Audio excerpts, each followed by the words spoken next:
here. Hi. How's everyone doing? If anyone's in the chat, otherwise I am going to continue.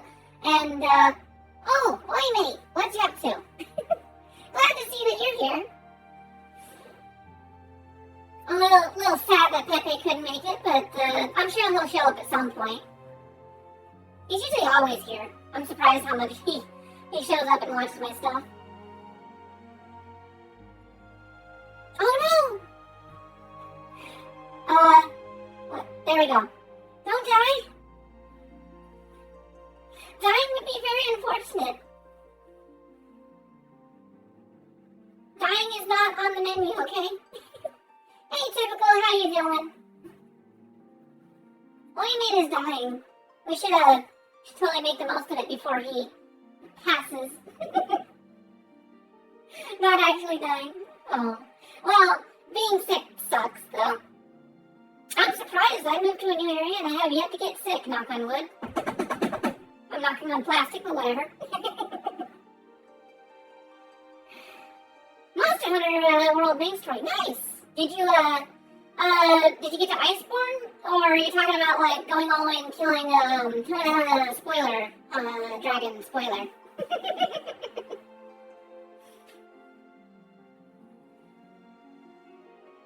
Haven't gotten to Iceborne yet. Okay, I won't spoil nothing for you. I haven't personally gotten to the end of, the very, very end of, like, Iceborne and everything. Because it just gets heckin' hard, especially by yourself, and then just, like, I would get into it, but, it'd be a rough start. Also, I need teammates to be able to take down some of the monsters at the end there. Oh, that's good. I'm glad you got friends that can carry you. I have to do things all by myself most of the time.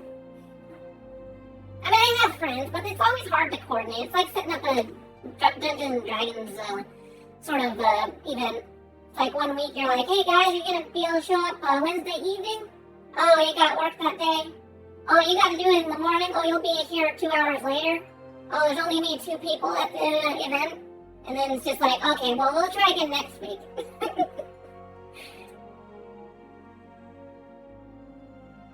At least that's what happens whenever you've got a bunch of nerdy friends in the adult side of things. It's like everyone's got to work and everyone's spread everywhere.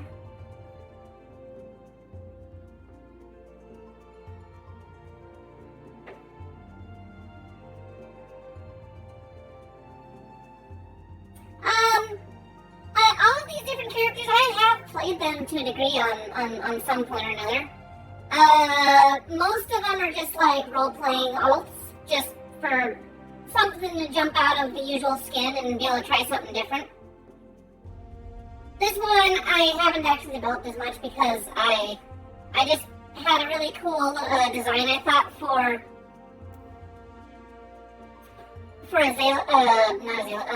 an aura. This Dragon Lake girl. But then it didn't really, nothing really stuck. And this one, I don't know what this one's about. It's basically just, I moved a look over to it. I was gonna go for, like, something, but I don't even like the name. It's just gonna be a cute boy Lalafell, but, I prefer being my little stubby-armed Lala girl. And then I have another character. This is my one slot that I was able to snag from Balmung. I think I had a couple characters, but then I moved over to Matthias whenever Balmung looked a little bit meanish. And now I just have one character here just because it's like, I don't know, it's the one that's usually locked down all the time. So, just holding up a slot. But this character actually has some good stuff on it. It's a black mage with the Relic Reborn skin. It's all glowy and stuff. It's not necessarily, they don't really have legendaries in this game, but it's more of just kind of like a mark of commitment, I guess you could say, to unlock these sort of items. But I do like Matthias, one, because my brothel guild that I'm part of, they're on Matthias, but also Matthias was like, it was funny, because like, for a while, whenever role-playing was just like, you know, you had to be on the server where all the roleplay happened, like there were no visits in that. Balmung was the place to be. So that's where I started there. But then when Balmung became overpopulated and locked out, then Matthias started to become the secondary roleplay thing. And what I liked about the secondary roleplay deal was that it was more of like the pure, the purists would go over there. You get like your 4chan, Rule 34, sort of like meme sort of characters over here. But then you get the people that are like, they legitimately give an ass. They, walk from town to town if they so choose, if they've got an event going on. Or you can go into the housing area, and if they've got it marked up that they're a roleplay immersive experience, then usually you can find someone hanging out at their house, doing house things. But, I really like this character. She's changed it a couple of times. Let's see here. Good appearance. I've changed it a couple of times. Where is she at here? That's probably... No, that's not it. Is it this one? I don't know.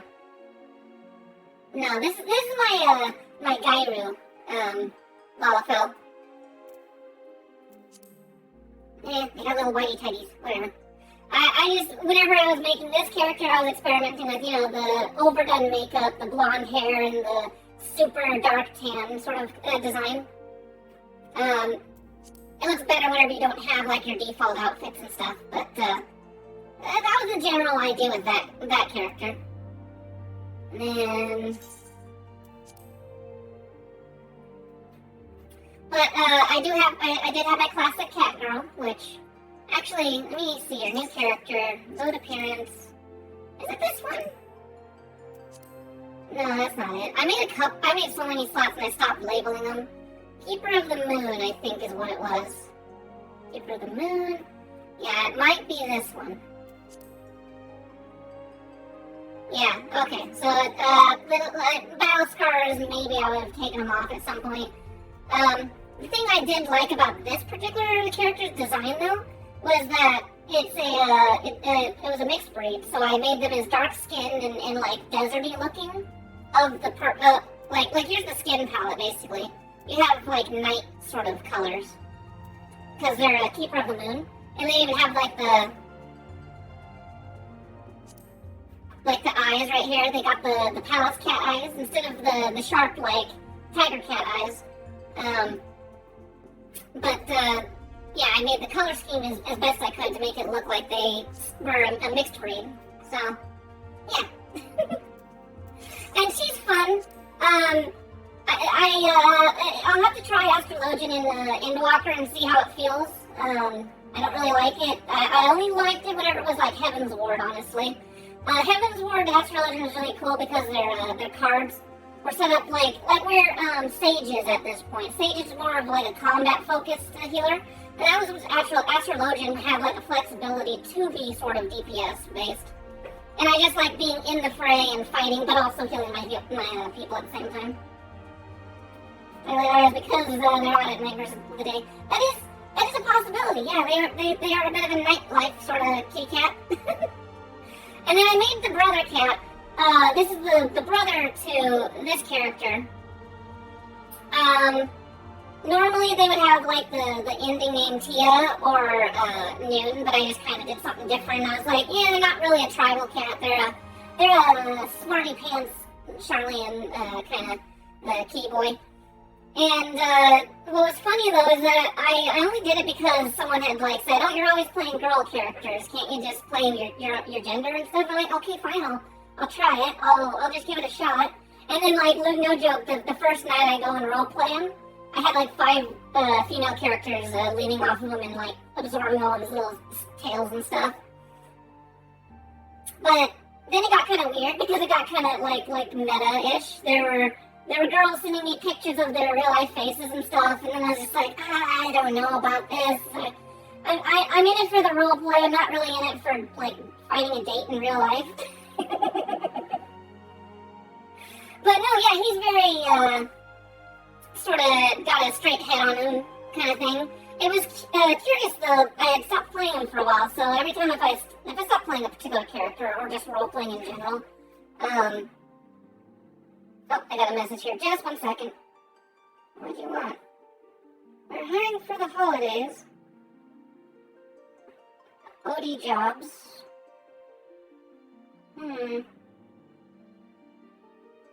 okay. Well, I got a little... I am definitely on top of looking for a job, but I just don't want to work, slave away. Anyways.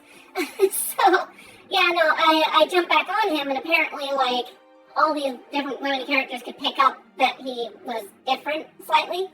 And it was just kind of funny how, like, I don't know what I did the first time, but the second time around, I felt like it was just like, oh gosh, why is he suddenly not the suave and entertaining guy as he used to be? I don't know. It's weird how that, like, this game's expressive enough that you can kind of start to suss a person out. I wasn't in exactly the most happiest point whenever I, like, tried to play him again, and then all the connections that he was tied to were, like, sort of dead ends. That's why I like being on female characters. They're just more fun and more readily, more ready access to those that probably want to screw you, probably want to sleep with you, but at the same time, it is something better than nothing. And in a way, it's a little more of a positive experience than having to deal with the weird pseudo relationship things that a lot of the female characters get into. And the possibility that you're getting catfish. That's the other thing too, is that especially with Final Fantasy, everyone's pretty in this game.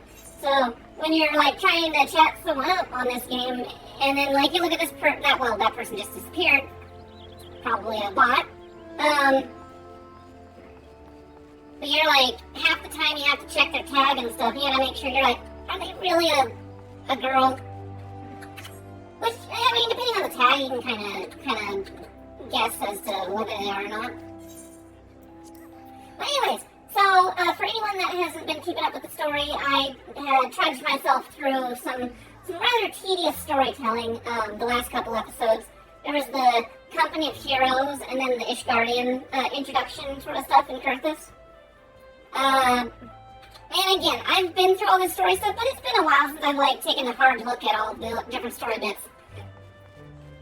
And I can kind of actually see how some of the WoW refugees sort of put up with it, just because even though it's bad in my eyes, it probably is like leaps and bounds at least more of an effort to be entertaining than what they've been getting from WoW for a while. And just the fact that everything's consistent. Like, a lot of it's text-based, and you're just reading dialogue boxes, but when you do look back, and you do kind of, like, remember those foundational, like, knowledge nuggets and stuff, you're just kind of like, they're very consistent, at least in my experience, compared to most games with such a large, sprawling story. So, right, I was on New Game Plus, so I gotta turn that back on again, apparently.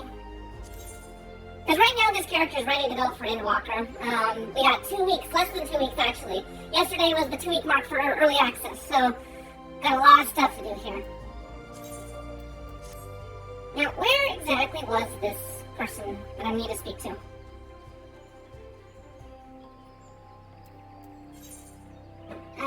Over in Canada. Let's go do that.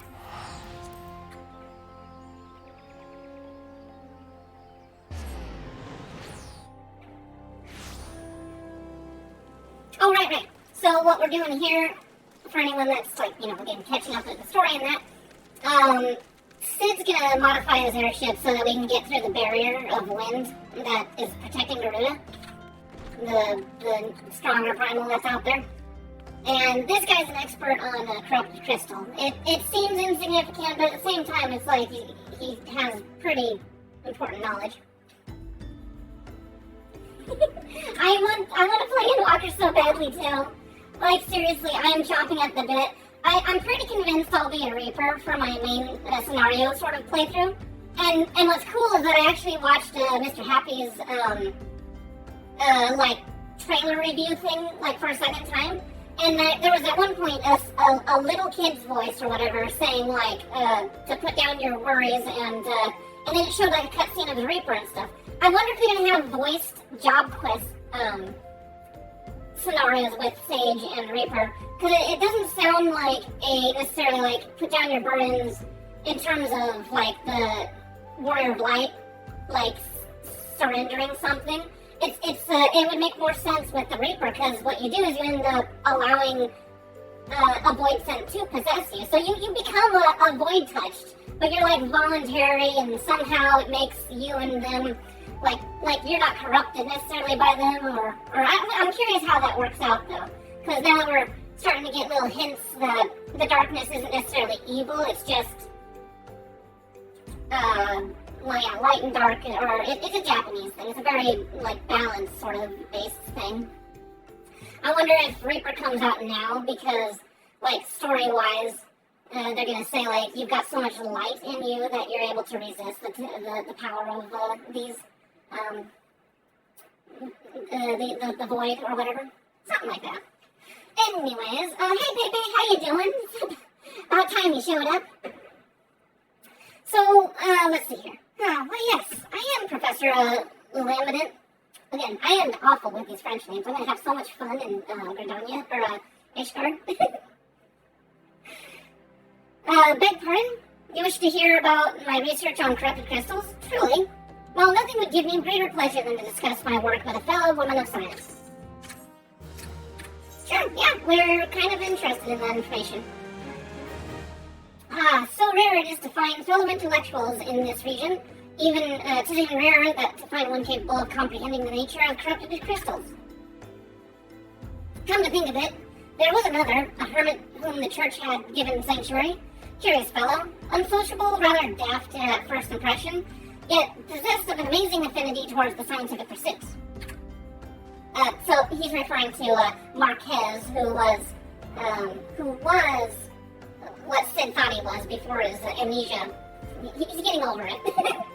Yeah, he's getting over it like a cold, you know. But to the matter at hand, did you say you wish not to conduct field observations, but to harvest a corrupted crystal? Egads, woman, at least take the necessary precautions so you do not suffer from exposure from its harmful energies.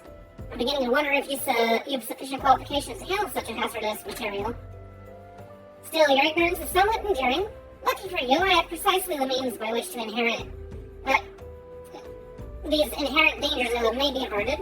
Simply store the crystal you seek within the warded pot to protect yourself and its deleterious effects. Though I suppose you will be bombarded by its energies until you place it within the vessel. Well, perhaps it shall motivate you to work quickly. In any case, take the pot to Hahasako, a student of mine monitoring the flow of ether at High Bridge. Explain to him your quest, and he shall instruct you on the finer points of crystal harvesting. So, it's like magic radiation. It's like, yeah, it's actively hitting your body's ether with unstable, highly unbalanced aspected ether. It's just straight up radiation. That's what it is. We're gonna go and get an irradiated rock to get through Garuda's barrier. But, again, this is like kind of a spoiler-happy sort of discussion whenever it becomes relevant. So I'm not gonna like try to hide stuff I don't know. But one of the things that is to consider is like corrupted aether is sort of like this world's version of what happens whenever an umbral calamity occurs in another world. Like with Shadowbringers, what the big overarching danger is that the aspect of light is trying to turn everything into perfect nothingness. Just like the most harmonious you can get is a blank slate kind of thing. Where is he at? Oh, he's hiding over here. So whenever things are affected by the creatures that are imbued with this unstable, their ether eventually falls into that unstable aspect. Again, a balance thing. It's very Japanesey. How many times must I be made to explain myself? I am not contemplating suicide, you imbecile. I've chosen this precise decision to perform scientific measures. No, Lalafell, don't jump. It's funny though that he's just standing there, and that must be what he says until you like have this relevant item. I didn't talk to him before this point. A simple clay pot that has been treated on the inside with a special alchemical sealant. What have we here? A containment vessel? Why, this is the handiwork of Professor Lambert. You thieving knave, I shall call for the... Oh, you say the man himself lent it to you? He must have sought me for his instruction, which means he believes me experienced enough to expound upon his explanations.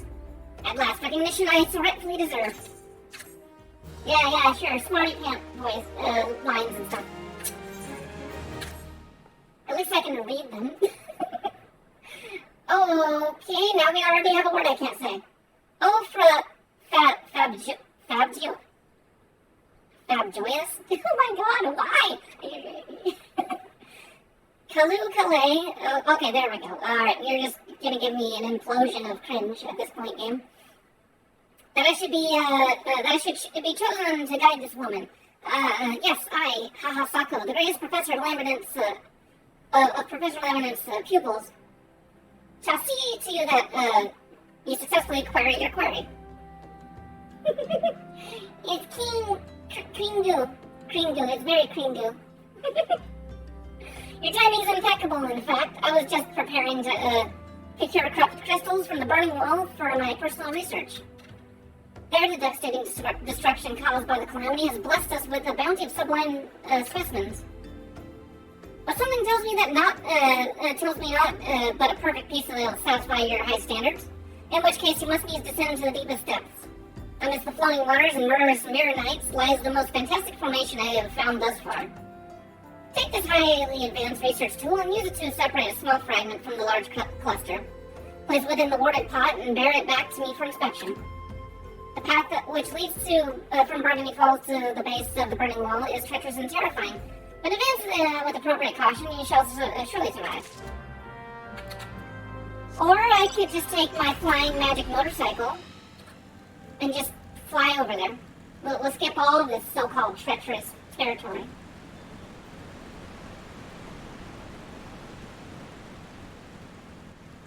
Okay, well, hey, drink lots of water, and I would recommend, if you're actually at the point where you're sweating, I would wrap yourself up in as much blankets as possible and sweat the heck out of it.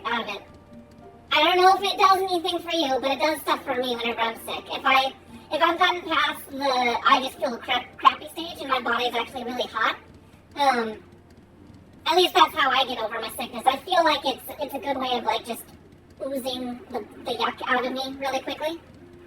Sounds gross, but you know, whenever you wake up the next day and you're like feeling right as rain, I guess I personally think it must speak for something.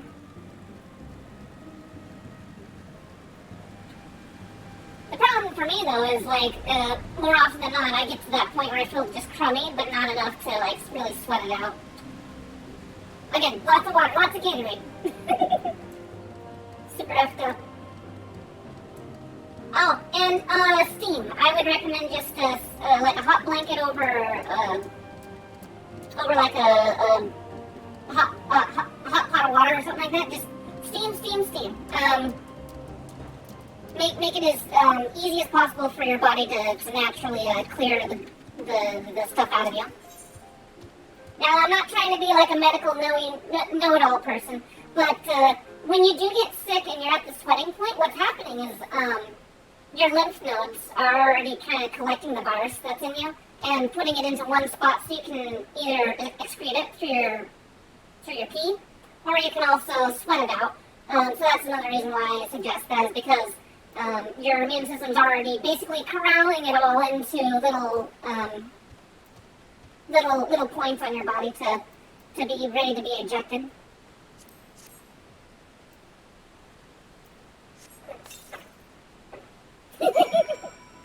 And yeah, thanks for, well, I mean, if you take my advice, then let me know how that works for you.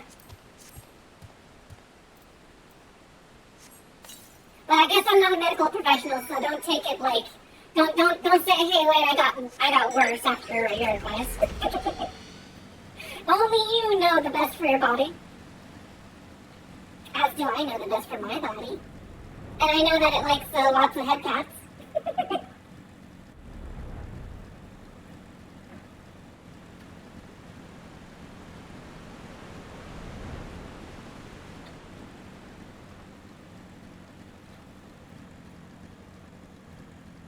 You know what's really funny though is that we live in an age where if you get like a moderate cold, it could very well be the COVID virus, but your body didn't react as poorly to it. Isn't that kind of a weird thought? We're at a point where like everyone's at this point been exposed to COVID in some degree or other. I can't wait until we're done with all this, until it's just like, oh, it's, you know, as scary as the word COVID is, all it means is a coronal-shaped virus, which as is most colds are.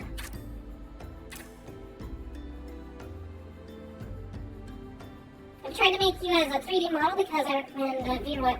Actually, I do have a 3D model, and I uploaded it to VR chat, but it's kind of subpar.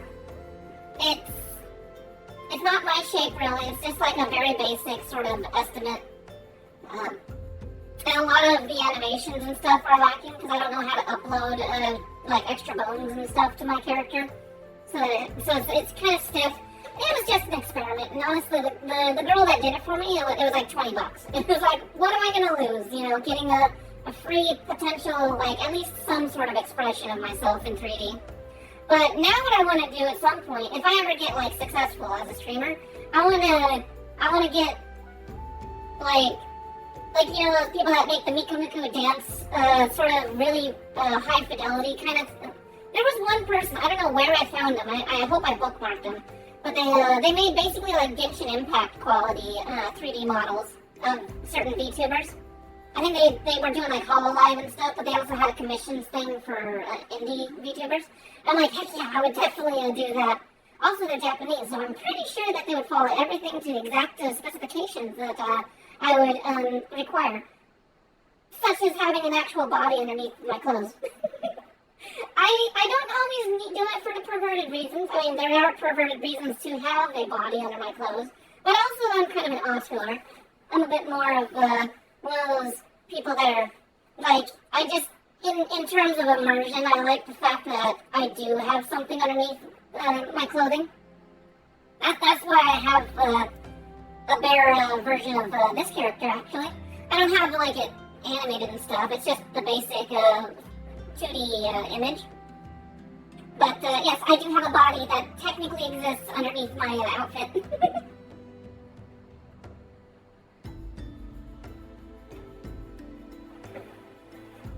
And actually, there was someone that was mentioning about the difference between 2D and 3D, and I think it's because of I don't know how to put it, but you know how, like, when you're watching a cartoon, for instance, you're, like, everyone's like, oh, look at this cartoon, isn't it cool? I made it go 60 frames a second.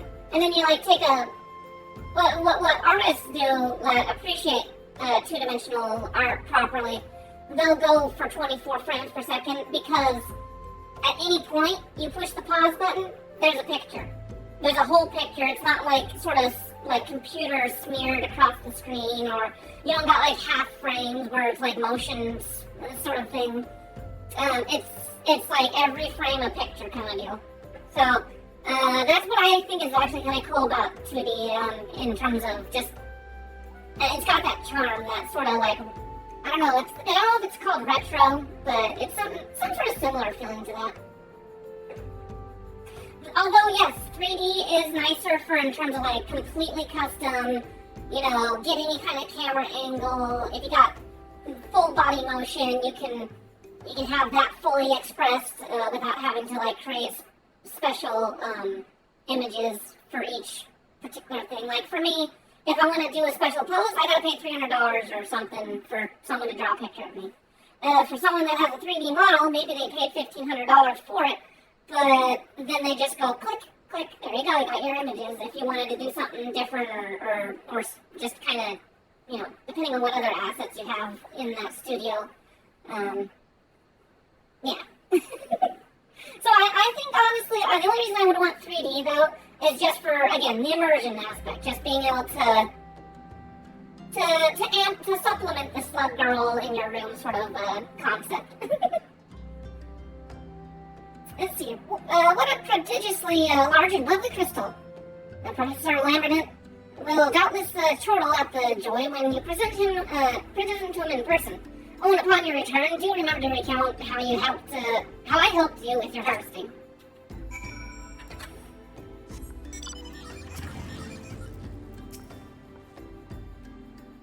God's sake, woman, you're serving on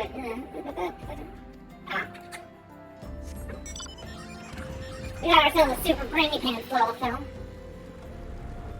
I mean, that is technically what Lalafell are. They're the short, smarty pants sort of race. Although I would say he's a little bit more verbose than most Lalafell tend to be. They're smart, but they're kind of like specialized smart. Like a lot of mercantile Lalafell are fairly just really good with money. The ones that are like mages and stuff, such as me, they might not necessarily put it to words the most eloquently, but they're very knowledgeable on how to do the magic thingy.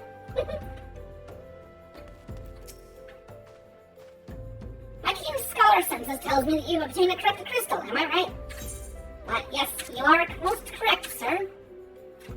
If you would grant me a moment to examine the crystal?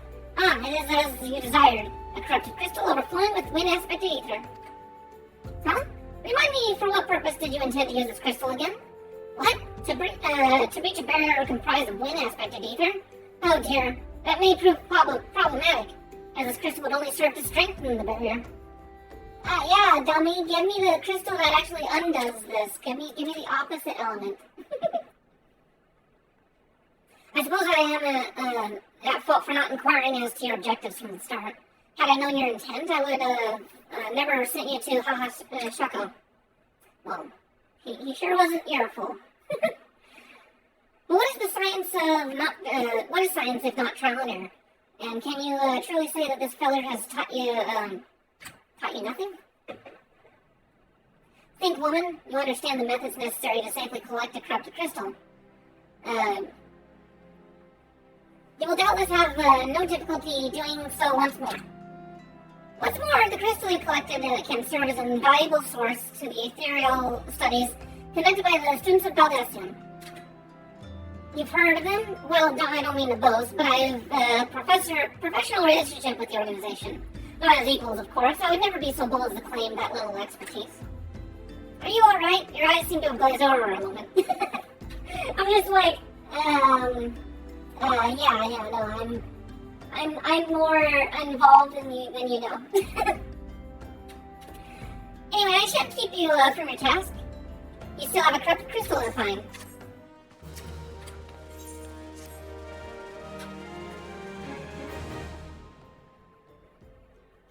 And yeah, V-Roid is free. Just gotta take the time to make your character, and hopefully the tool is like flexible enough for your idea. Corrupted crystals of sufficient size and strength are not all that common, I fear. Fortunately, one of my students, Sienna, claims to have discovered another promising site in Eastern Lenosha. Wait, that's not correct. Eastern Lenosha is where she was nearly killed when wandering too close to an Imperial castrum. Now that made for an amusing anecdote.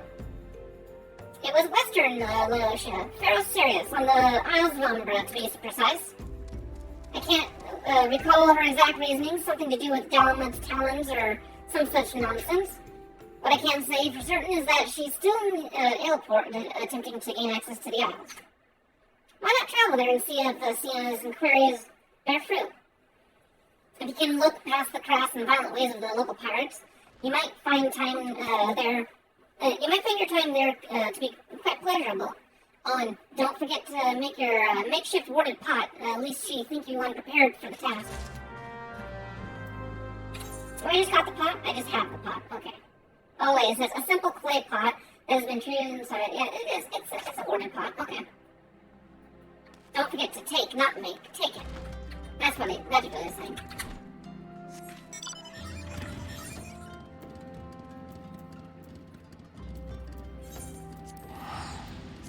Gone are the days of teleporting being cheaper than 9999. They're going to be much more expensive in Endwalker. Can't imagine why they're changing the price of teleportation. not like the economy isn't completely bloated with too much money. Huh? Corrupted crystals? Madam, I have no interest in being the butt of your jokes, but so if you've no other reason for addressing me, kindly leave me be. Well, I'll be damned. Professor Lambert did send you. Beg your pardon, it seems we got off on the wrong foot. I'm Sienna, greatest of the professor's pupils, which is doubtless why you bid you seek me out. Indeed, I am an accomplished scholar with an extensive background in... oh gosh, just listen to me prattle on. I must have given this introduction a dozen times now. Who you've been talking to?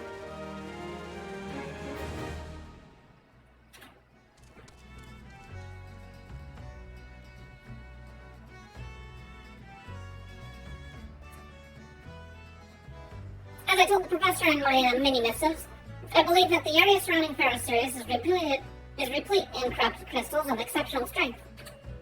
Unfortunately, I have yet to test my hypothesis, as all access to the Isles of Umbra is prohibited at present, for reasons unknown to me.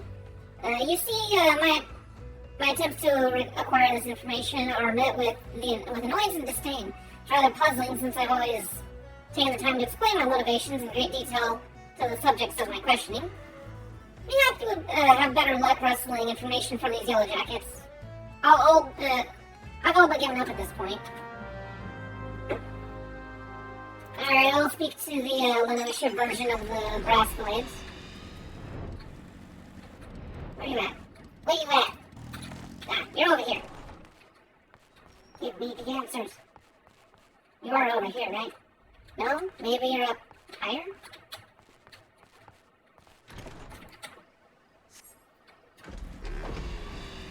Ah, you're right over here, okay. Hey, nice, open blouse there, lady.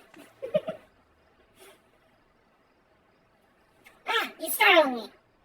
Don't you know better than to sneak up on a person at a time like this? Well, with all this fatuous gossip of spirits and specters haunting the Isles of Umbra? Just because I know it's nonsense doesn't make it any less frightening. We have a mystery on our hands. Where's the guy? Ah, it's right below me. Literally right below me. You keen on traveling to the Isles of Umbra? Bloody hell's lass, are you drunk or just crazy? Ain't nothing but death, and more death. Well, let me go. I look and I seem to be more than capable, but you're free to doubt me. And also, I should be free to go, whether you doubt me or not. The Isles of Umbra, what interest have you in that forsaken place? Ever since we were forced to abandon Pharaoh Sirius, the Isles have become not more than a graveyard for ships unable to navigate the shores, and a purgatory for souls dragged down to the depths with them. Alright, well, I tried. Seems like no one wants to take me to the isle that's literally right there, but okay.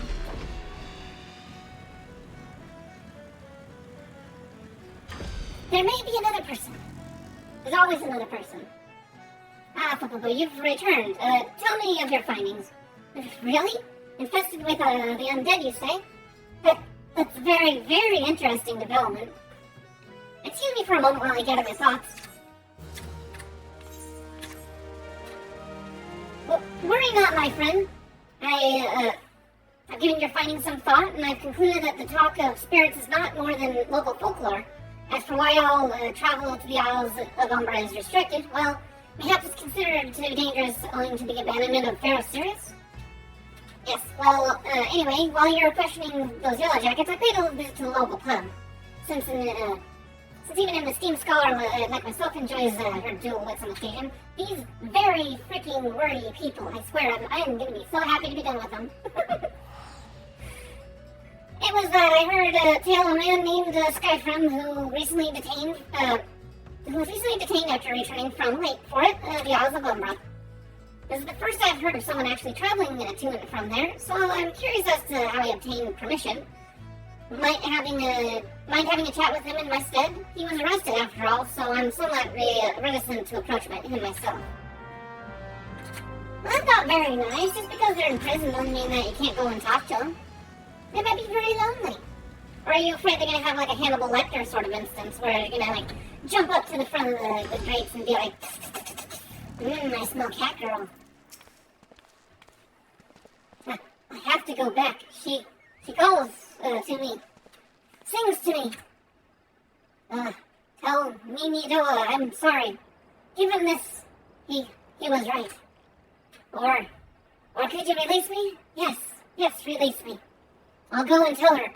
Let me go back to her.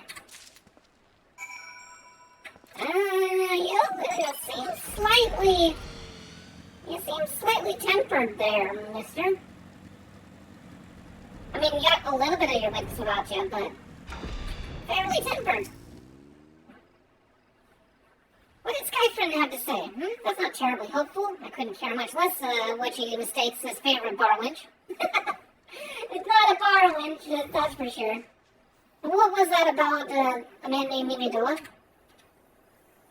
Wait, I know that name. That's the bastard who grabbed my arse in the other day at the pub. Well, if you want to give him that feather, be my guest. I'm not going anywhere near him and his wandering hymns. I don't know. You got an ass worth grabbing? You got that velveteen skirt bottom going on there. It ain't no Ruby Cotton Smalls.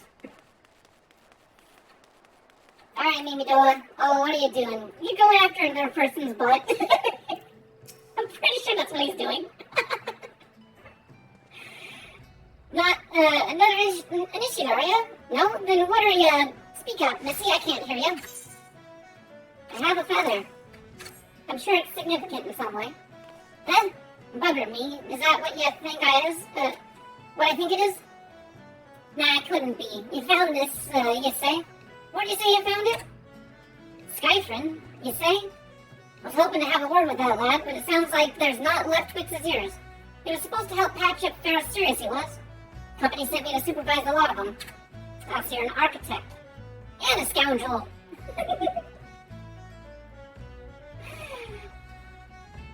Yeah, there might be quite the vortex of gravity there. Drawing in fingers and whatnot. We're getting work done on their own sea. Half of them walked off, half of them ran, and half of them up and vanished. What's that? You've been looking for passage to the Isles of Umbra? Why didn't you say so? I've been thinking of dispatching someone to take a look on behalf of old Mimidoa. Tell him how the land lies. Ain't nobody been interested in till you came calling. Whole port's up in arms about spirits and so forth. If I had a guild, I'd hire some sellswords and let them sort it out. But you'll do in a pinch, you will. Show this parchment to the skipper and he'll see there and back. Alright. Although I'm pretty sure the game actually, if I come to think of it. Oh yeah, it will. I'm pretty sure it will. Look, I could just as easily sail to the Isles of Umbra with flight. Well, it does want me to, this is one of those instances where it's kind of cool because it's like, this is supposed to be a cutoff area, but then it lets you just, sail off like no problem. Moonshade Isle. Actually, I don't think I've been to Moonshade Isle. I want to go there. That looks like a very, previously inaccessible area. I'll be back for you, Umber Isle.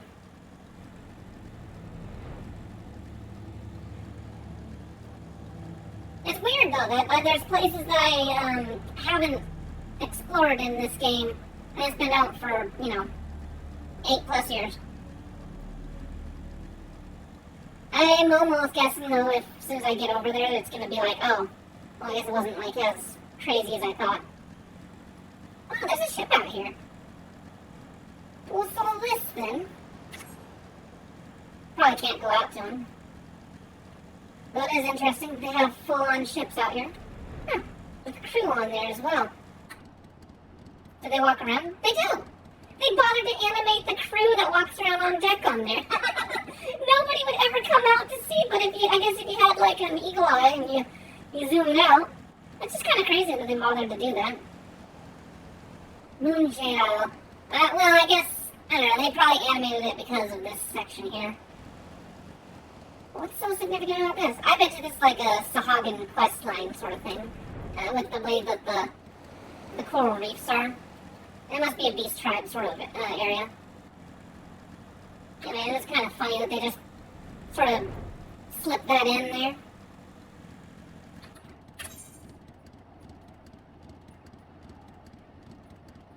I'm not going to fly all the way back. I'm going to teleport and then I'll go right that way. Hey, Spidey, how you doing?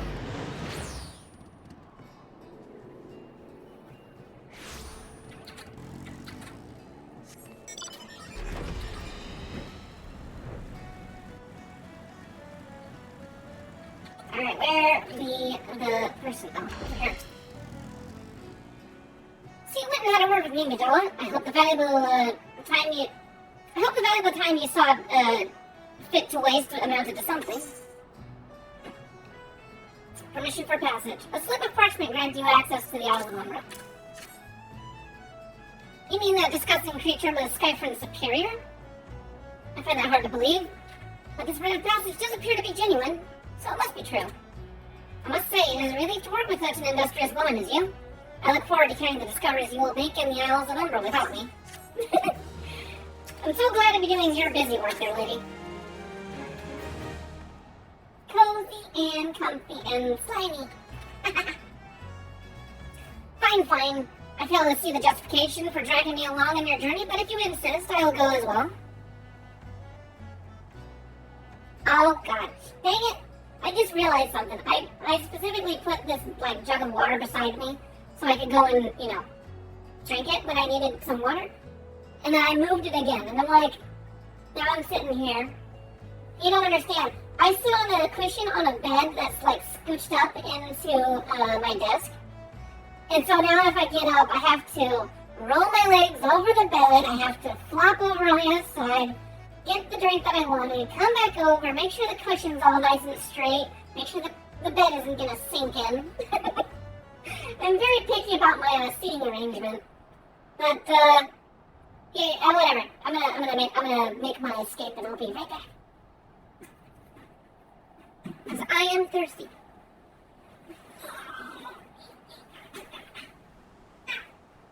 Okay, I'm stuck.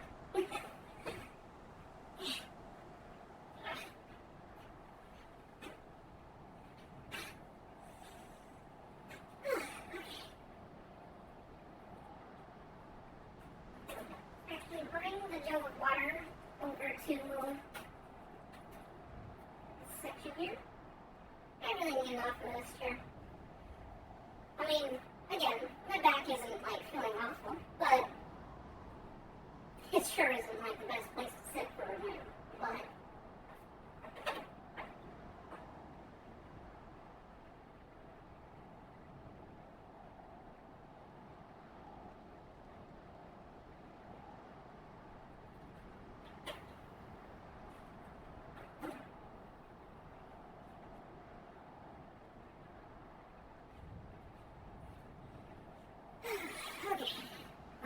Before I do the downing, let's actually bring the water over to there. Think ahead, Pika, think ahead.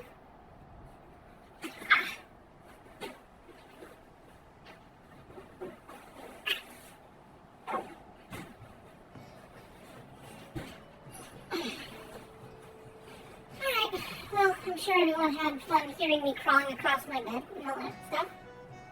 It's really warm. I'm going to take my shirt off. Too bad I can't take off more here, huh?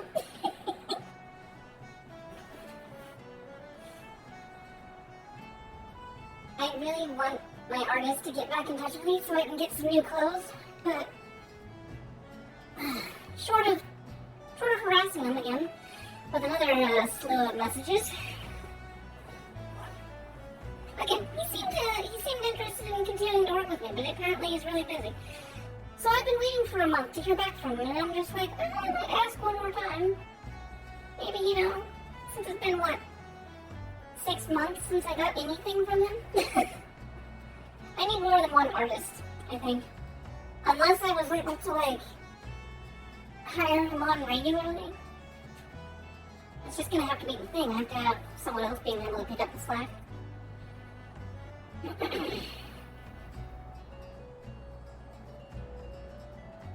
Oh, so one of the things I was actually wanting to appreciate, at least outwardly, in front of you guys, when I turn my head, do you guys notice anything in particular? Because you know what I notice? I don't have cardboard face. Does anybody else notice that, huh? Like even some people that are way more popular than me. Do you notice how whenever I turn my head side to side, it actually doesn't look like the hat, maybe, because it doesn't have that many layers on it. But I don't know about you, but I got some pretty definition-retaining sort of physics with my model. I was just gonna say that out loud because I did compliment on to my rigger. I was like, you know what? There's some people out there that might be doing better than me, but you really did really well with my model. Like not to make fun of some people. I don't want to just like downplay some other folks. There was for instance, there was someone that took a model that I wanted to straight up buy from a live 2D artist. I was like, oh, well, if I know this is your original work, but if it's up for sale, I'll buy it from you. And he didn't sell it to me. And then eventually someone else got the model for their VR thing. And I was looking at the rigging, and I'm just like, there's something weird about it being cardboard face, you know? Whenever I look at how my character model works and stuff, I'm just like, this is really actually quite good stuff. It's not just the art that matters, it's the who animates the extra stuff on top. So yes, I'm very happy and feel very blessed to have my model. I just wish I had more than one outfit to wear. And it's so hard to find the right kind of help to get to that point. Okay, fine. I fail to see the justification for dragging me along on your journey, but if you insist, I will go as well. Yeah, it was your job, your thing too, and you must come there, Missy. Now put some pants on. But 12 as my witness, if you leave me behind and to be devoured by some horrid abomination, I shall come back to haunt you. Hey, we already have that problem with Ida, alright? I don't need no more ghosts after me. Not that you guys can do anything about it, but it will be really annoying. Why is there a skipper standing here? Why is this role player doing skipper stuff? The strongest, Zayla. Oh, okay. Walk up till, RP tag equals IC, card coming soon. Okay. We're just out there being a badass Zayla on a dock. Them dock lizards. Ha! Take me to the Isles of Umbral, she bids. Isn't it is as simple as, oh, I see I have a writ of passage.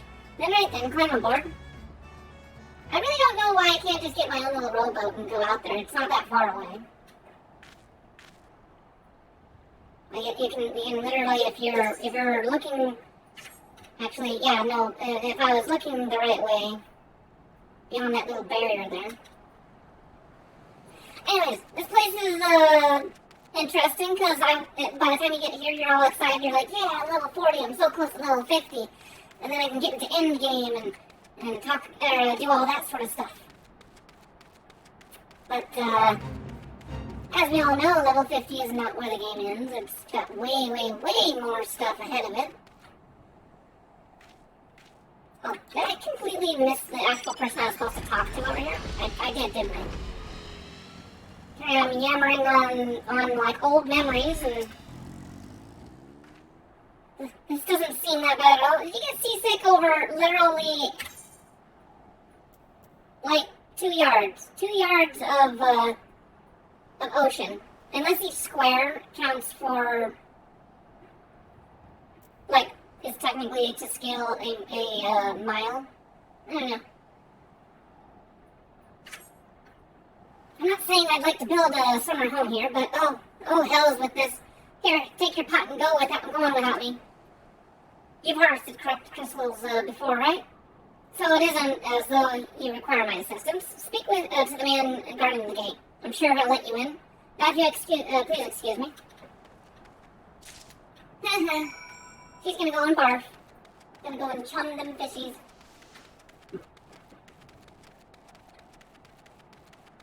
Hey, dude, let me in. Beg your pardon, madam, but how'd you come here? Access to this island is currently restricted. I have a pot. I have the pot of forgiveness. An old pot? I'm not sure how I follow. Oh, I see. You wish to harvest a corrupted crystal. Sorry, friend, but you may have to return empty-handed. I know you're doing this for my safety, but let me in. Let me in.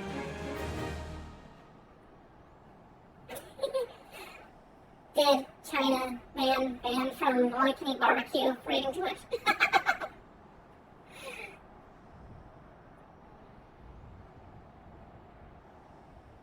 The Rit Master, Mimidoa, gave you, may grant you access to the island, but only authorized personnel may proceed past this point. Why you ask? Look up and see for yourself. I don't know, I can't really look up. It's kind of hard to look up while I'm focused on you. With that giant massive crystal stuck in the lighthouse, it's caused severe damage to both the structure and machinery within the once powered beacon.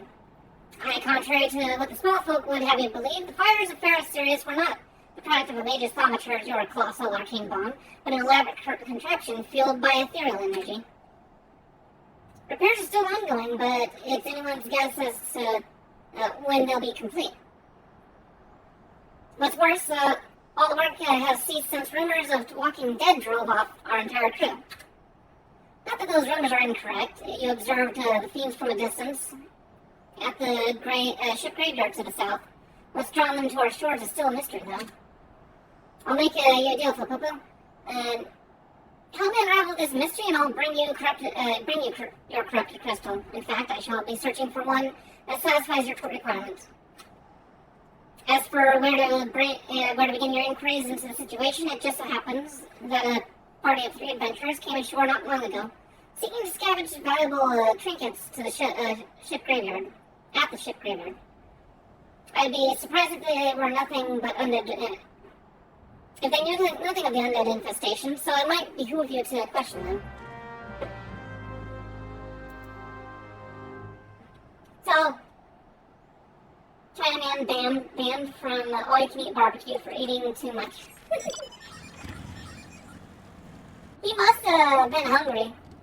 But it is kind of funny whenever you've got that all-you-can-eat buffet sort of thing, and then it's like, well, if you go over, 5 pounds of food, we're gonna cut you off, man. I don't know. I could say 10 pounds of food, but I don't think the stomach can hold 10 pounds of food. My stomach can probably hold 10 pounds of something.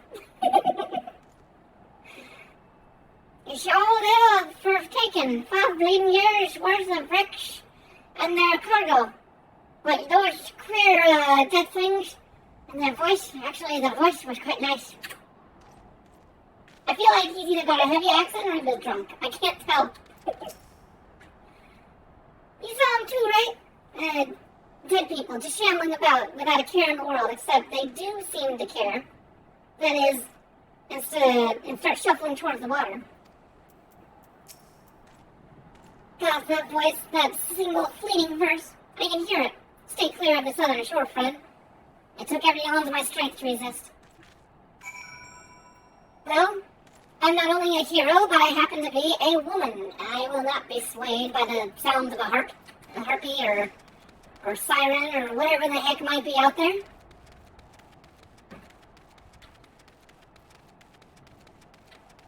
With the power of femininity, I will take care of this bird that plagues your shores. Actually, I'm going the wrong way. Whoever said I was good with directions.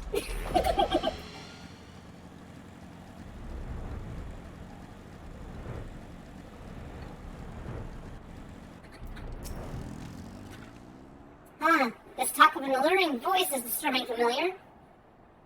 As if, but that's impossible. They're all dead, aren't they? Maybe whatever is, enchanting them is keeping them from dying. There's a chance there. Yep, but there's a siren, I knew it. History repeating. Now what's funny is that this little picture here kind of made me think that it was another primal, and I'm like, really? Already? David is sweating profusely. But if they have returned, that would mean, oh, beg your pardon, I was just thinking, about something. Which reminds me, I received word that Master Mimido would be arriving any moment. Apparently he grew frustrated waiting for a sweet young lass with skin as soft as phoenix down to return, which I'm assuming is you. Oh, are you kidding me? No, he's talking about that science girl, but of course, I mean, it is funny how they got this gender-specific dialogue little thing here. I don't know what sort of arrangement you had, but you should probably go and explain yourself. Hey. I am not that easy, okay? Besides, he's a Lalafell. You laugh at them. You don't take him seriously on anything. Besides, he also looks really old. Like, for a Lalafell, he looks really old. What's been keeping you an initiate? I ain't getting any younger, you know? Some honey hoist harlot's been calling out to the folk that wander near the ship graveyard, and have stirred up the dead and all. But hells, that takes me back to the days of a cannon boy, sailing under old Mistbeard. But they wouldn't dare, would they? Not after the lesson we learned them last time. They bloody would, though, wouldn't they? Brazen old biddies. Some folks said that the first purge would be the last, but I knew deep down in my bones that this day would come, and come it has. I bet me bum ear sounds behind all this. Are you not one of them sanguine variety, initiate? I speak of the other kind. Them what's got feathers and lure sailors to a watery grave with their sweet, sweet song. Oh, but it don't end there. No drowning's just the start. See, even in death, the man stays bound to the beast, forced to do her bidding till his corpse can't do it no more. 'Tis a fate I wouldn't wish on my worst enemy. Except maybe in drink. And I'd regret it after that. You know, 'tis up to us, to stop the hell's-bound hussy before she takes another soul. Of course, we can't send you marching off to war without these. Siren don't have power, or a man can't hear her song. 'Tis lucky for you I carry a spare pair, and lucky for us both I'm a superstitious old sod, eh? Well, she ain't coming to us, so we'd best head over to her, to the ship graveyard and shit. Okay. What did I get? Earplugs? Brass earplugs. Designed by the masterful smith Mimi Dillon, these earplugs can block out almost any sound, including the song of an infamous siren. But really, brass? How would brass keep your ears plugged? I don't know if there's a way to make metal soundproof. Sounds more like it just, I don't know.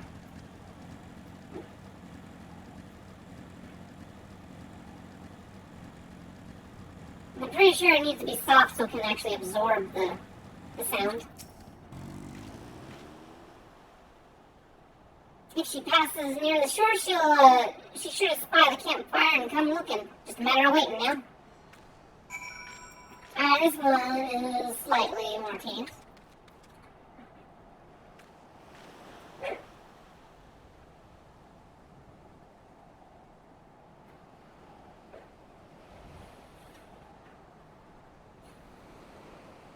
Oh, you watched the Slug Girl one, huh? The one where I caught the moon? It came right at me after all.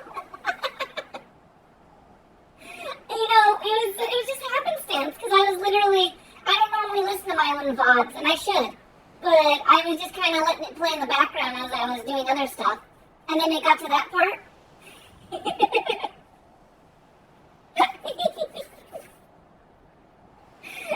You are not an adult. I need to play some more Phasmo, but I get so scared playing it.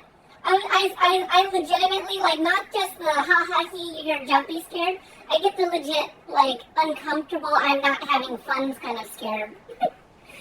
Which I want to have fun, but I know that game scared me to the point that I don't have fun. So maybe maybe you guys will enjoy the suffering. I don't know. She's part that actually scared the crap. Yeah, exactly. It's probably because of the cheesiness that like allows your imagination to run wild. Now I know that not a lot of people are on board with the story here in Final Fantasy right now, but it gets really good. So if you know, even if I am sticking with this until we get past the Endwalker craze and all that, I think I think those that like do at least keep up moderately with this vlog or whatever you want to call it. I guess it is technically vlogging. But yeah, if you haven't been paying attention to the story, I'm sure there'll be a point where you're like, oh wait a second, that's actually pretty cool.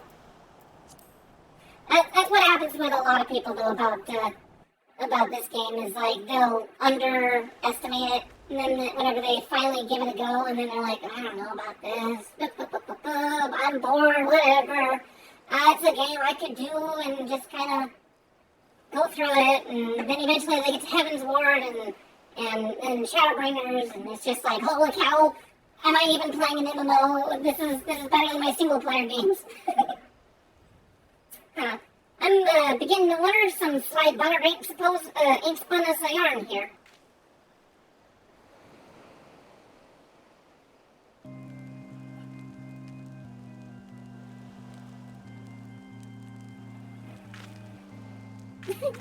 Oh, fuck, getting all sleepy there. And yeah, no, I feel like, what was that Captain Grimm video? I think that's his name, Captain Grimm. Or at least his character in Final Fantasy is called Captain Grimm. But, he has that one guy that's like shaking the walls, and it's like, I saw you skip that cutscene. You better pay attention, because you might actually like it. And I do think it's funny how Yoshi, every time the subject comes up, he mentions, he's like, we could have probably done better with A Realm Reborn. Sadly, we don't have the resources to redo that as well, but for those that make it past that, then I don't know. It's hard to tell a story from the very utmost beginning and not have some dry parts. Because you do have to have those moments where you've got the mundane sort of, character building moments and not everything's like you're in the heat of things and you are the hero. This one's kind of cool because you can kind of trace back to, you were just a common adventurer, just out to earn either fame or glory. You had no higher hopes really whenever you started out doing this. And then, skip ahead 5 years in the story and suddenly you're saving, 1,000-year war from dragons and you're like, wow, why am I the guy? Why is everyone saying that I'm the guy? And then you skip ahead another 4 years and you're like, I'm actually conscious, like semi-conscious of my past life, where I was actually more than just this, moral creature that I am right now. And all these other immoral creatures that know about my past life, they look upon me with familiarity and stuff like that. Yeah, it just gets really deep. Look, over the water! She come! Initiate, she come! Nice bomb.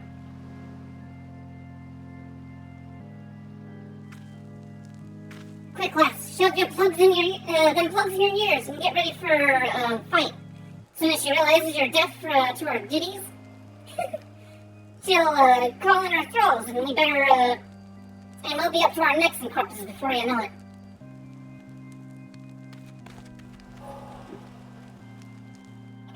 She ain't bad for a bird mom. I still have a disdain for, well, I don't have just like a disdain.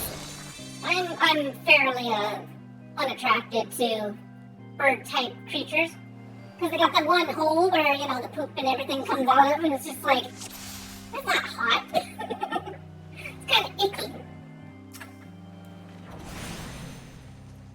Alright, I've got fire 3. What the heck?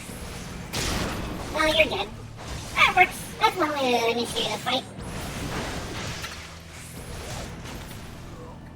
Yeah, you better stay dead. Hey, magic-y girl.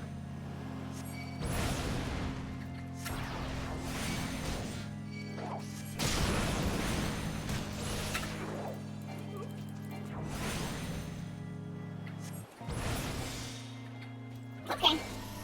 They're dead. mournful mistress distress. Why? Why? Because you a bitch.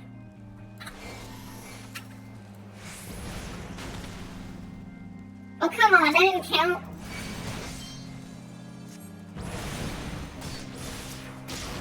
Now, the awkward thing about this fight with the Black Mage, though, is that you do such high damage whenever you get that little sliver of health sitting there. And you're just like, really? So, she should have little magic bubbles following at some point. I remember dying to this, like, when it was current. Like, yeah, this little orb thing would just destroy my health.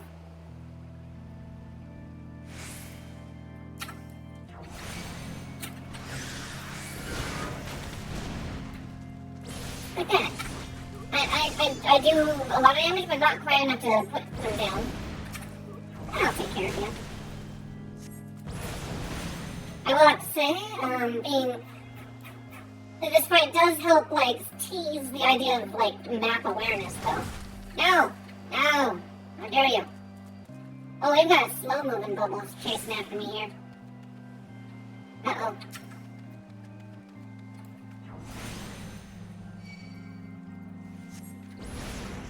No, don't go fast after me.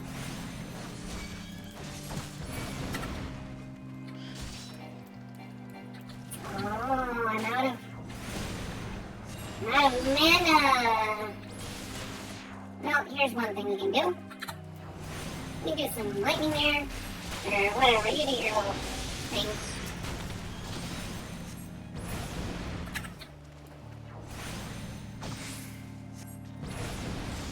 This thing, yeah, it introduces you to being a lot more map aware and keeping that movement up, because these little orbs are, they hurt.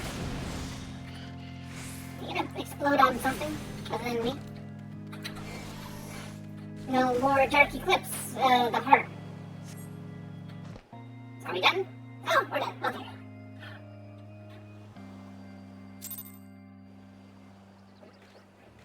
Ignore that Nightbot notice. I don't know why I've got that up. I had it up for my anime watch-alongs, but, I guess it's a Discord link. You can always join my Discord or something like that.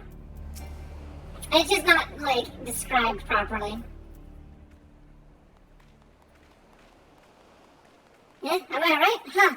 I'm better in that, initiate. Happy as a sailor in a whorehouse, I am. Well, he's, certainly, direct about his, stuff. Of course, I'd be happy as a sailor with, 2 horsets if we gutted the songstress. But we can't have everything, can we? She'll not come crooning around here again, though. Not for a while on your road. And if she does, we'll, know... we know what to do, don't we? Thanks for the help, that or me. I've cleanly forgot your name. Remind me, Sabubu, don't recall having no initiate by that name. Oh my gosh. But if you're, not me old mate, or what's name?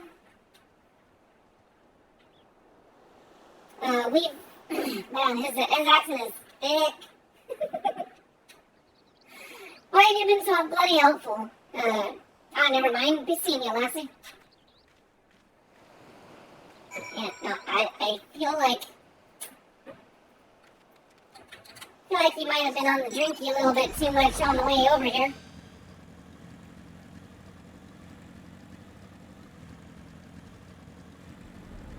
Maybe he was referring to me. Maybe he was, like, talking about the... Maybe that dialogue was specific to, my character. You mean it was a siren? Or it was a siren? How are you able to resist your song? I see. I'd heard that Master Mimido was involved in the first part, but I never actually... Having survived an ordeal like that, I can't blame him for carrying earplugs around with him. Anyway, I have something for you. The corrupted crystal you wanted, safely sealed within the pot, just as you requested. Please take it with my compliments. Okay, well, thank you for that. I appreciate it.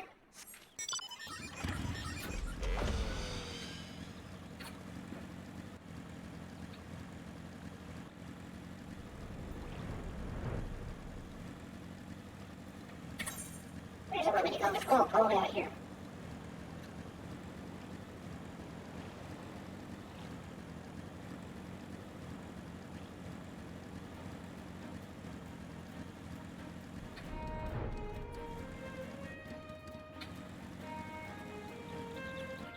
Oh yeah, this barrier here, all these little gates and stuff, that's actually to keep the Sahagin from invading Limsa.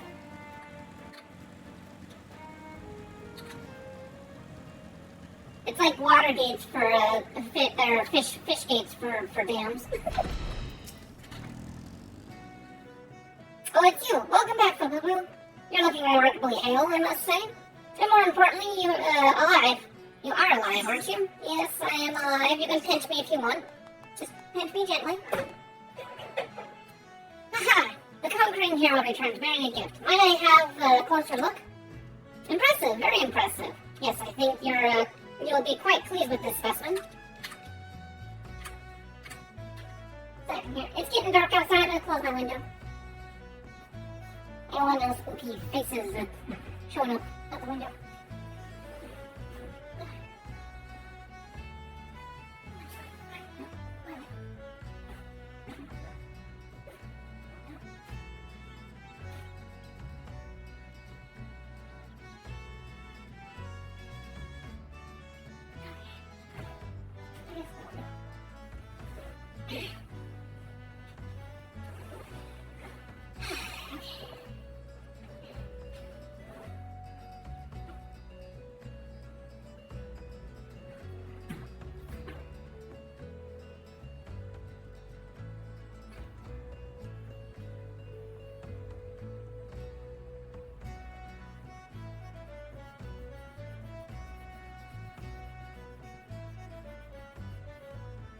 Congratulations, Fububu. Seldom, if ever, I have encountered a corrupted crystal composed of such a volatile overabundance of fire aspected aether.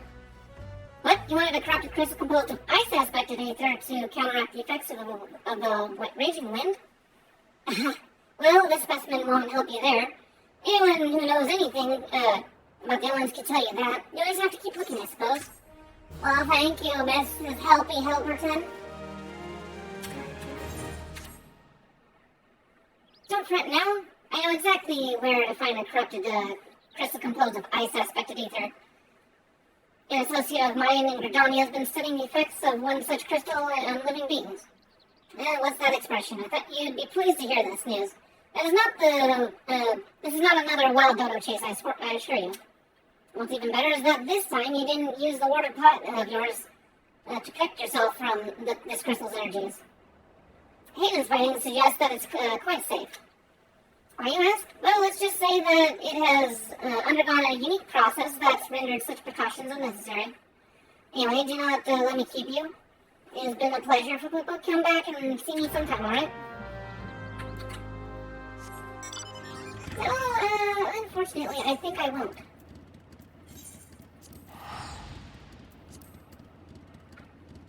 Probably won't.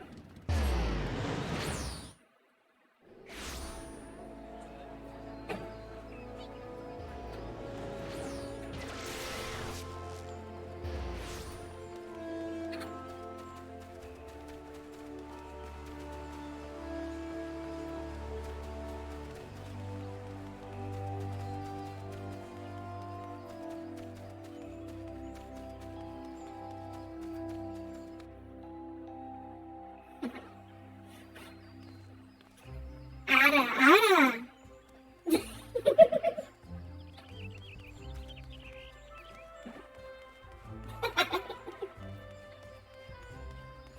Yay, happy face.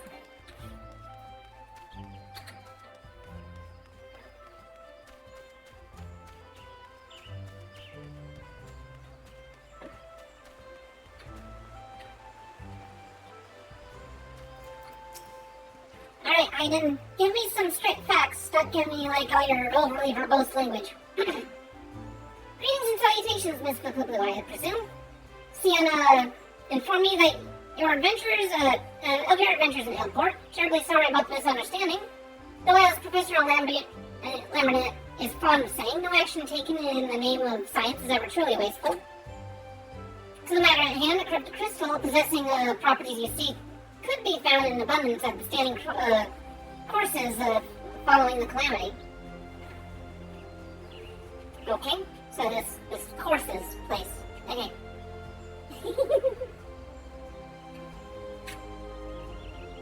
Alas, that is no longer the case, and while there is at least one suitable crystal that remains to be found within Trollswood, precisely where it is at any given moment is more difficult to say.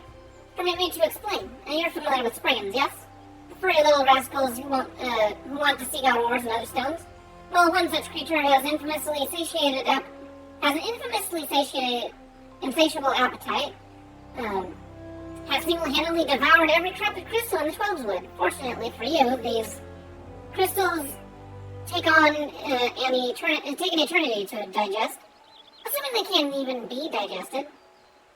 And I'm reasonably confident that one still resides within his gut.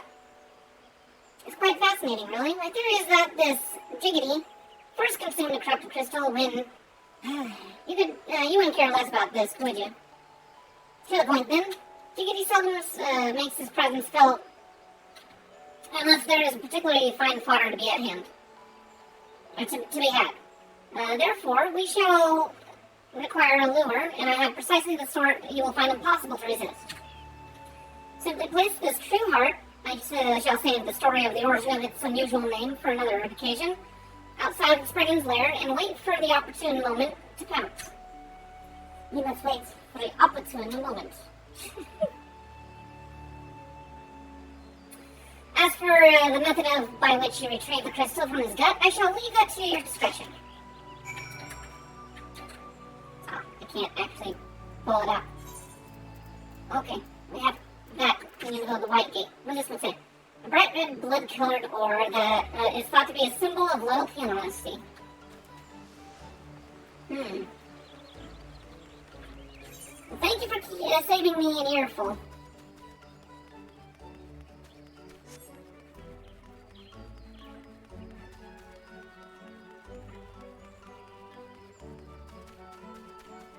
I'm gonna take this thing. White Wolf Gate. Pretty sure that's where I need to go. Yes. More or less.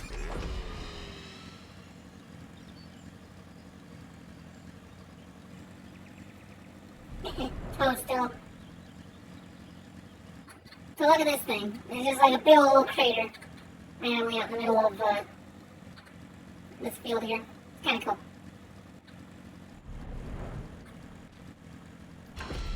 Also, if you're not leveled up enough, this can be a bit of a pain in the butt, because you're every 2 seconds getting attacked by these monsters that are showing up around the area.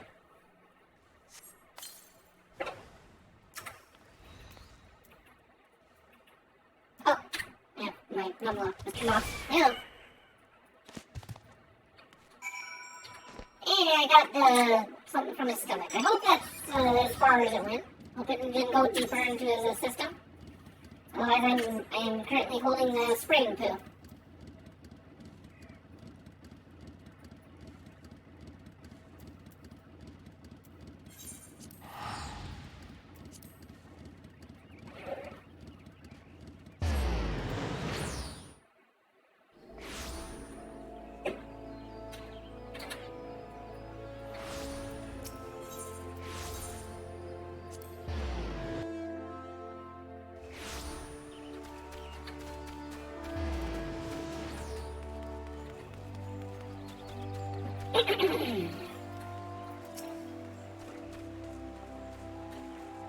Pray do not sneak up on me like that. I was engrossed in... Wait, what is that? Sniff, sniff. What is that God's awful smell? Well, I mean, like I said, I hope it's not Spriggan poo. But I got all of its gut, like you said. My word, that is a breathtakingly beautiful crystal. I see my suspicion was not mistaken. I also see you weren't adverse to digging through the Spriggan's intros for your prize. We owe our furry friend a debt of gratitude, you know? Its thick coating of digestive juices is protecting us from the harmful effects of the crystal, just as the warded pot you once used it. Oh, so that's the natural reason that it's warded. Why so glum, friend? You've finally obtained the corrupted crystal that you sought. One overflowing with earth aspected ether. I need ice aspected. You done with girl? What the hell? Calm down, I jest. It is comprised of ice aspected. Yeah, thank you. Thank you for making my life a hell for a second there. It is comprised of ice aspected ether, don't worry. I suppose that joke was in poor taste considering your previous 2 attempts for not. Yeah, no, I've been through too much already for me to be on a wild goose chase again.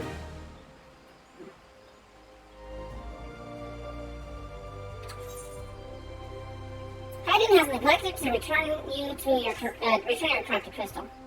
Beg your pardon, Flip-Boo. I forgot to return the crystal to you. Oh, and there is a message for you from Professor Laminate. Something about a man named Marquez. Apparently the professor misses the intellectual stimulation. Forgive me. I should have written it down. It occurs to me that you'll get to ask why you need that crystal. You're not planning on anything nefarious, are you? It would reflect poorly on me and my research if it were used for evil ends. Well, perhaps it's best I remain ignorant. I didn't come to become the professor's greatest pupil by filling my head with unnecessary information. I do kind of wonder, though, whenever I'm watching all those, silly videos on YouTube with random facts and stuff, if I'm just filling up my head full of, junk knowledge, or if any of it's actually sticking. You ever do that where you're watching so many videos and you're like, I don't know, is this doing anything for me? Am I actually doing anything good learning this stuff? Or just kind of going in one ear out the other?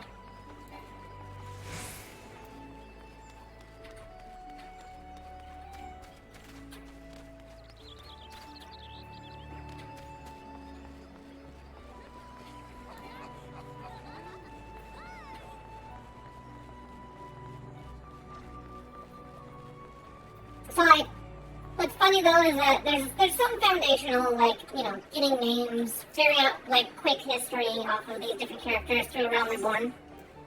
Just sort of getting, a general feeling of what's going on here. But what I find fun, it's like the lore significance of what's dropped in Realm Reborn, of, the 40 plus quests or whatever that they have. And then you can get that in the span of, 5 quests in the future patches. It's kind of silly how much they stretched out the story here. All repairs and modifications have been completed, Flip-Boo. Once you bring me that crystal, nothing will stand between us and Garuda. Alright, well, I have the magic crystal thingy. Let's go ahead and hook it up, and I'm sure it'll just magically work. I'll need to run some tests to be sure, but this looks to be exactly what we need. Right out, Flip-Boo. I'll see that your hard work doesn't go to waste. So stoic. The Enterprise is already more than a common airship, but mark my words, soon it will become something greater, something extraordinary. This is me. This is what I was born to do. You were born to make airships. Gotcha. Did I mention that in not too far future, that they have basically Gundams? I think you need to pick up on your technology there, man. According to my tests, the device is now functioning in perfect harmony with the crystal, meaning we can leave whenever you're ready. You understand, tests can only tell one so much.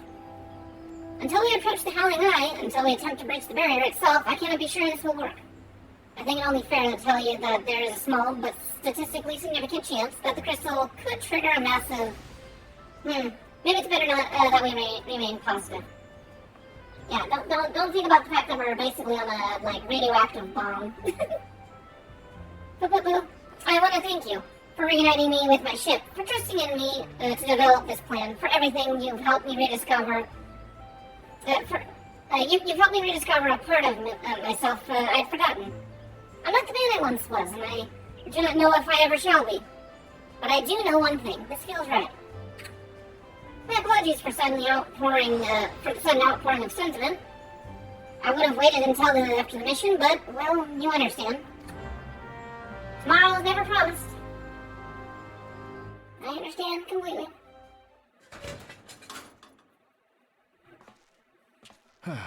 There. She's ready. A voice scene? How long has it been? Ah, she stirs. Oh, of course he has to have a voice line. I think he buffed out those scratches pretty good, though.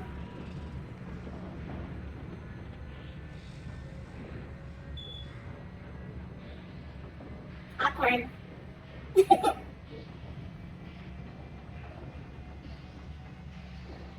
To Kurthus, and an audience with the Harpy Queen Garuda. Enterprise, engage. Hey, that's Sid's line, okay?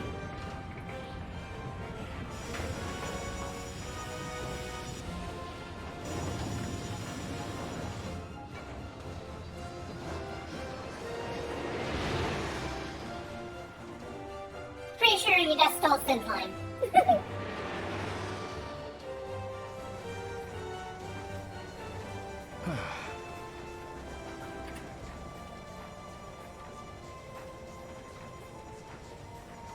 I kind of like this cutscene though because it's like very mysterious, and I actually think it might be Endwalker type teasers. This is gonna have some things to think about, like in terms of what might be revealed in Endwalker. Well, also the fact that we find out that Sid is a Guardian. I mean, we kind of assumed as much, but I don't think it was like as direct as like showing the eyeball here. Damn it. I once flew in this airship. Also, I think it and talks. I was not alone. I wonder what the. I'm kind of confused though too. I'm wondering if this is like 1.0 stuff as well. I don't know. We'll never know because we can never access 1.0. You will never know. There were adventurers on board. Adventurers like you. Oh, really?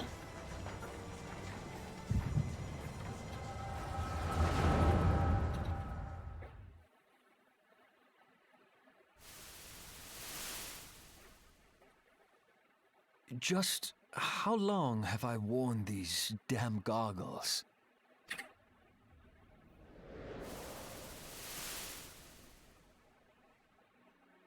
You have a vision inside of a vision.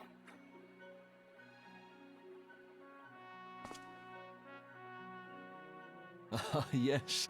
I fancied myself a trendsetter in my younger days. Mm-hmm.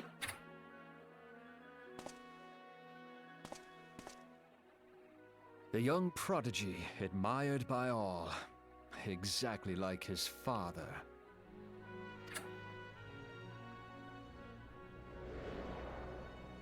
It's an okay outfit. Born and raised in Garlemald.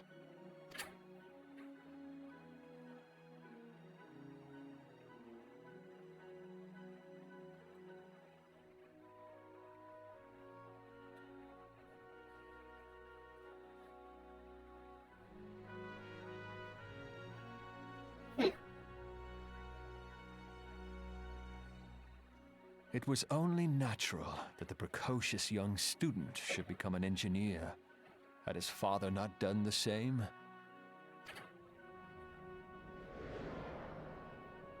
He collected figurines as well. Father, when did we stop seeing eye to eye? I would have to say when he became enthralled by Bahamut and wanted to bring the moon down. That would probably be a deal breaker.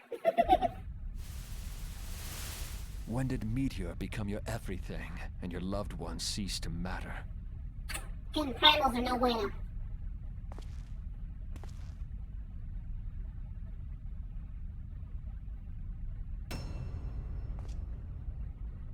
I kind of like those boots where they make the feet look a little bit smaller, but it's more like a stocky sort of look.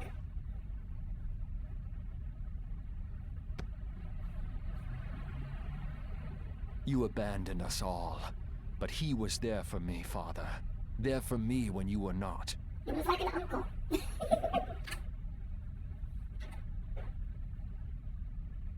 Though he proved no better in the end. Gaius was just another man, with an all-consuming obsession. Correction, he was a man who thought no better solution than the one that was, put into his head.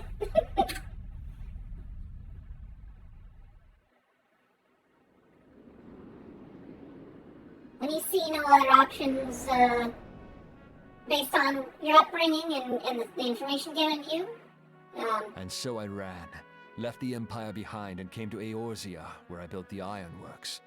I suppose he could have probably thought for himself a little bit, but, I mean, he's Garlean. Who's to blame him for thinking that his solution wasn't right?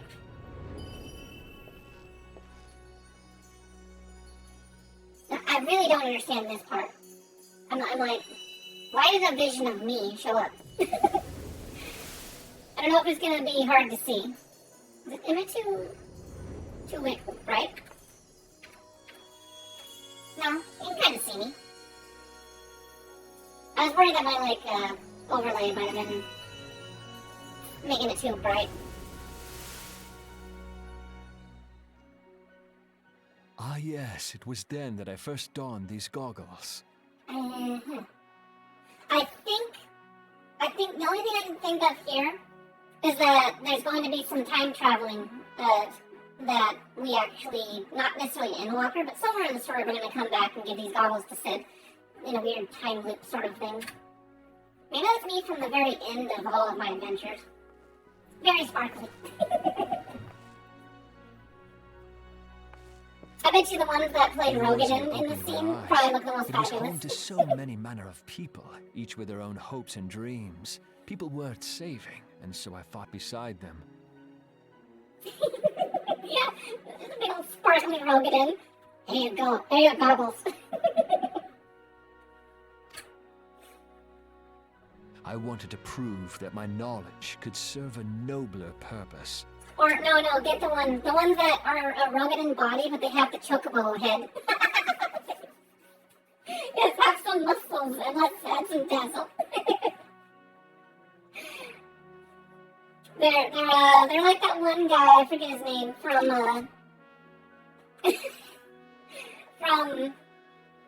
what is it? Full Metal Alchemist. Captain Armstrong or whatever.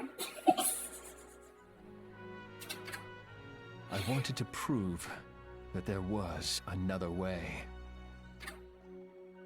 So I've been And it watching all a couple began of... that day when I found my new home. I've been watching a couple of Joe Cat videos.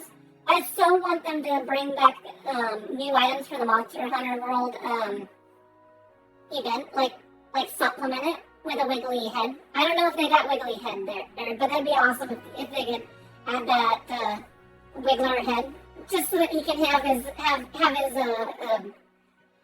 original character.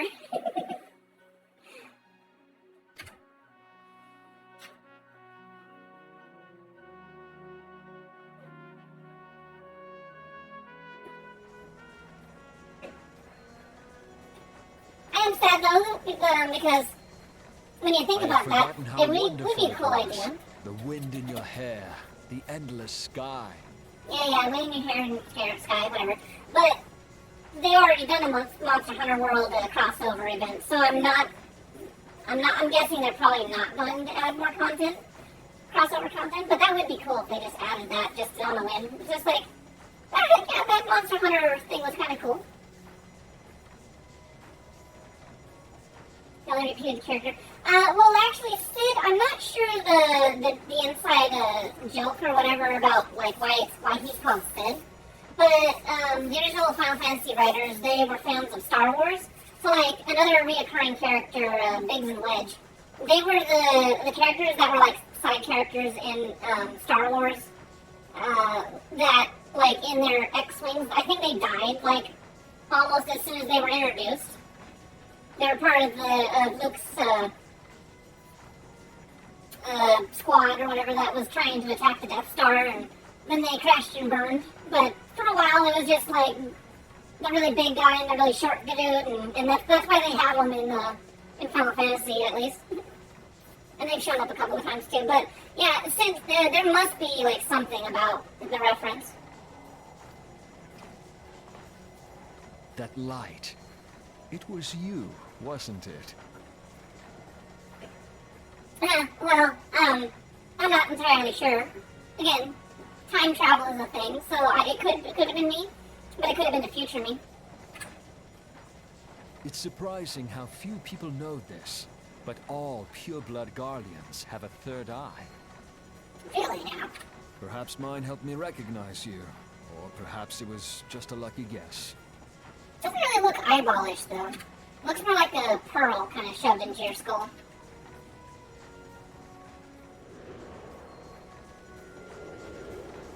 The Enterprise was made for this. To carry Eorzea's protectors into battle. I am proud to be able to call her my own. Sid? What exactly do you remember? Alphinaud, my boy. Sorry to have been such a burden.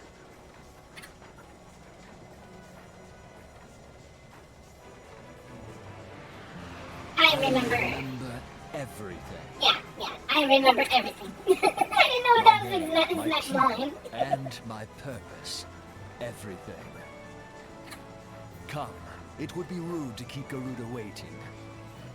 I like his voice now. What's really funny, his voice actor, must have been on other jobs or something for a while. And he comes back later for more Sid voice lines, and he sounds so much gruffer. It's so, jarring. You'll have to see it whenever it happens. I think it's post Shadowbringers, though. So it'll be a while, but it is kind of hilarious how his voice lines... It's the same dude, apparently. It's just... Holy cow.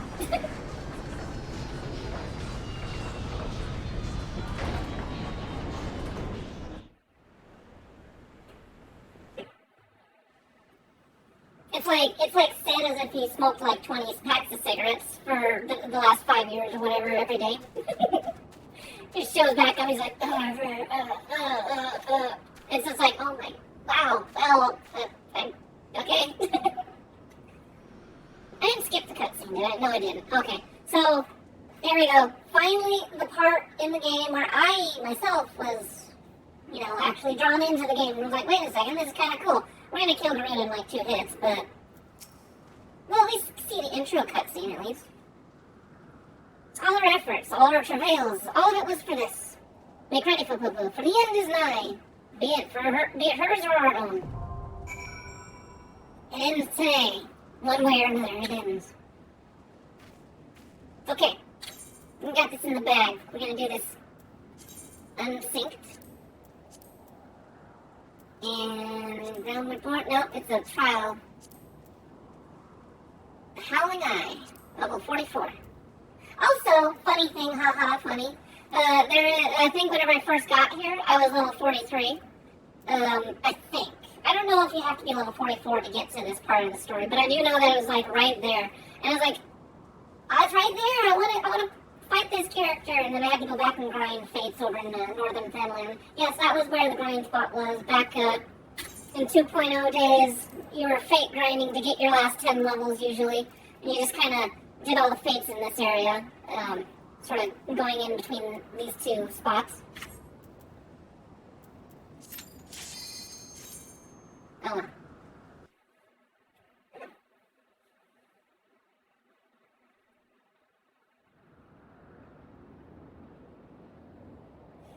Quick, turn up your music, Pika. The music is turned up. If it's any louder, you won't be able to hear me. Who dares intrude upon my sanctuary? Your insolence shall not go unpunished, landwalkers. Oh no, we got torn from the skies.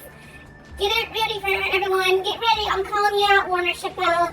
You copyright claim my songs one more time. I swear to God. It even says in the disclaimer, it says that in the United States, I can play this music and there's no problem. But oh my gosh, it's gonna be like, nope, never mind. We're gonna copyright you again. We're gonna hold your video hostage 8 hours or however long I'm gonna make my videos. I can't wait to get past this section because I think unless I do the Nier Automata stuff, I probably won't have that issue again. But it annoys me to no end that this particular song, Warner Chappelle's bot is like mad crazy about putting a stop to it. And I'm like, no, my content. I have permission to play this game. It's okay. Calm the heck down. Full preserve. She's huge. As I live and breathe.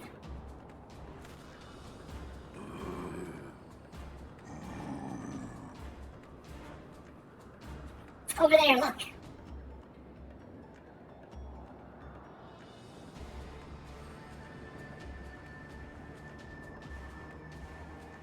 Alright, I also remember the fact that this cutscene is heckin' long, and, like, for people that want to just beat the boss, sometimes you get, like, new players that didn't want to skip the cutscenes, so you're just like, okay, I guess we're waiting here for about, 10 minutes. Amalja and Kobold prisoners? But why would the Ixal bring them here?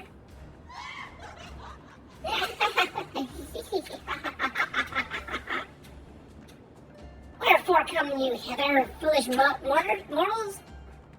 Truly, we are come to put an end to your reign of terror.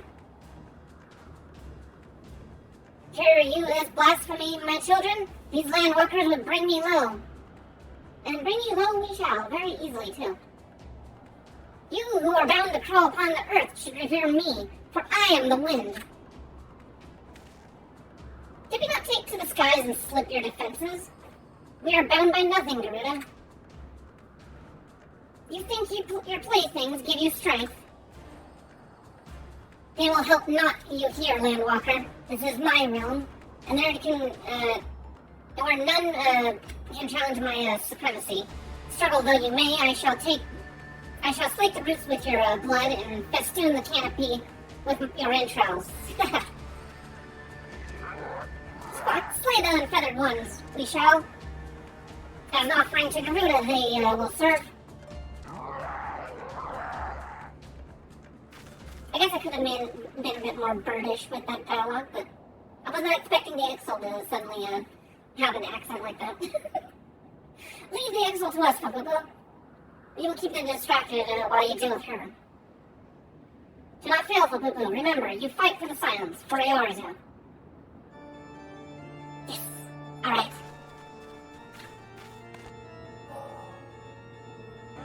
This worm would die by my own hand? Come then, I shall grant you that which you seek. Ow, my ears.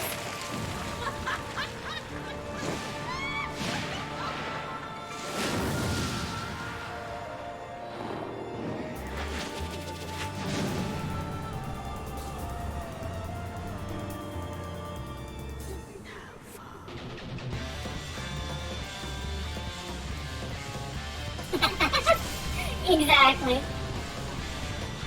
Commencing duty with an undersized party, blah blah blah. Guess what? I'm gonna do this. Here's what I'm gonna do. I'm gonna do boom boom boom.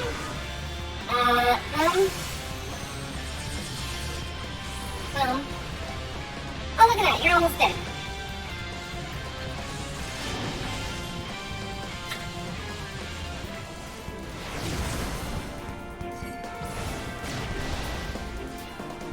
Let me guess, you're gonna try and do a move that's gonna white me, aren't you?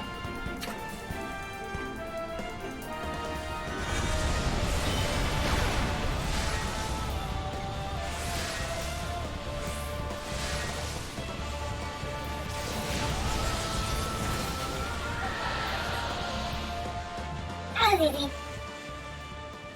No! But now we're finally getting into stuff where they take at least more than one hit.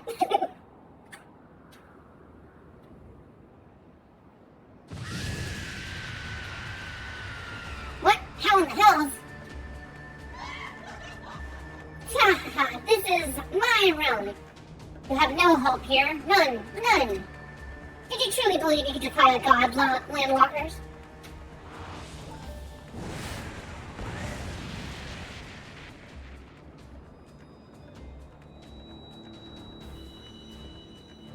I thought you wouldn't take care of the Ixal guys. Doesn't look very taken care of. My power is limitless, my children legion. And they have rendered unto me a wealth of crystals. This gift sustains me, their faith empowers me. None save my children will escape the reckoning, mortals. And those who would use my crystals to awaken the rest shall realize the folly of their faith. Oh, so you're just gonna go and destroy everyone? Is that what you expect to have happen? Then all shall worship none but me, the one true God. Of course, worship. As long as the X will keep praying, she will never fall. Now let's stop them.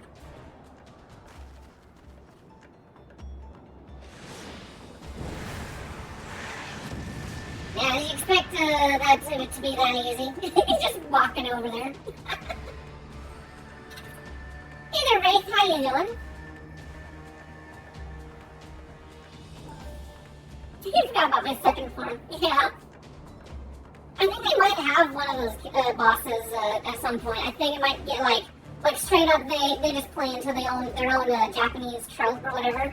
Like this game does a fairly good job of keeping it like somewhat serious, but I think there's probably I know what it is. On Babylon High Bridge with the Hildebrand series, you actually fight this one guy who straight up says like he does a spell called like the In the Beginning, and it just like makes some sort of silly like reference as to why all the bosses are so much bigger than you. No harm will come to my children, to you, my children. It is only the beginning, landwalkers. All those who oppose me shall suffer for their defiance. Soon the worms of the forest shall receive my judgment. The desert vermin next. Their walls of stone will not shield them from the tempest. And then I'll take vengeance on the sea lice. Their wooden boats cannot outrun the wind. Tremble, mortals, for I shall visit you all in time, and all shall be mine, all mine. You, landwalker, you who dared to raise your hand against me, you shall be the first to pay for your sins. Not with your death, but with your life. You will serve me, landwalker, to your last breath. About that. I have a certain thing. I've already been claimed by someone. No, I claimed you. You should be mine.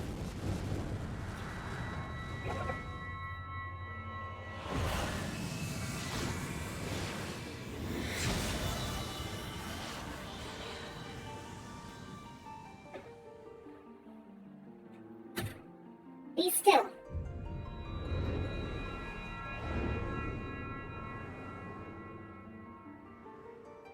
I think that is my final crystal. I think. Pretty sure that's the last one. Let's find out. I forget.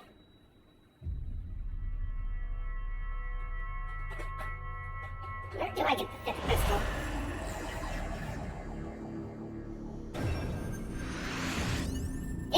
It is the last crystal, and I get the full blessing of life.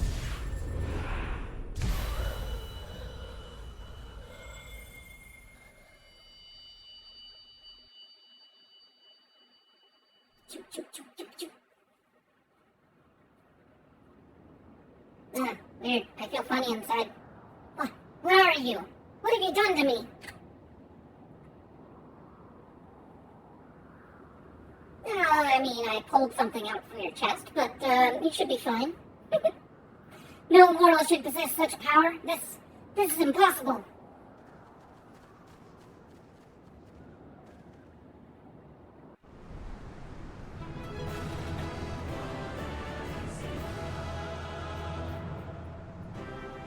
Let me have my cool little smirk.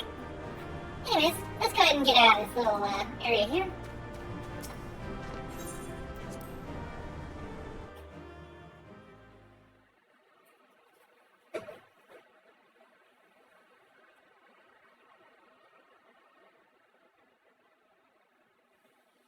Why do you not tremble at my might? Why do you not beg for mercy? Why do you not die? Why won't you die? We've done it. Ah! Impossible it is. Kill you all. Is that all? I love this line. It's like the perfect meme line here. Is that all? O Lady of the Vortex, O mighty Garuda.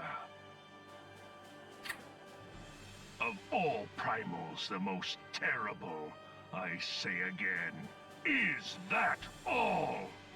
Right there. You just clip that and put that onto like a little tweet if someone's trying to like do a gotcha post or whatever, and you're just like, is that all? Is that really all you got against me? Gaius! Or you know how they do the pathetic like retweet, where they're basically, oh, I'm gonna protect my tweets and I'm gonna block as many people as I can that don't subscribe to my ideas. Nice hairdo. Sid, my boy, you look well. For one who has forsaken kin and country, I wonder what else you will forsake before the day is done. Oh, What? I wonder. What exactly did you hope to accomplish here this day? Save the world, as it is said sometimes. Well, I shall accomplish far more. Hey, give him a break. He just got his memories back. He probably still has some things to sort.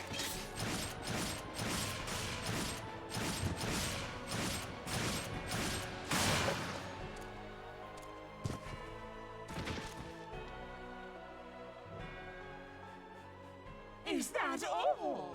Is that all? Insolent mortal! I shall make you suffer! Her voice lines make my ears tickle. That foul stench! I see now. She has touched you!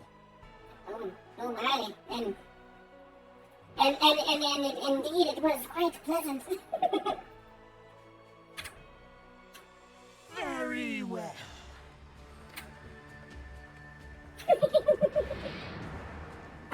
Seven hells, does she still mean to fight? Kinda looks that way.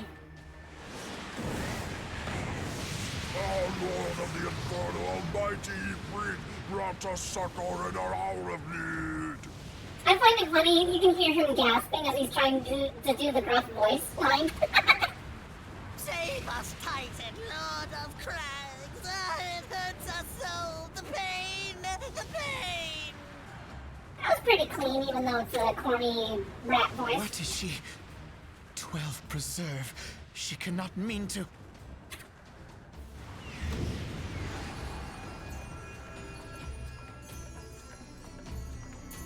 Oh yeah, so what's actually kind of brutal about this, she didn't want to kill him immediately. She wanted them to cry out for their gods, as like the wind was sort of like tearing up their flesh and stuff.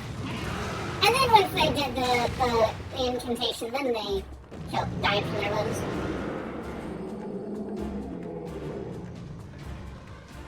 Death by tornado, not exactly a good way to go. No. Or squall, No, this is whatever. all wrong. Stop gawping, boy. We must run. Yeah. You really expect us to take on all three?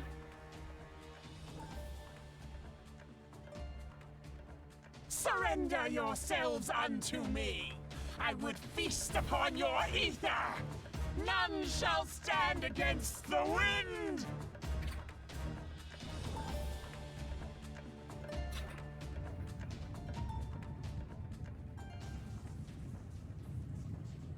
Everyone, this is the final boss from Ninja Gaiden. That demon-looking Bear thing. witness to the glory of the Empire. The demon embryo. Actually, I know what it is when it comes out, but when it's all curled up like that, it does look a little bit like the final boss from that game.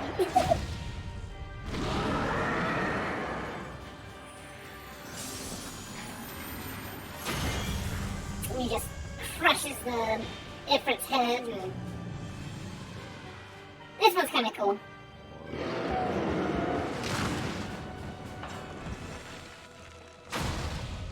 Oh, right in the stomach.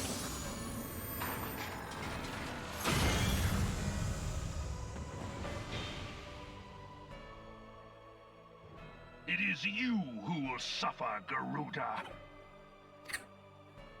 Ancient Alec had ways of dealing with your kind. Now, look on their ultimate weapon, Icon, and despair.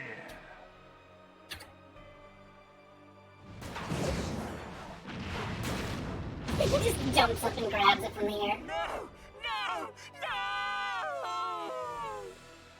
Squish her. Squish her like a bug.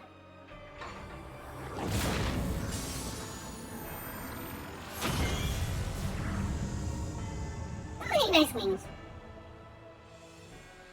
You know, I feel like it exceeds all expectation.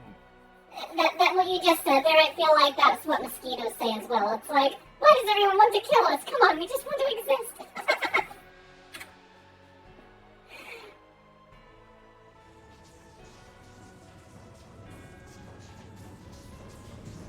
We got this Each spooky primal boy. it consumes, it grows more powerful. A marvel, is it not? Such is the fate of those who oppose the Empire. There will be no warriors of light to save you this time. If your leaders are as wise as they are reported, they will surrender.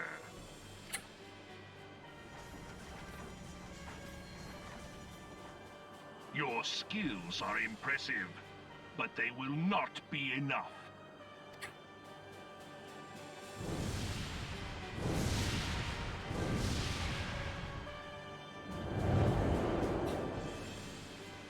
How is that thing flying? Those wings would not carry that big old black body. 12, have mercy.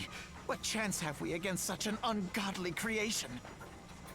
Fire 3 going into a... And who was that I don't know. armored devil? That was Gaius van Balsar, legatus of the 14th Imperial Legion and supreme commander of the Garlean invasion force in Eorzea. Of course. The Black Wolf. How could I not realize? Grandfather mentions him in his journal. I was never so naive as to think the man would abandon his ambitions. But these developments are beyond my worst expectations. What have you been doing these past 5 years? How could something of this magnitude have escaped the Alliance's attention? As far as He I heard no understand... whispers, saw no signs. In the wake of the calamity, the Empire seized land and built outposts, but that was the extent of their aggression. Damn it, Gaius! Where in the seven hells did you find that thing?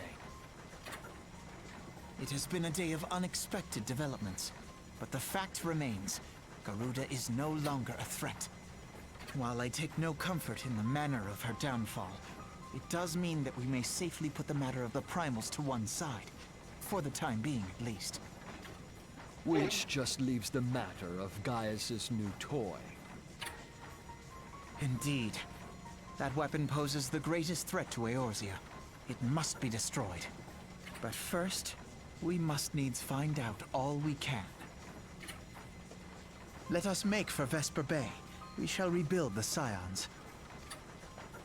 All is not yet lost, my friend. For we bear the light, and shall surely lead our people from the darkness. Cool. Let's do it.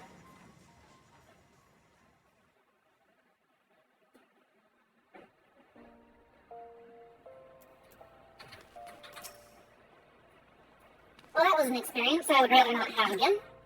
Something has been troubling me, Fububu. Shortly after the Black Wolf took center stage, when Garuda attempted to claim you as her own, I could have sworn I saw... but I'm sure I was mistaken. In times of great stress, the evidence of the eye is apt to misread by even the most intriguing mind. Inquiring mind. I forget I mentioned it. Returning to the subject of our earlier discussion, we may consider the matter of the primals closed until further notice. No beast tribe will dare summon their god as long as that weapon exists. Truly a more effective deterrent I could not imagine. It almost seems a shame to plot its destruction. There's a lot of things that we're going to have to destroy that we won't feel good about destroying. It is past time we return to the Waking Sands. To leave our headquarters in disrepair any longer would dishonor the memory of those who fell there. We've been brought to our knees, but we will rest, rebuild, and rise once more. I just don't feel comfortable going back to the place that the Garleans just casually walked in and killed, almost all of us. Killed and or captured everyone that was there. I don't feel safe no more.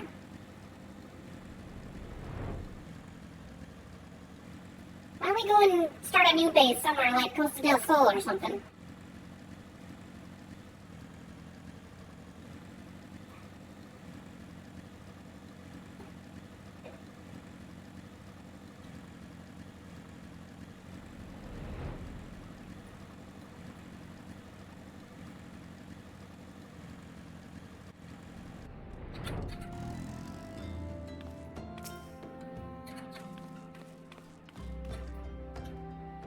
Someone's had a long day.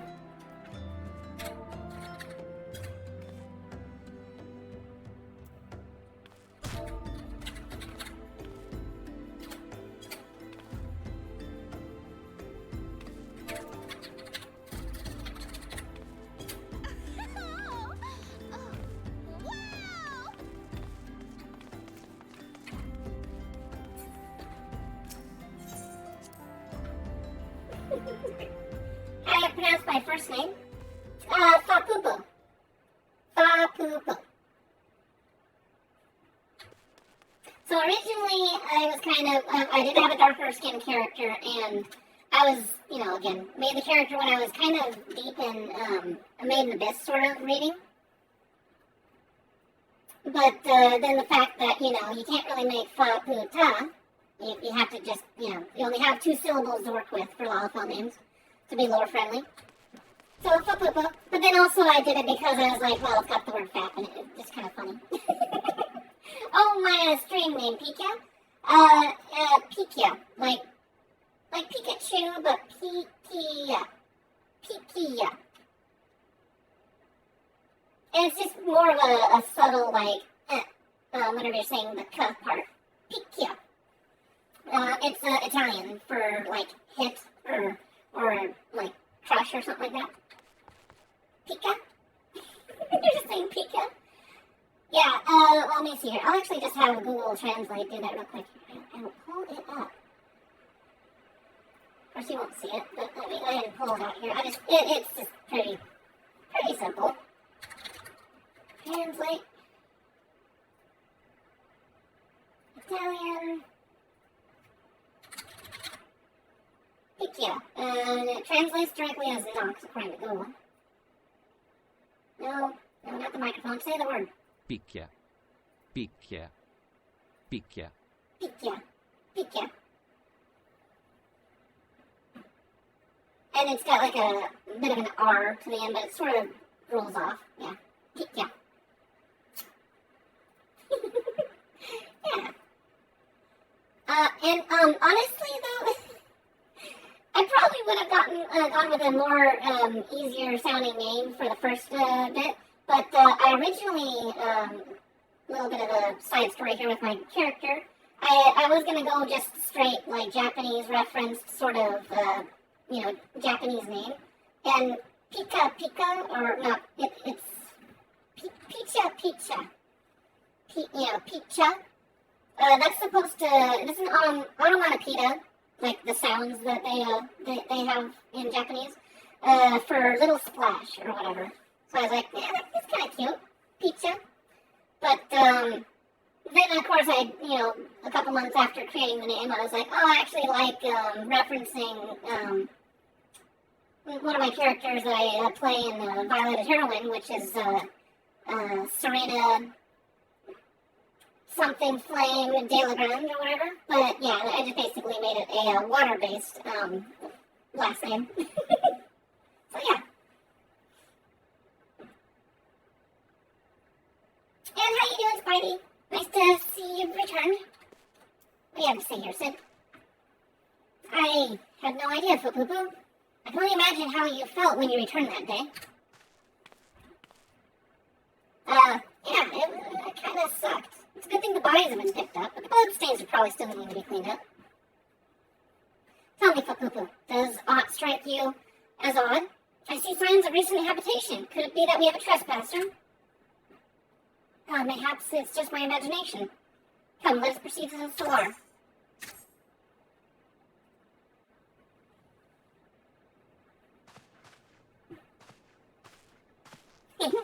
I'm glad that you like having me along for the ride. It reminds me of this other person that did a lot of trips and stuff with me when I was early VTubing and all that. Rack Lad or whatever. I don't know what he is at, or if he moved on, or if I said something that like offended him and he left. But for a while I was a travel companion. Let's see. Wait. Oh, there she is. Who goes there? Now, Ida. Is that any way to greet a friend? What have you been doing? You just been sitting in an empty, dark room for the last few days or something? Alpha no, Fapupu. Sid, what is, wait, is this a dream? Not that I'm aware of. It's been a while, Ida. She literally just broke. She, like, comes back like a lost puppy and is like, oh, Master's not here. I'm just gonna stay and do nothing until someone shows up and gets me. I don't believe it. I was sure you'd been...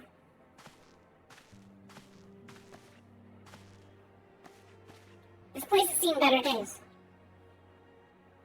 I wasn't exactly here when... I was still in talks at the Adder's Nest. The first I knew about it was when I came back and I saw... Ida. The church had taken care of the bodies, but that still left the stains. It was hard to know where to start. If Stola hadn't been here to help me. Oh, at least you had Stola to keep you company. Stola's here too? Yes, but she's not here right now. She's gone to Ulda to meet a man who might know what happened to the others. Papolimo and Minfilia weren't among the dead, according to the church. Stola thinks they were taken somewhere. Wait, why was Ida not by Papolimo, though? I feel like they're usually, like, attached at the hip. Upon the orders of the Black Wolf, no doubt. Why would he want them? Because they possess something he desires. Knowledge of another power that can be brought to bear against the primals. One that Gaius is yet to harness. The Echo. Gaius will be aware of its existence, as well as the immunity it grants the gifted to the primal's influence. Powerful though his elegant weapon may be, he would doubtless desire such protection. He needs to use Minfilia to gain an understanding of the Echo. None of which explains how the Empire came to know the location of the Waking Sands in the first place. Yeah, who outed them, I wonder. Could it be a certain white-haired, smarmy boy that hasn't shown up for a while? No matter, the Empire has shown its hand, and now we must act. It is up to us to rebuild the signs and save Eorzea. Can I count on you, Ida? Oh, yes, of course, whatever you need. We can discuss our next move upon Stola's return. For now, we may rest.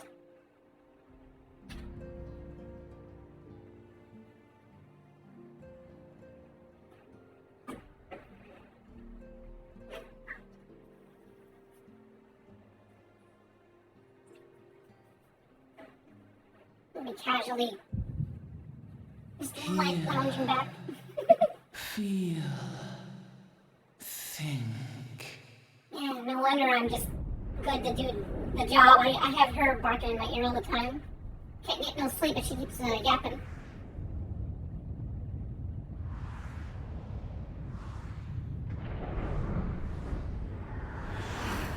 There's the final days again. I mean, the Echo.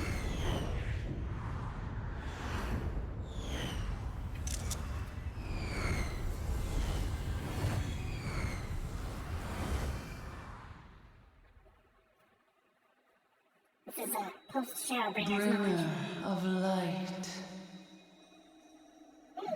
So, brave gatherer of the crystals, thy soul burneth bright. alright, we haven't talked to you since we got all the crystals. I am Hydaelyn, all made one. Hearken unto me now, for the darkness doth begin to spread. Wear thee the bearer of the crimson brand, for he is the avatar of shadow, whom death attendeth always. Whoa, slow down, there's a lot of The information coming at me at once. crystals shall be thy salvation, thy blade and shield both. Bladed shield, that's a cool weapon. Steel thyself, for at the appointed hour thou shalt stare into the heart of darkness.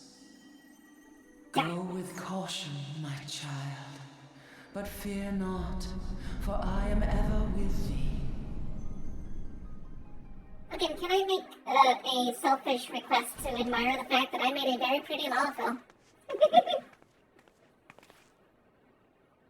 You know, actually, though, I am kind of cheating. I have an adjustment to the facial texture. It's called doll face, but it like redoes the makeup, so it's like slightly more just flush and smooth looking, and looks like she actually did makeup instead of just having like weird sort of textures for her skin. So honestly, you won't see this kind of Lalafell in your game. But Boo Boo, I see that you and Alphino are safe, and Sin.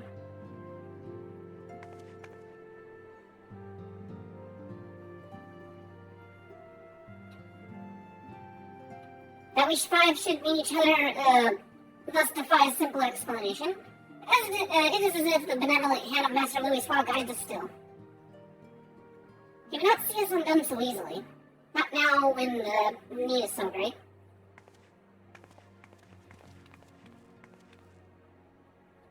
I know where Minfilia and the others are being held. Where? An Imperial stronghold in the heart of Madrona, Castrum Sentry. Oh darn, now what are we gonna do?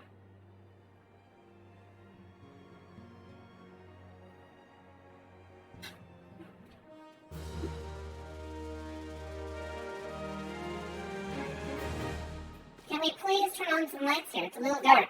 But yeah, no. Just a little bit of tiny moment here. Let's see. G photos. I will zoom in here for you.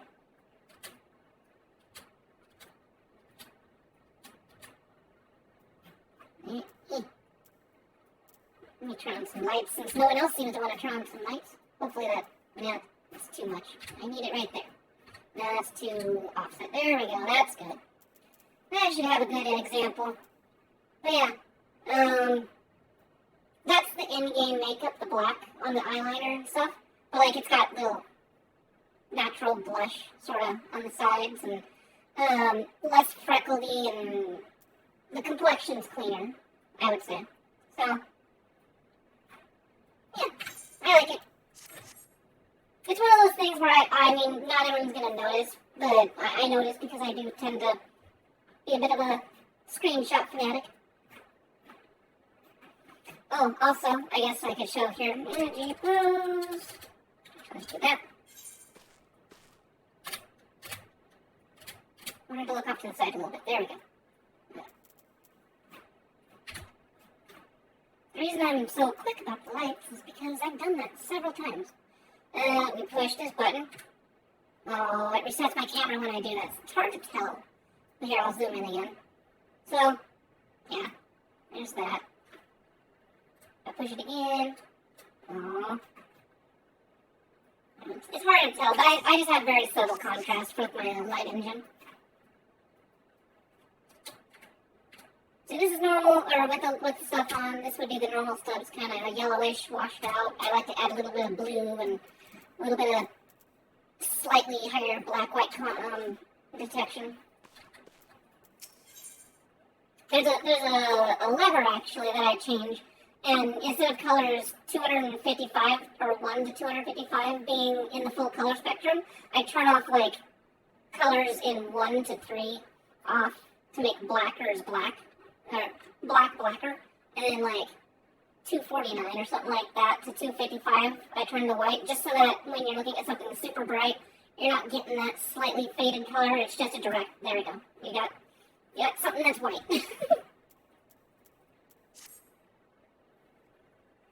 The rescue of our allies will be no small undertaking for Pupo. Even under normal circumstances, breaching the defenses of an Imperial castrum would be a highly dangerous proposition. But now that Castrum Sentry houses prisoners whom the Garleans deem valuable, we may be confident that they have taken additional measures to ensure the stronghold's security. If we are to free our friends, we will require an effective strategy. And if we are to formulate an effective strategy, we will require intelligence. I believe I know a man who may be able to assist us in this. Lord Portaline of House Durandar. He is stationed in the observatorium in Kurthus. Let us go to him and beseech his aid. Great, gotta go back to these jolly people.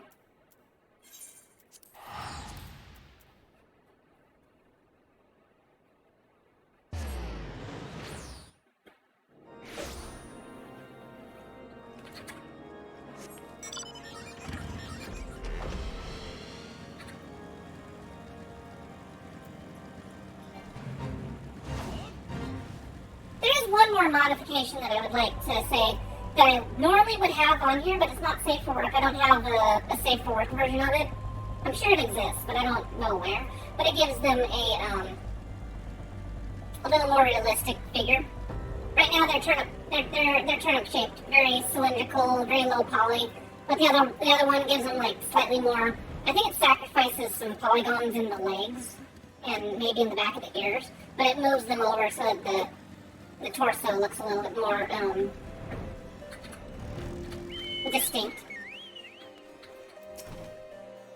For Pupo, the woman who unmasked the heroic heretic in our midst. To what do I owe the pleasure of your company? You are an associate of Y'shtola, but of course, Lord Deljama confided to me that you are a scion of the Seventh Dawn. But yeah, as far as I understand how it works, is that they still have to have the right polygon count. It's just, you can move it around depending on what you want, like more detail or less detail. And unfortunately, Lalafell have slightly lower polygon count than a bigger character, so there's less flexibility. Let's see, they hold several of our number whom we intended to free.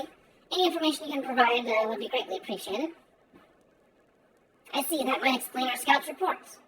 They observed 4 prisoners being led to the castrum, a hurrying woman, an Elzen man, and 2 Lalafells, one male, one female.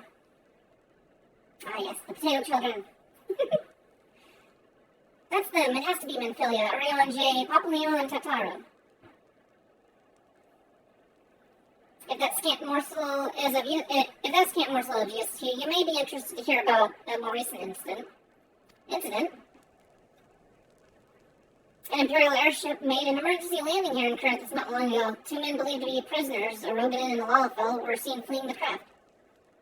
Eggs and wedge, what are you guys getting into again? What did you say? A Rogan and a Lalafell, Master Garland. Neither wore Imperial dress, and they both seemed disinclined to wait for rescue, hence our assumption that they were prisoners. Well, I'll be damned. It's Biggs and Wedge. Trust those 2 rascals to escape. We must find them for Pupo, and soon. The Imperials will not rest until they are captured or killed, and if Biggs were given the choice, I fear you take the latter. Freeing those held in Castrum Sentry will require substantial planning and preparation. As such, it is an endeavor that will admit some slight delay. The matter of the escapees, by contrast, will not. Shortly after the prisoners vacated the airship, our scouts observed Imperial troops setting off in pursuit. It is likely only a matter of time before they catch him. If you wish to see your comrades again, then you best act now. They always seem to show up at the right time, right place at the right time. If, as has been suggested, the Garleans took our fellow Scion prisoners in hopes of understanding the Echo, it seems reasonable to assume that they will not be executed until such a time as the study is complete. But Biggs and Wedge are not signs, nor do they know aught of the Echo. As Lord Portaline said, this may prove our only chance to rescue them. I say we seize it.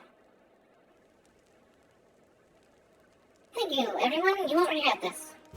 Or we're seriously considering abandoning Biggs and Wedge to go save our friends, which are, more or less sitting pretty in a jail cell.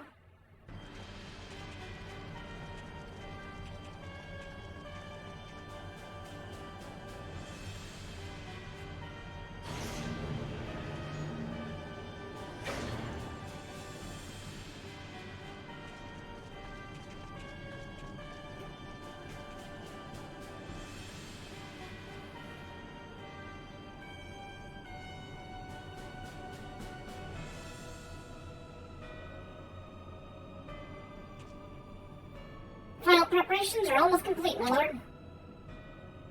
There stands the culmination of 5 long years of painstaking work. But all our efforts will be vindicated when the Empire's vision becomes reality.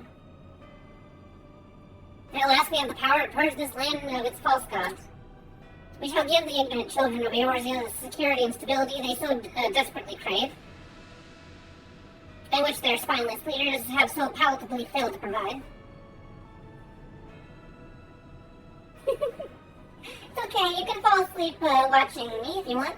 As you say, my lord, rest assured, our engineers will not rest until the weapon is fully armed and operational.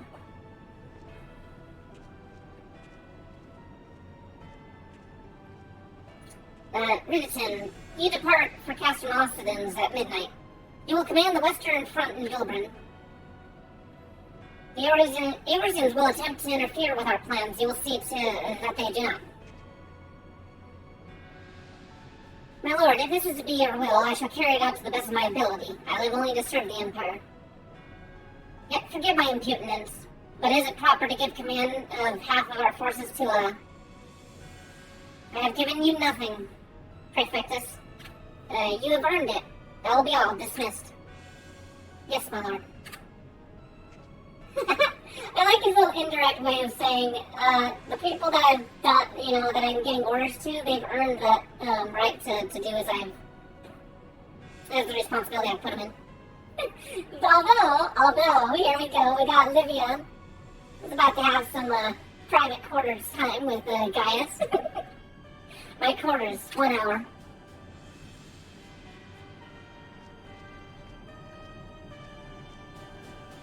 Yeah, you gotta keep up on the,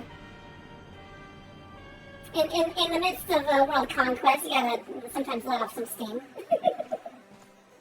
I just find it funny, when games do that, where it makes it so, slightly apparent, but kind of subtle, where it's you know what's gonna happen.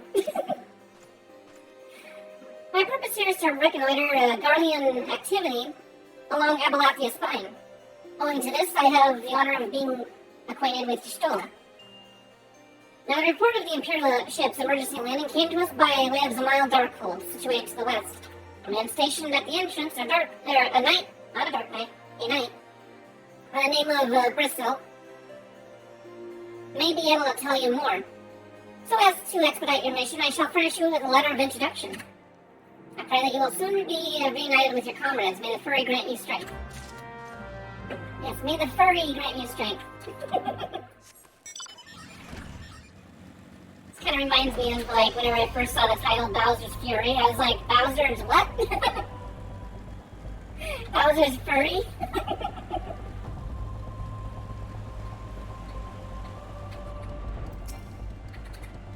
Why am I stuck in the ground? Why am I, what the heck is going on here? Am I about to glitch out? What? Wow, that was weird.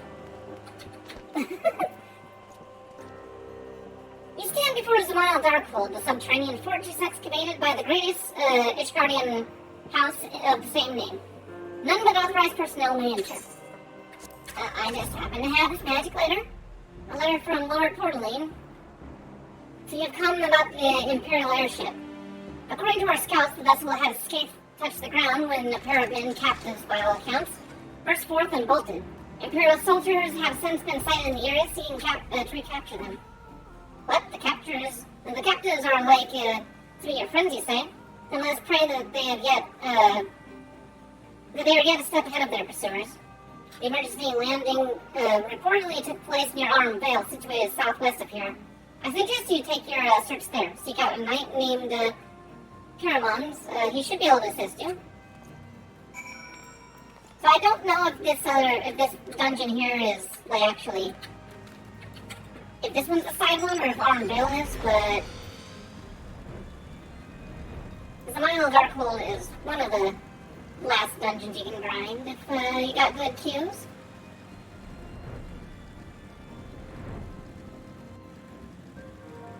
And then everyone's favorite dungeon, Arm Vale, which I say is still a favorite because it's the best one to grind if you're needing to like do say like dungeon clear tokens. I can clear this on this character unsynced in like 3 minutes if I've got a good rotation going.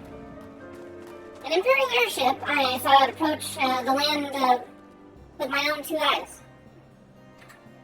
I hastened to the landing site, arriving just in time to see a vessel take to the skies again, but not before it deployed a detachment of troops. Prep orders were being barked, and there was an air of consideration about them. Consternation. Consternation. All these big, crazy words. I actually don't think I do any of these dungeons. I think it just is like teasing you that you can do these dungeons off to the side. But the main scenario continues elsewhere. There were prisoners aboard the airship, it seems, and they seized the opportunity to flee the vessel. When the vessel was forced to land. The Guardians who were deployed formed search parties and proceeded to scour the wilderness. In order to lure our forces, I returned to my post to find evidence that someone had been here in my absence. Wherever they were, they tried the door to no avail and decided to go elsewhere. In all, I marked 2 sets of footprints, one large and one small. If you search the area, mayhap you'll be able to follow the footprints to their owners.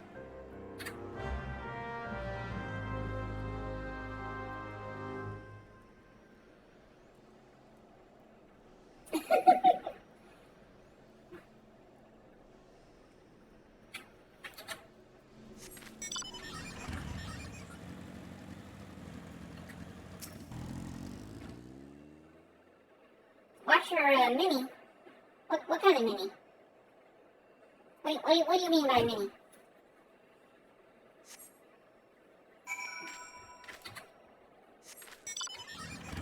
Oh, I see. Yeah, it's like, no, I am less sick. You want your child to be less sick and have it be even harder to get to do what you want to do?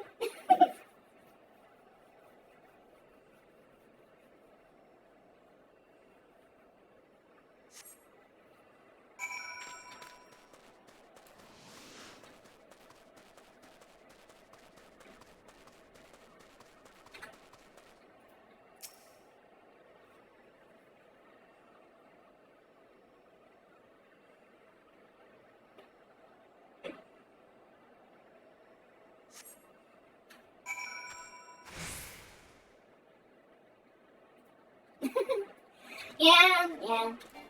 It is kind of funny where it's like, oh, some friendships are like that where you're like, really? I mean, I know we're good on, when things are good, we're good, but that's taking advantage of me.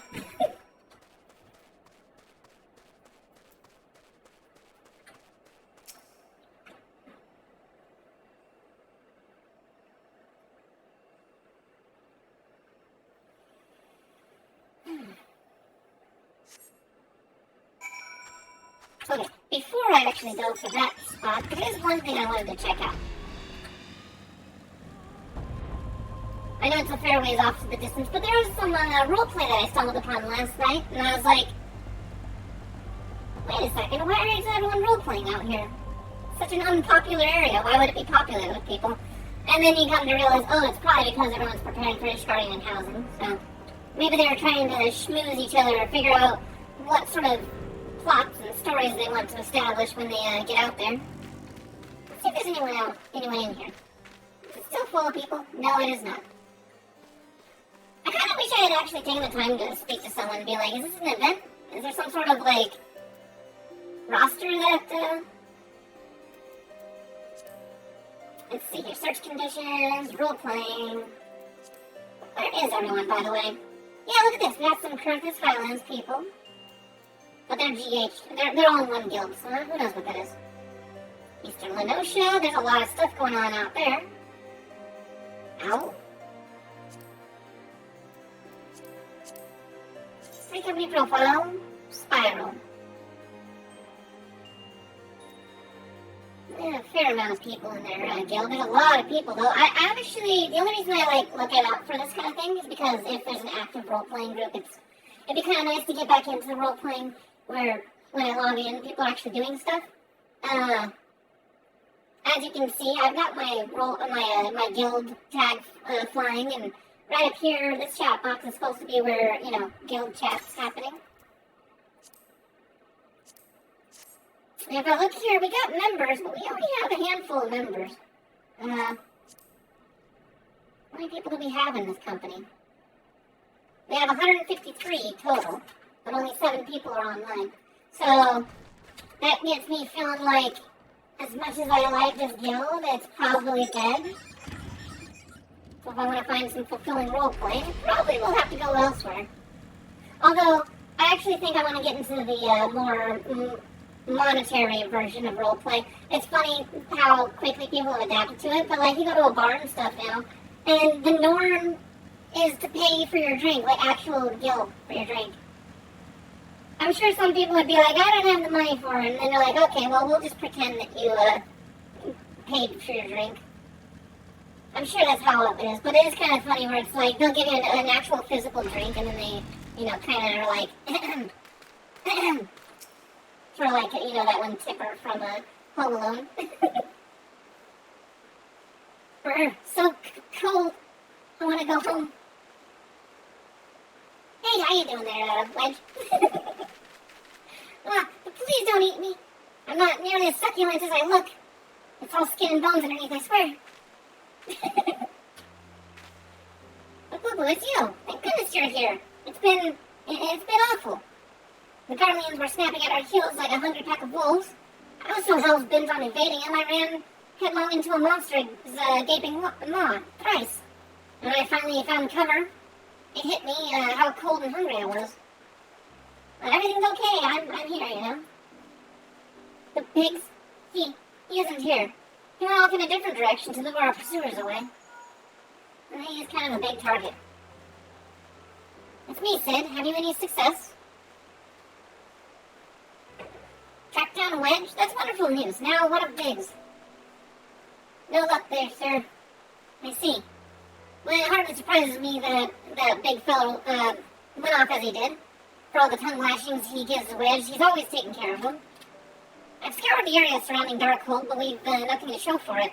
At any rate, we know for a fact that Biggs headed west. With Ida and Nishtola helping out, I'm sure he'll turn up soon. Now then, I'll make my way over to your position while keeping an eye out for Biggs. If memory serves, there should be an Ishgardian fortification not far to your west, Monument Tower, and I believe it's called, let me see there. Dare I hope? Was that Master Garland you spoke with?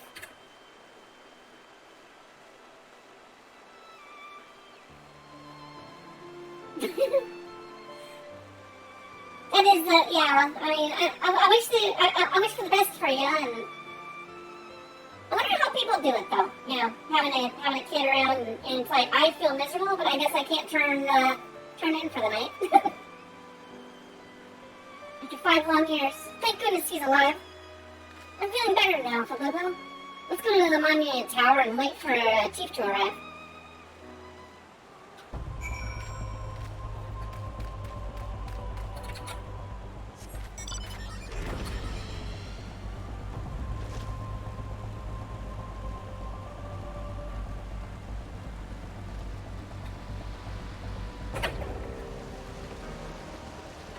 Aww, it's blocked off. I can't actually go up that river.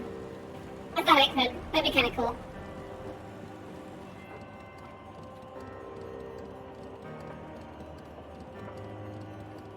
Yeah, that's true.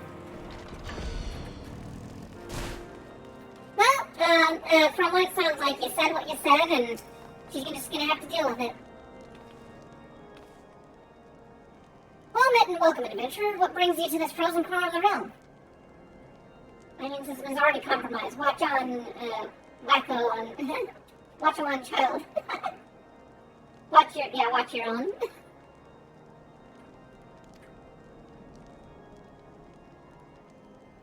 Oh, it would seem your companion has caught a chill. Come and warm yourself by the fire. I will bring you a hot broth. It's warm them bones inside and out. How are you feeling now, then? Stay here as long as you need. The same goes for you, friend. Tis plain you have had a long, hard journey ahead of you. You must find rest where you can.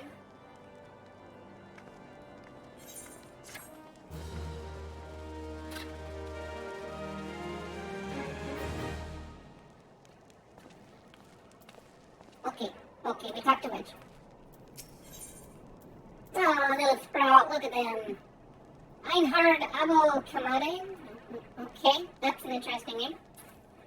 Wedge is gravely concerned about his missing companion. I'm fine now, thanks to you, but I can't bear to think that Biggs is still all alone in the cold, with Garleans on his heels. He lured the enemy away for my sake, and now he's suffering for it. I hate to have to rely on you again, Flip-Boo. But do you think you could search for Biggs? I haven't the slightest notion where he might be at the moment, but maybe, just maybe, the people here have seen something. Possibly. A Aurelian gentleman dressed in the same manner as your companion. I'm sorry, but he did not come by here. Let me think for a moment. I will not raise your hopes unduly, but there is a cave situated south, a short distance to the south. We call it the Furious Gaze, and it would be worthwhile to investigate. I make this suggestion only because your friend seems to be a selfless sort. Rather than drawing the enemy to this tower, mayhap he elected to pass us by. You may be right. It's just funny that it's like literally in your backyard.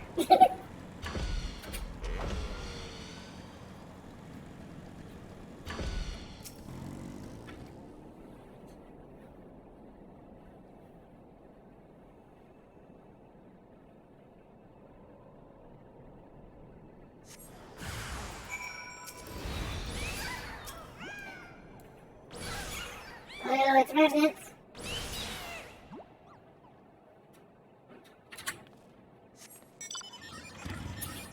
For anyone that plays Phasmo, that would actually be horrifying, being surrounded by 3 revenants.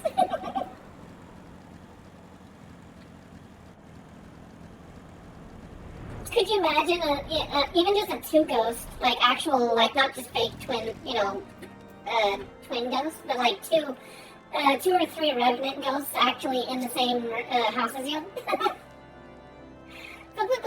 Were you able to learn anything? No? Not in this area? Well, that stands to reason, I suppose, seeing as he was trying to lure the Garleans away from me. But where in this vast sea of snow and ice could he be?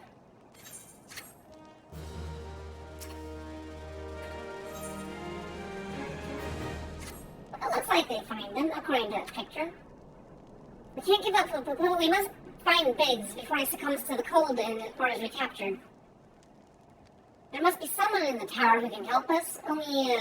Even if it's only to tell us where else to look. Ask them for me. Ask anyone who will listen. Hurry! Biggs' chances of survival grow slimmer by the moment.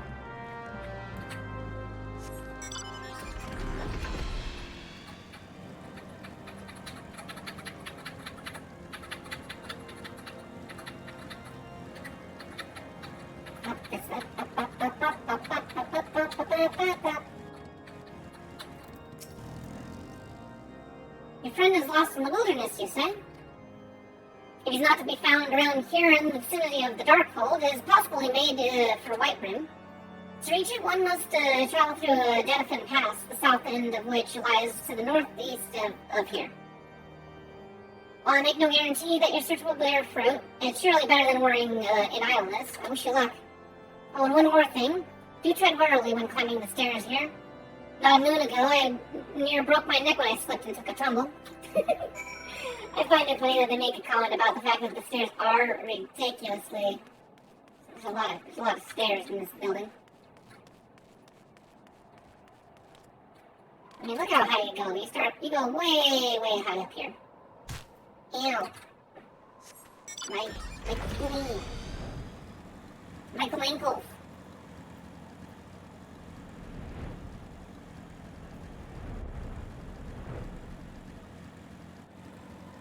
Wait, do I have the car on this character? I forget if I did or not.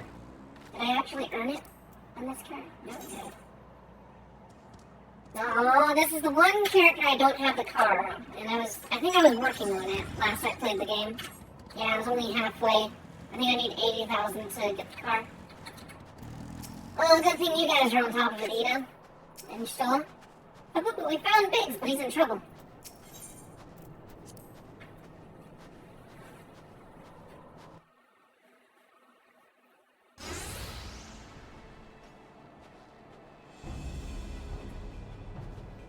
Our orders to take you back, dead or alive. Which will it be, engineer? Why don't you come and find out, Tinhead? Ah, Poo-Poo. It is, well that you are here. The situation is grave. Biggs is in a bad way. We need to do something right now. Ida has the right of it. He will perish if we delay. With me.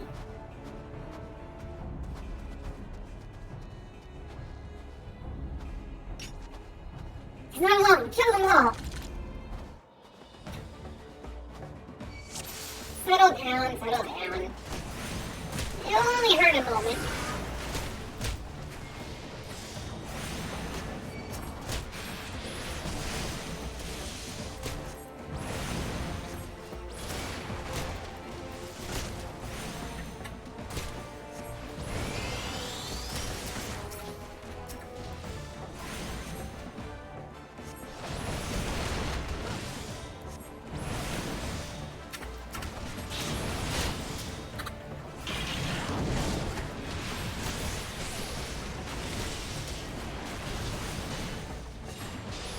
Alright, it's not that big boy.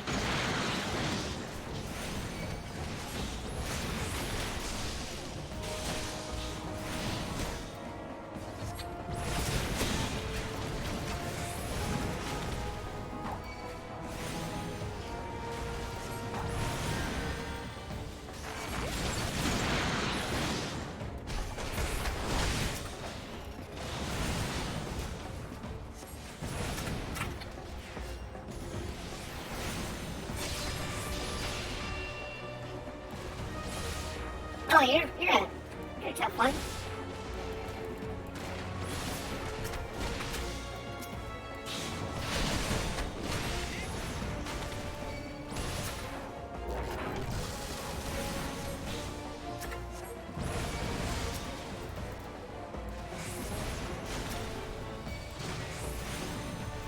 Are you still alive, really, after that? Really? Need that already.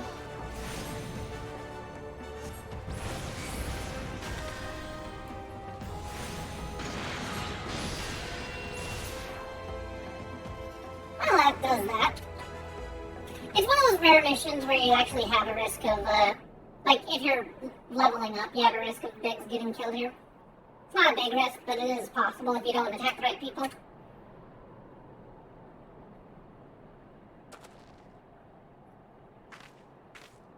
He's been, too long in the cold. We must find shelter for him. Monument Tower, you say? Very well. Ida and I shall bear him there with all haste. So we'll be so glad to see Biggs and Wedge again. I love reunions.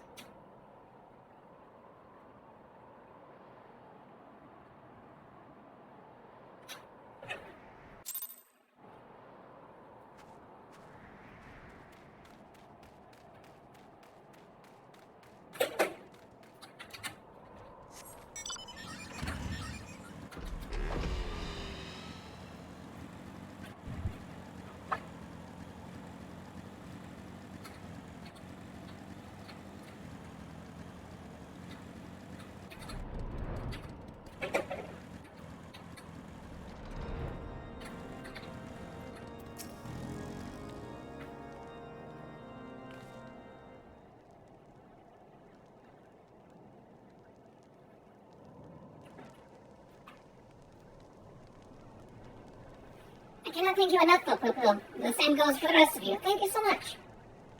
Hello. Hello. Oh, don't mention it. We're a family, are we not? Well, yes. It's just I don't think... Sniff. I don't think that I'd ever see him again. I owe you a lot of, I owe you a lot in my life. And you saved wedges, too, Poo-Poo. I'm losing count on how many I owe you.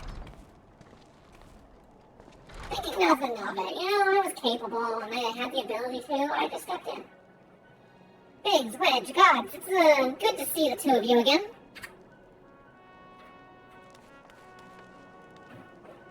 Chief, it's you. It's really you.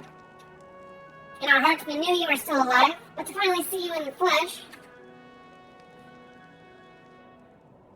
When Alphino told me the raid on the Waking Sands, I feared the worst. What happened? When the enemy struck with near no warning, we didn't stand a chance. Wedge and I were in the workshop when they came. Before we knew what was happening, the Imperial's house at gunpoint. It must have been awful. There's one thing I don't understand, though. How did the Guardians get there so fast? I mean, the Immortal Flame should have seen them coming, right? I myself have asked the same question. That day when I returned to the carnage of the Waking Sands, I noted not amiss in Horizon. Nothing at all to suggest the passing of an Imperial force. From this I conclude that the Garleans came neither by land nor air. Nay, they were born there by teleportation magics. Magics the kind used by the Asians. Ah, that would explain why no one caused a stir. I'm glad each soul is observant like us. Carry on. We were bound and blindfolded and bundled into a cargo bay by a waiting airship. I can't rightly say how long we were aboard, but when the time came for us to disembark, we found ourselves in the midst of an Imperial stronghold, Castrum Sentry. Upon arrival, we were marched off into the main complex.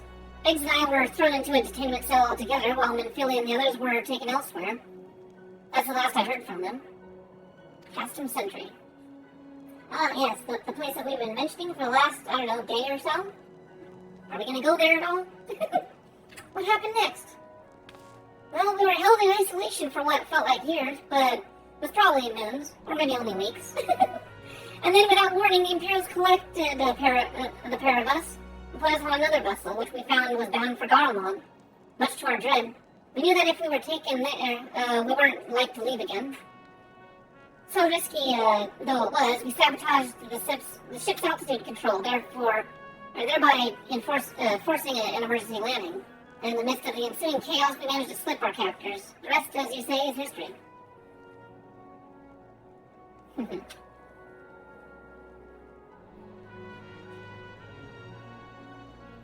Ha! If I didn't know any better, I'd call that a likely story. Sabotaging the altitude controls of an airborne vessel? That will have been Biggs' handiwork. Like as not. You always were resourceful in a tight spot, my friend.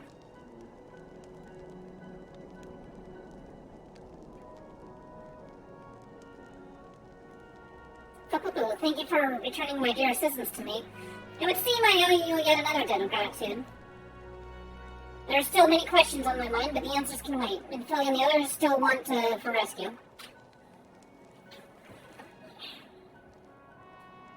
Alright, you lot. Garland Ironworks is back in business. Let's go and give the Imperials what for.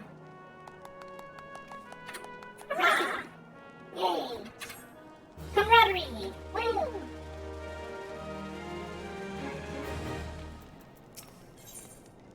44. Sid wants to prepare a strategy to rescue Minfilia and the other Cylons. Thanks to you, Biggs and Wedge are with us again.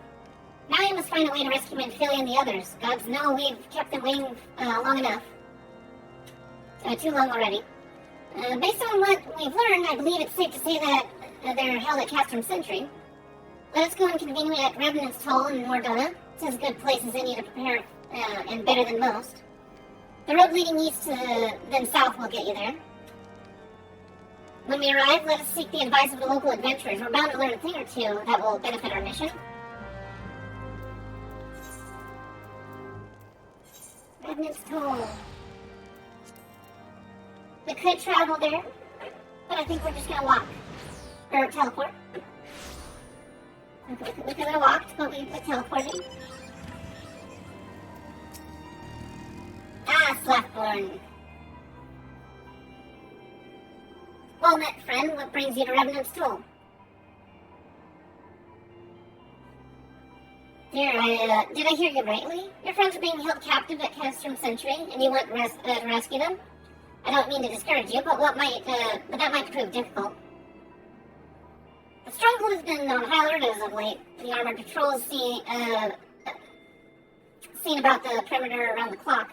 Not even the flag could get within 100 yards of the walls undetected. If the Guardians were alerted to our coming, we cannot know what they will do when filling the others. We must act with the greatest stealth. It should be a good old-fashioned infiltration. But the security is so tight, how are we going to smuggle ourselves in? Why, I have a mind to walk through the front door. Huh? The front door? Aye, we'll disguise ourselves as Imperial troops and march right in. For this, we need a few sets of Imperial uniforms, a suit of Magitech armor, and impeccable timing. That's a bold strategy, but it just might work.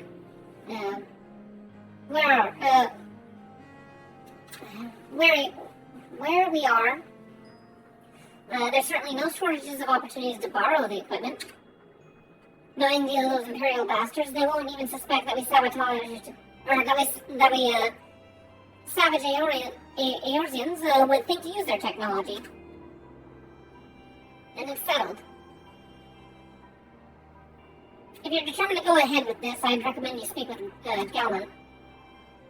The fellow's got a personal grudge against the Empire, and it happens to know a deal about Castrum Sentry besides. I've no doubt that he'd want to be, what have you read? Yeah, okay, yeah. I am going to get some water. I must hydrate.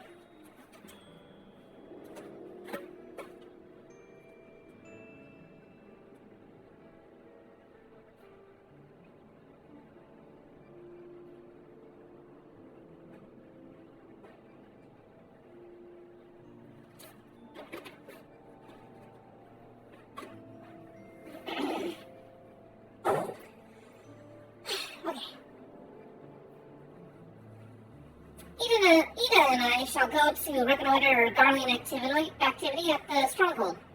It would not do if something were to befall our comrades before we had a chance to act. Come and join us then, when you're ready, Papa. Let's do this.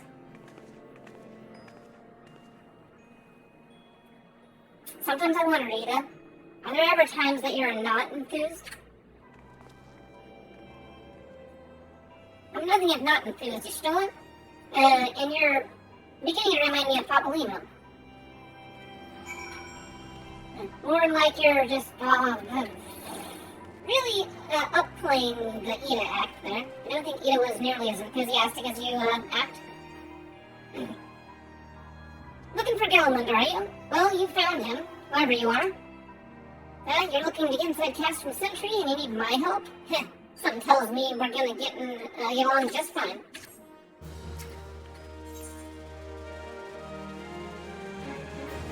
Getting even with Garmo. Galman would like to aid your mission to rescue the captured Sounds. So you have friends at Castrum Sentry what want for rescue. Flackborn knows me too well. You can count on my help. I've got a score to settle with the Imperials, and as I never pass an opportunity to get back at the Warsons. But enough about me, let's talk strategy. Rescuing folk from captivity is right delicate business. A single oversight, just one little blunder and it's all over. You can't leave any room for uncertainty. For starters, you need to confirm beyond a shadow of a doubt that your friends are where you think they are. You don't want to risk your neck only to discover that they've been moved elsewhere. How can you find out, you ask? By following these instructions. If you approach Sentry from the east, you'll see a swampland to your left called the Tangle. Get in there, never mind all the marbles, and navigate your way to the southwestern corner. You'll soon come upon some drainage pipes coming down from the Stronghold. Don't ask me how I know, but one of them leads up to the command tower. If you listen closely, it might be as you can eavesdrop on some of the happenings within. Once we know for certain your friends are there, we move to the next stage of operation. Now, get going. Godspeed. Alright, let's confirm that our friends are there, even though everything else says that they're definitely there. I guess some time must have passed. There is a chance they could have been moved. It's nighttime, so we get to appreciate all the little, like, laser anti-aircraft sort of stuff and Carnival yeah, it's different.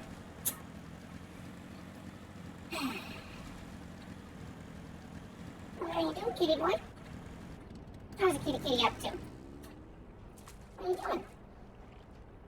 Hey. Where'd you go? Hello. Do pardon me, I have a cat, and he demands attention. He takes top priority. Yeah. How you doing? Where's you going? Yeah. What's up to? Yeah. Where's you going, boy? Yeah. Good little kitty boy. Oh, this coat is so soft. I'm so happy. I don't know if it's the area that I moved to, but super fluffy kitty. He's super soft. Yeah. He's a soft kitty. He's a good boy. That's my leg. Don't claw that. It's a... We're just giving mittens, but it's my leg.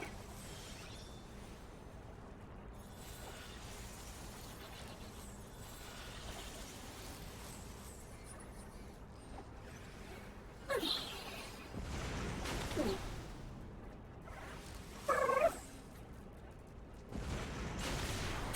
Oh, it's over here. Not quite where I need to be. Yeah, let me through. There we go.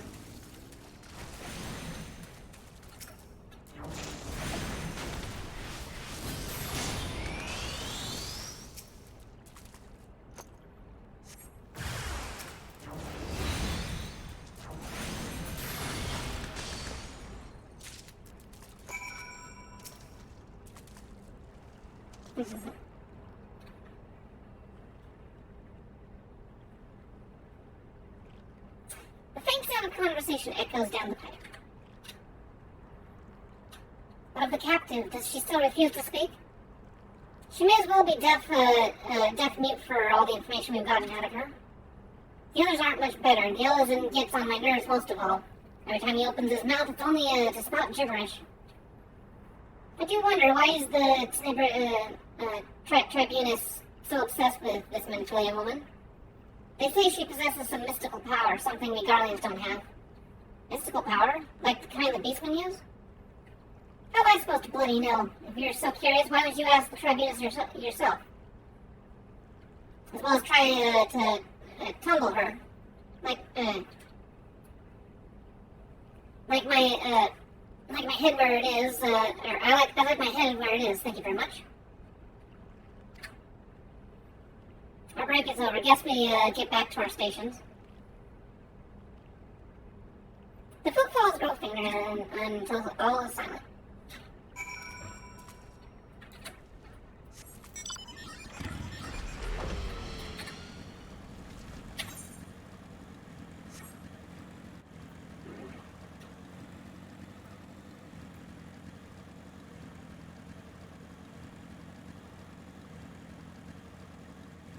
I do believe this big old orb of corrupted crystal here is what remains of the Bahamut's, like, big old calamity ending exploding.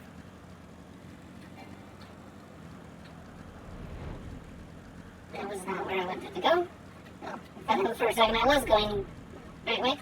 I wish not. Oh, yeah, look, you can actually be up here. I'm going to hang out up here.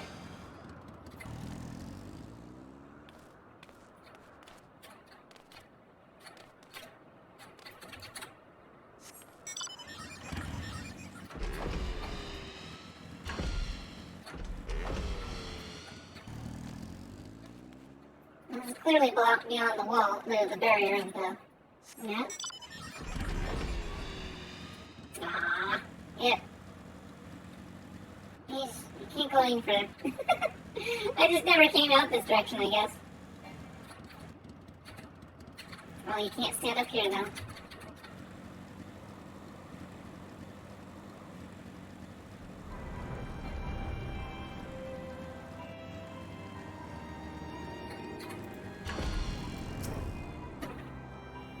It's good to see you again, Fububu. I'm given to understand that you have conducted some reconnaissance. Tell me, what were you able to learn? Precisely the information that we needed to know. Hello. There we go. So when Philly and the others are indeed in cast from Sentry, their presence thus confirmed, we may proceed with the mission. While we are afield, Sid took the liberty of devising a plan of action. Pray have the details from him. Good work, Fububu. As Alphinaud has already told you, we plotted a course for rescue. The gist of it is unchanged. We disguise ourselves as Imperial soldiers and infiltrate the stronghold. Gelman is looking into ways to procure a pseudo-magic armor. In the meantime, I need your assistance and some preparation of my own. And Philly and the others are counting on this, Fububu. Let's not keep them waiting any longer than necessary.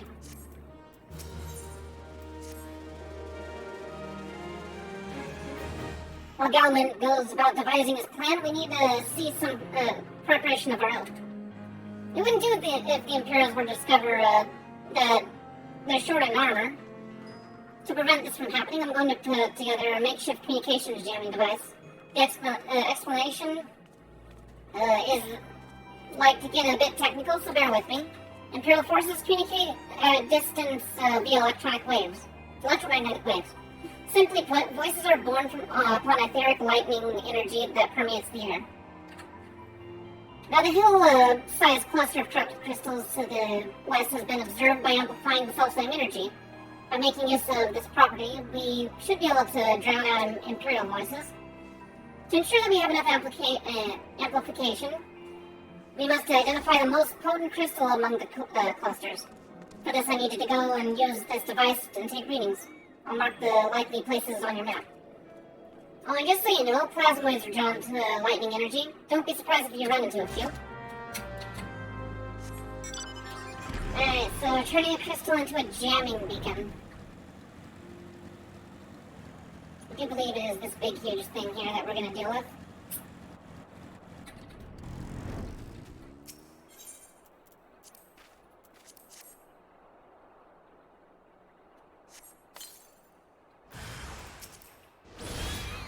And my face.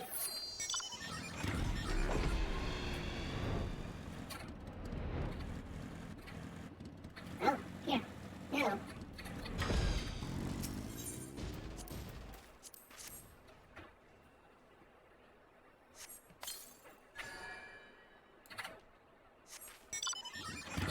That would be a good spot, it seems like.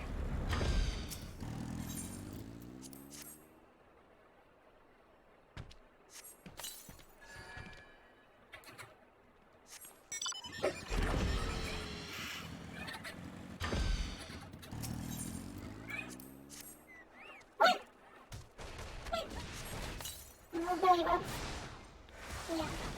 Okay. Oh, you're so spoiled. You're so spoiled. You are. Such a spoiled boy. You're a good boy.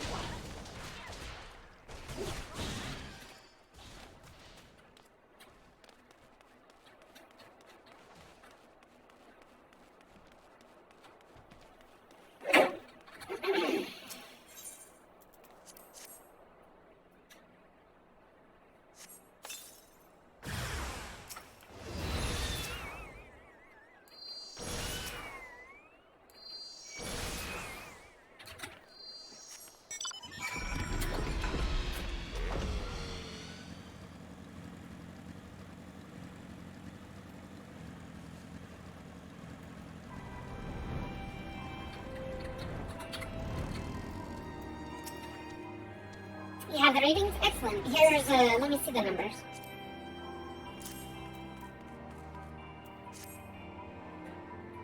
Yes, 4 of these crystals should suit our purpose, though I pray that we won't have need of the power.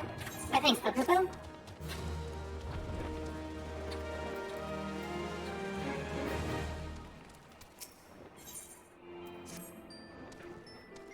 Clean the wax out of your ears now, because there's something I wanted you to do by way of preparation. The plan's to have you enter the Intercastrum Century all decked out in Imperial duds. But a disguise is more than just clothes you're wearing. You also gotta act the part. At the very least, you need to know how to perform the conventional Imperial salute. First impressions, everything, as they say. I could teach you the salute myself, of course, but it's best you learned it from the experts. So get yourself near as you dare to Castrum Century, and watch the Imperials doing what they do.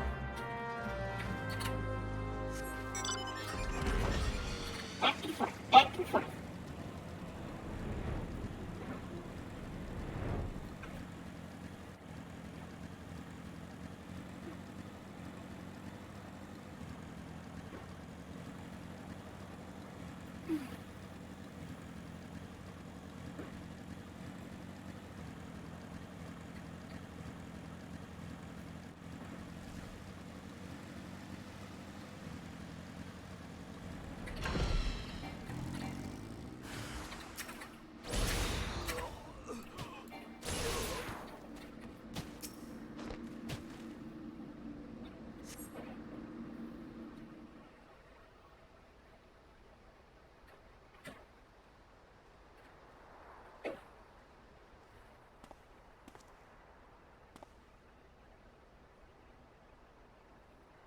Nothing to report, sir.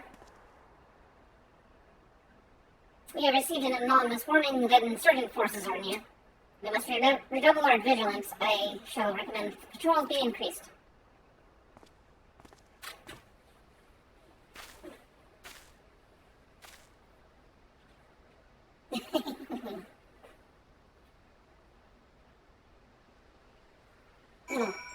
Imperial Lala fell salute.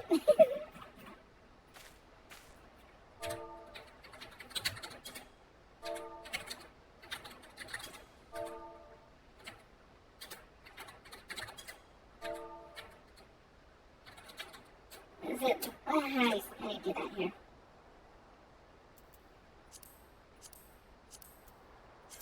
No, not that. Come on.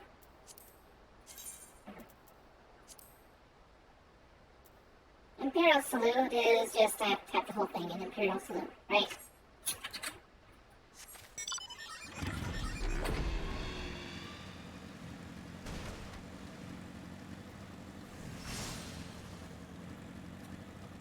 Good boy. There you go, good boy. Yeah, you're good boy. Yeah, you're good boy. Hello.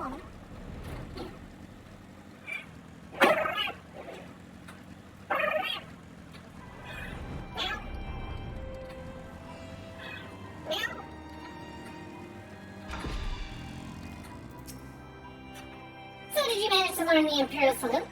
No. Best you do not demonstrate, best you don't demonstrate. I'm liable to fly into a rage and crack skulls. I'll just take your word for it. I've learned the Imperial salute.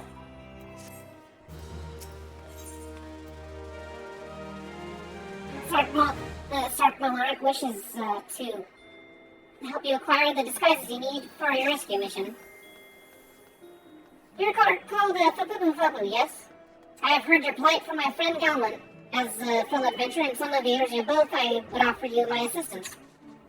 In order to infiltrate Castrum Century, you and your comrades must disguise yourselves as Imperial soldiers. The question is how to go about acquiring uniforms and helms. There are places a man might purchase them, but individuals who deal in such wares are not to be the sort whom you would entrust your secrets. It would be more prudent, I believe, to procure what you need via traditional means, from the bodies of their recently deceased owners. The fortified area before Castrum Century never lacks for Imperial patrols. It ought not take long to obtain 3 sets of gear.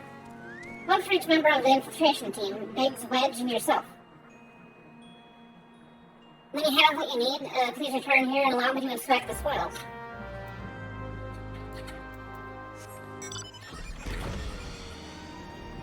Okay, let me go do that.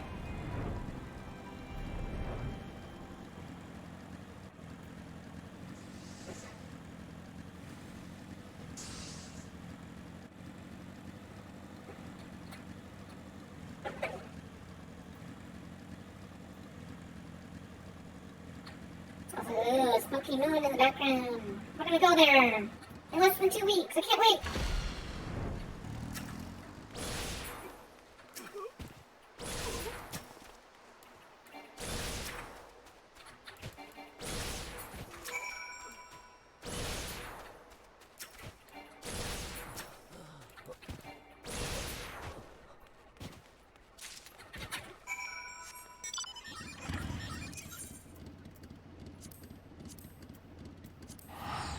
I'm just gonna teleport.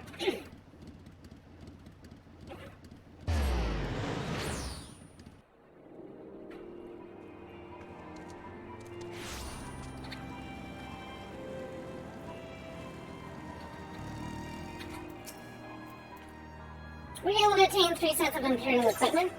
Yes, I was. Indeed, I was. Damaged, as I suspected. In their present condition, I fear these uniforms and helms are likely to draw suspicion. They must be repaired, if only superficially. Fortunately, the blacksmith Eingolf at the Diamond Forge in Rowena's house, the splinters should be able to hammer into shape in no time. I've already sent word ahead and assured that he is expecting you. Worry not. We've already impressed upon him the need of utmost secrecy as to the nature of your mission. Okay.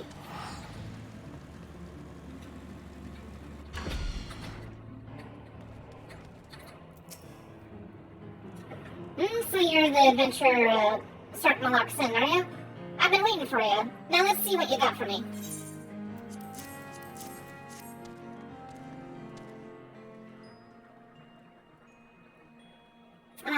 I see. I reckon I can hammer these back into shape for you. After all, I owe you, your friend Sarkmalok a favor or two. Took good care of old Eingolf back in the days when I fell in with old Rowena, he did. Did you know he's the son of one of the wealthiest families in the Sultanate? Wouldn't expect someone like that to end up in the life he did, but I suppose he always felt adventurer's life calling him. But here I go blathering on when there's work to be done. Just hold your horses for a moment or two, and the great Eingolf will have your gear looking good as new.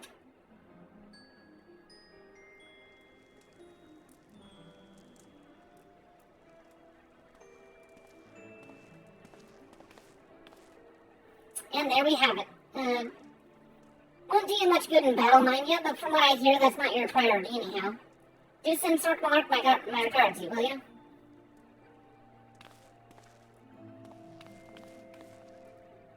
Why, thank you, sir.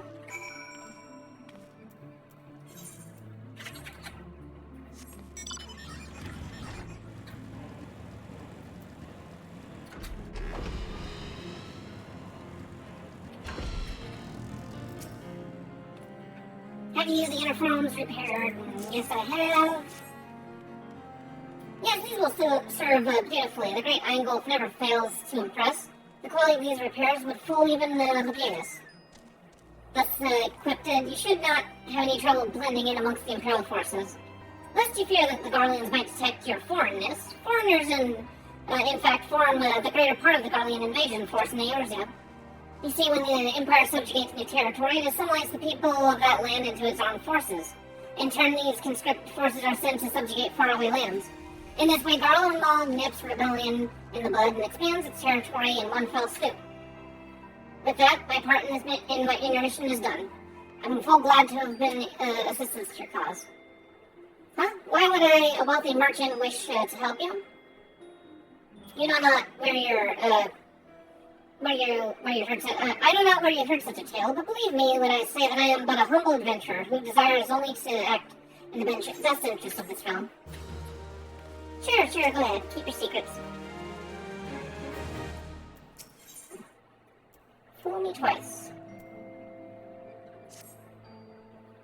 Good work getting them Imperial duds.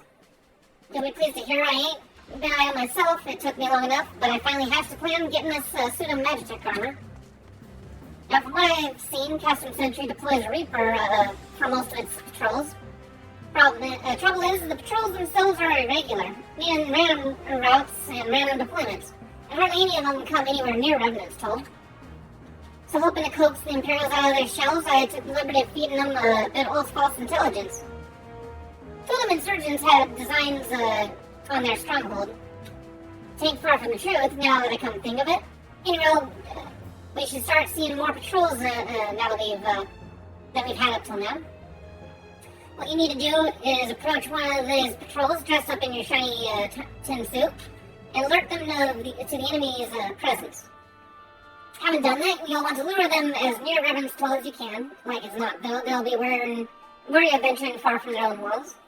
If they do need a bit of extra encouragement, use the smoke signal here, fletched fresh from an Imperial scout. They'll come running when they see that.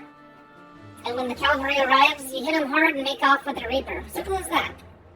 If I ain't mistaken, there's a patrol sweeping the perimeter right now, so run along, man. Oh, don't forget to salute. Okay, thank you.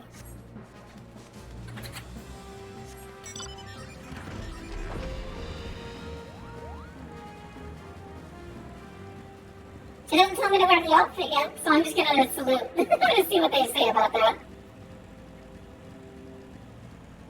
It just says, yeah, great Imperial, with an Imperial salute.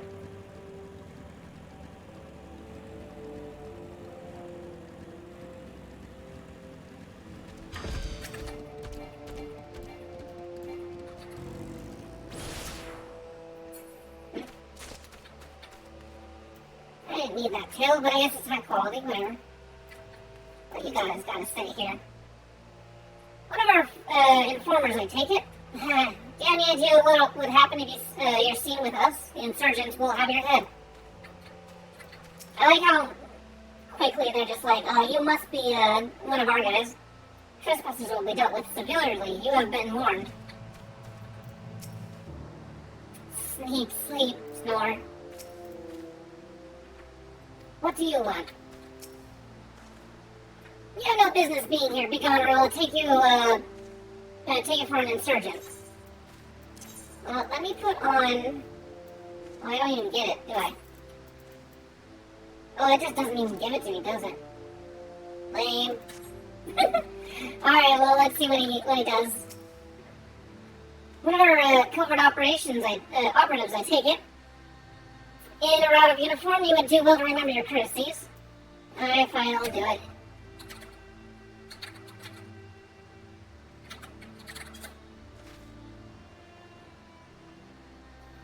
One of our covert carry-on soldier insurgents gathering to the east, you say? Judging from your description, they are well beyond the perimeter. But I will not have it said that I was remiss. You return to the scene and keep an eye on those insurgents. Should aught go awry, use your smoke signal to call us.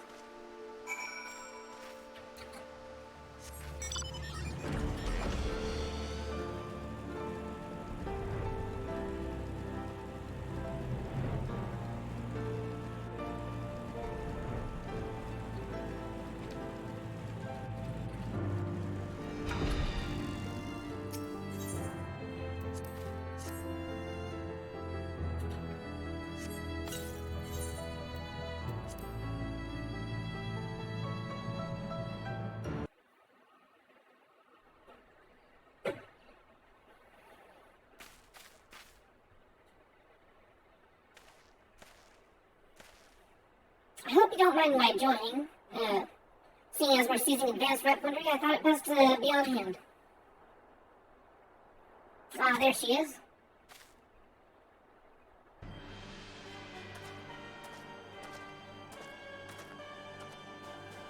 This is the place, but where's the enemy? Sir, over there. Send in the Reaper. Let's make an example of these insurgents.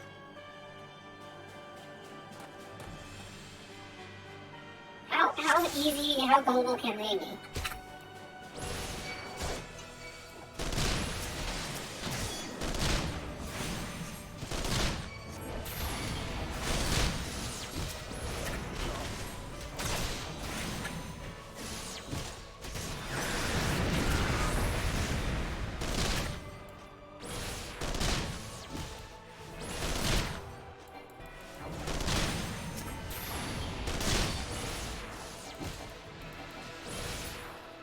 guess I'll step out of that.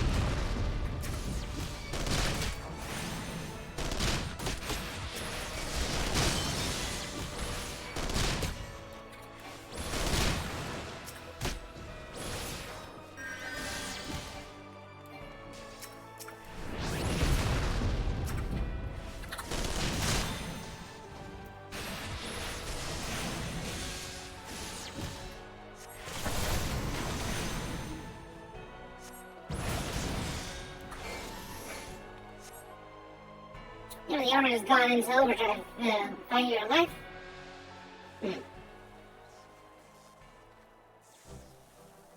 At last, our very own suit of Magitech armor.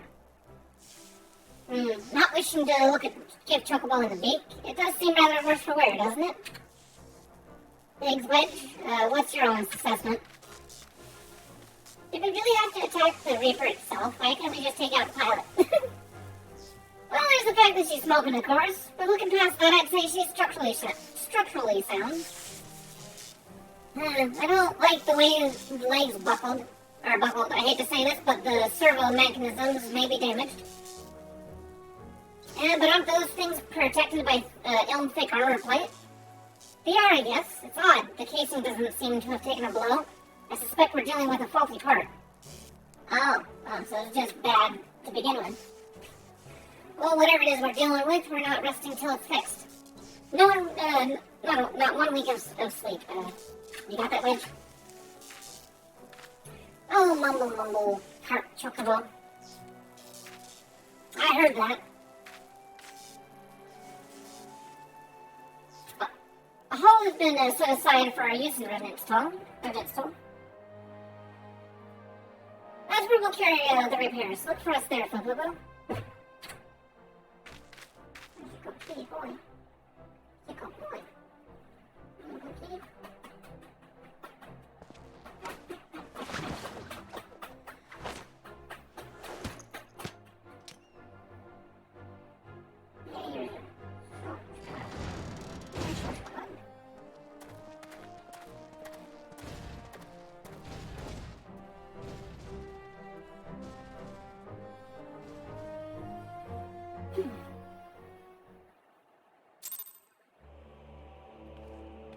Yeah, these guys would always, attack you and pull you out of the battle. Oh, I think it's part of a mission thing. Never mind.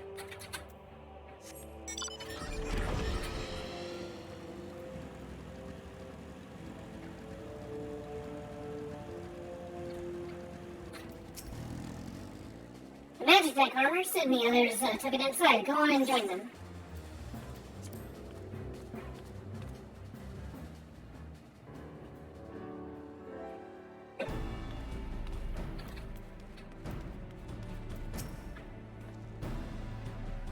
We've now had time to take a closer look at the Reaper. Our preliminary diagnosis was correct. She's structurally sound, but her servo mechanism is faulty. You needn't worry, though. Biggs and Wedge will see her restored to her former glory in no time at all. Give those two something to mend, and they will think not of else until the job's done. It's a marvelous thing to behold, provided you remind them to visit the privy. How long has it been since you've gone to the bathroom? 6 hours, sir. You need to go take a break. The repairs are proceeding apace. It shouldn't be long now before Biggs and Wedge complete their work. There's however one small problem. As you may recall, the mecha servo mechanism was discovered to be faulty. Wedge has subsequently ascertained that the Magitech core which drives it is worn beyond use. Such cores are rather fragile devices which must be replaced at regular intervals. Thanks to the negligence of our Imperial colleagues, however, the one used in the Reaper is long overdue. Alas, we do not have access to a ready replacement here in Mordona, but all is not lost. Wedge thinks he may have identified an alternate solution. Go and see him, would you? He'll explain the details to you. Alright, tell me, what is the secret? As I believe the Chief already informed you, the Magitech core is worn beyond use. We need to find a replacement. I thought about having you appropriate more Reapers, But even if the dunderhead maintenance engineers of Castro Sentry had remembered to replace the cores, we would risk rousing Imperial suspicion. But do not despair, for I believe there is a solution. A substitute the Magitech core with a mammoth heart. So for anyone that doesn't know, mammoths are kind of a side thing. They are what powers like the minions and stuff. Because these little guys that are floating around, characters and that, those are technically ethereal toys or whatever. But a mammoth heart is just basically gives it like semi-consciousness. Not like full consciousness, but enough to be able to operate and autonomously. I've already placed an order for a first-rate mammoth heart with the Goldsmith Guild. All that remains is someone to go to Ultima to collect it. Oh, and pay for it. Did I mention how much they cost? No? Well, they typically cost something in the order of, mumble. I hope you don't mind footing the bill. It's for a good cause. And needless to say, it is a pretty delicate, arcane, technology. They're a little delicate, they're a little hard to make, so they're probably pretty expensive. Like a video card for a computer. Or maybe a processor, I'm not sure. Goldsmith Guild.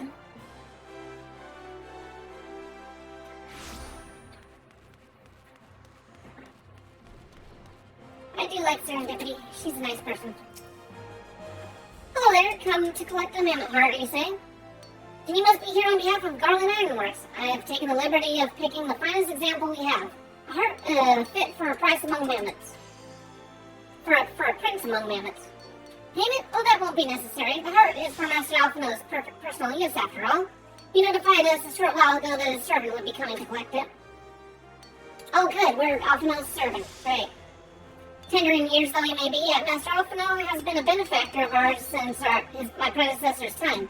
The Goldsmiths Guild wouldn't dream of charging him. Here's the mammoth heart. May it serve you well. Oh, and please do pass on my compliments to your master. Friends in high places, I guess.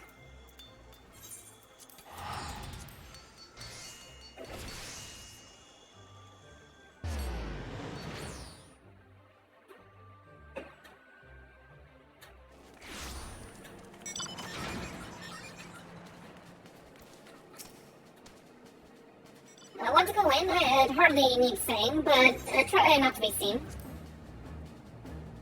Have to be real subtle, huh? Okay.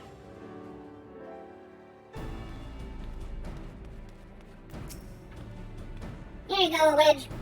Do you have the mammoth heart? I can't wait to see if it works. Let's see, a clockwork soul of a mammoth. Yeah. Yeah, it's kind of one of the trade-offs for making something out of aether, is that if enough of it's put into it, it can get consciousness. This is magnificent. It must have cost an emperor's ransom. Free of charge, courtesy of Alphino. Coming from an influential family, certainly it has its advantages. But without further ado, let's give it a try. I've already modified the housing unit, so it should slot right in. Bark, bark, bark, bark. Bark, bark, bark, bark, bark. Bark, bark, bark. Sorry, the dogs. There, she's ready. Magitech armor engage. Or not. She just needs a loving tap, I'll wager. Just whacking it.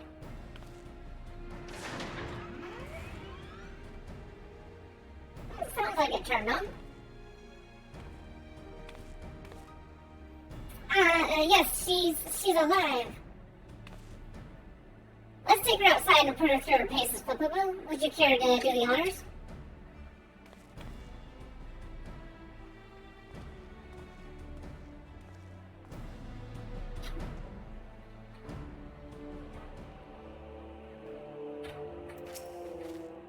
Hop into the pilot seat and we'll begin as soon as you're ready.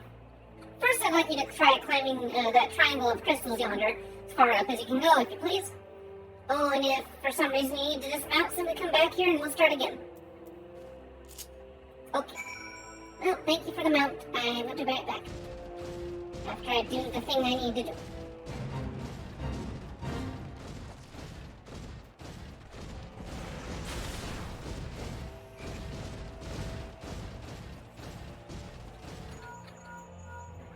No anomalous movements evident from either blade. Good. Next, jump back down and then sprint north quick as you can.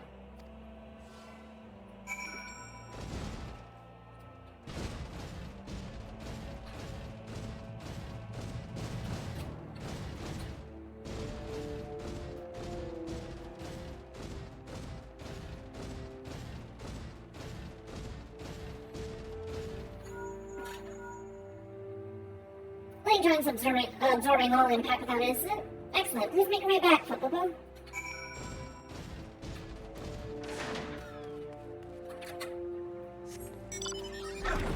I don't know if I messed up. I hopped off the thing a little early.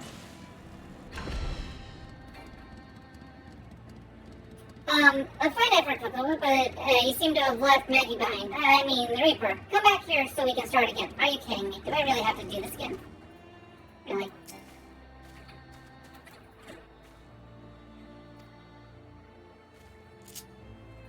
Oh, I can go right here, right? I'm good? I'm good. Good. The torso remains stable during vigorous motion. Excellent. And that concludes our test. Thank you for your cooperation. Good, I'm glad that I don't have to repeat that whole entire thing. Here's a summary of my findings. The drivetrain is in sound condition. With some fine-tuning, we can expect a noticeable improvement in performance. As for the servo mechanism, I'm afraid it's not nearly as responsive as it should be, and I'm at a loss to explain why. The mount heart is in pristine condition and should be installed correctly. Perhaps its inner workings are simply too different from to operate harmoniously with the machine's other mechanisms. Hey there, Spidey, how you doing? Yep, you can do that. Whereas Magitech's cores serve only to conduct impulses, Mammoth Hearts enable Automata to process the information collected by their sensors as feelings. Maybe she just doesn't feel like part of the team, in which case we should all do our best to make her feel welcome. Okay, I guess we're welcoming the mecha.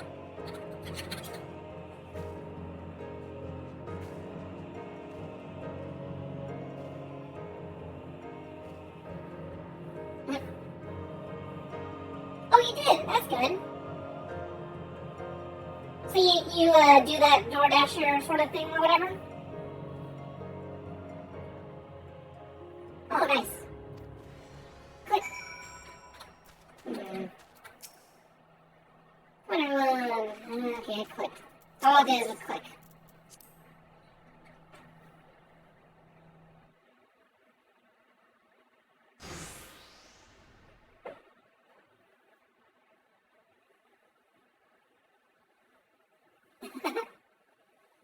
Adapt as it felt, I gave my best.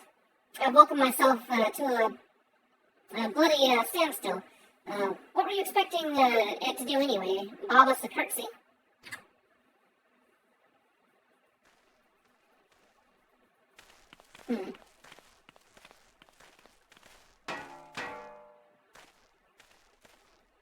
No doubt you're wondering why the servo mechanism is so important as to warrant this silliness. Without it, the pilot would be required to control the armor's every movement manually. This would be an erroneous task at the best of times, and wholly impractical during battle. Using a Mammoth Heart in place of the worn Magitech core seemed a promising solution. Alas, the device does not appear to be compatible with Harleyan technology. Wedge, are there no other ways we might demonstrate our appreciation to our friend here? I'm at my wit's end, Chief. She just doesn't seem convinced. We could try a little dance, perhaps, or cheer our heads off. Yeah, it's like a moody little child.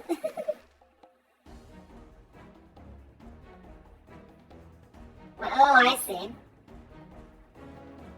Instacart's definitely not quite like the the best of the ones that you've tried, I guess, huh? Imperials, they've come for the armor. That boy can fit so much magic inside it. Exactly. Damn it, they have us cornered.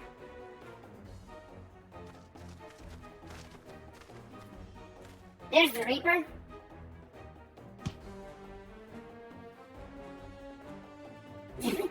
Taken by the traitor Garland and the Icon Slayer. Oh, bollocks. Come for reinforcements. I will be having none of that. The hell as you will.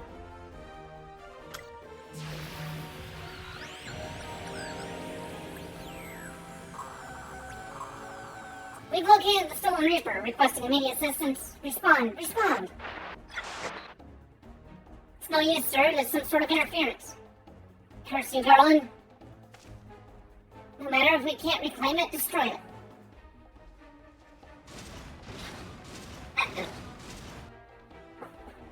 Bloody hell, we'll protect the armor at all costs. Don't worry, boss, I got it.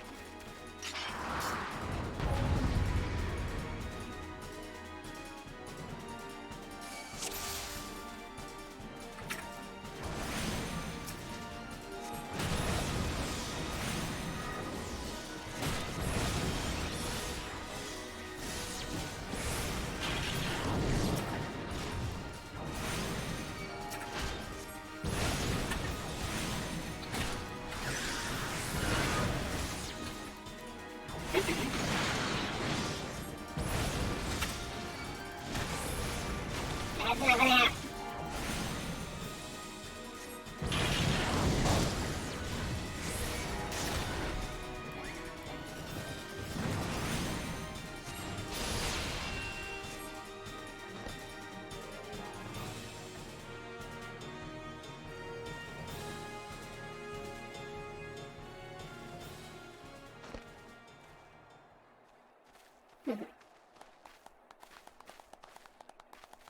Yay, congratulations, we won!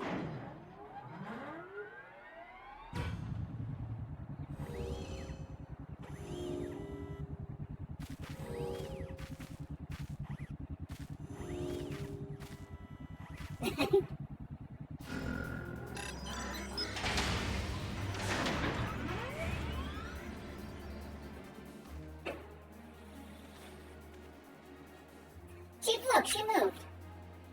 Ah, now she deigns to grace us with her presence. It took us a good while, but we're finally ready. It's time to infiltrate Castrom's sentry and rescue our comrades.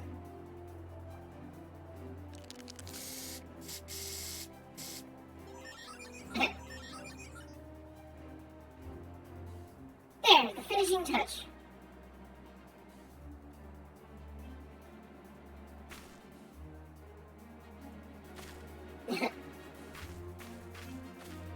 Put the Ironworks logo on the side of it. Yeah, that won't make it suspicious, no.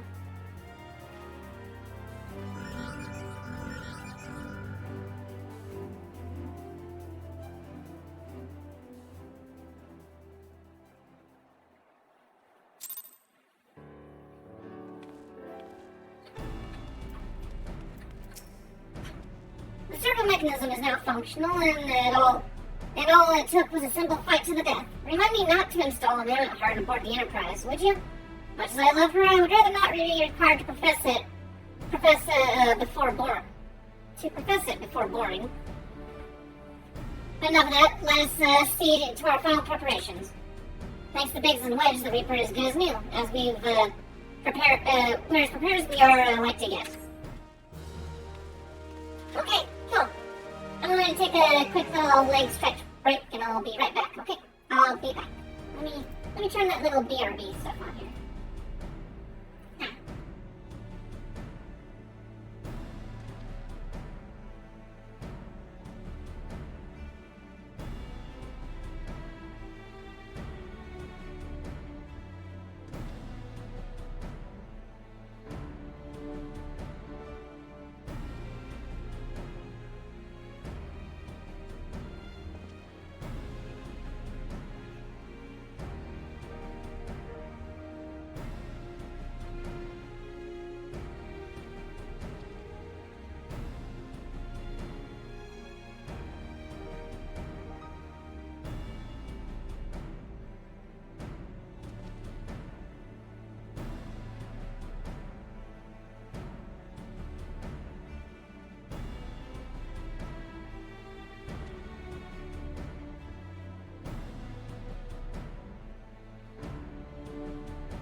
to make sure that, my legs were good and relaxed before I got back in the hot seat.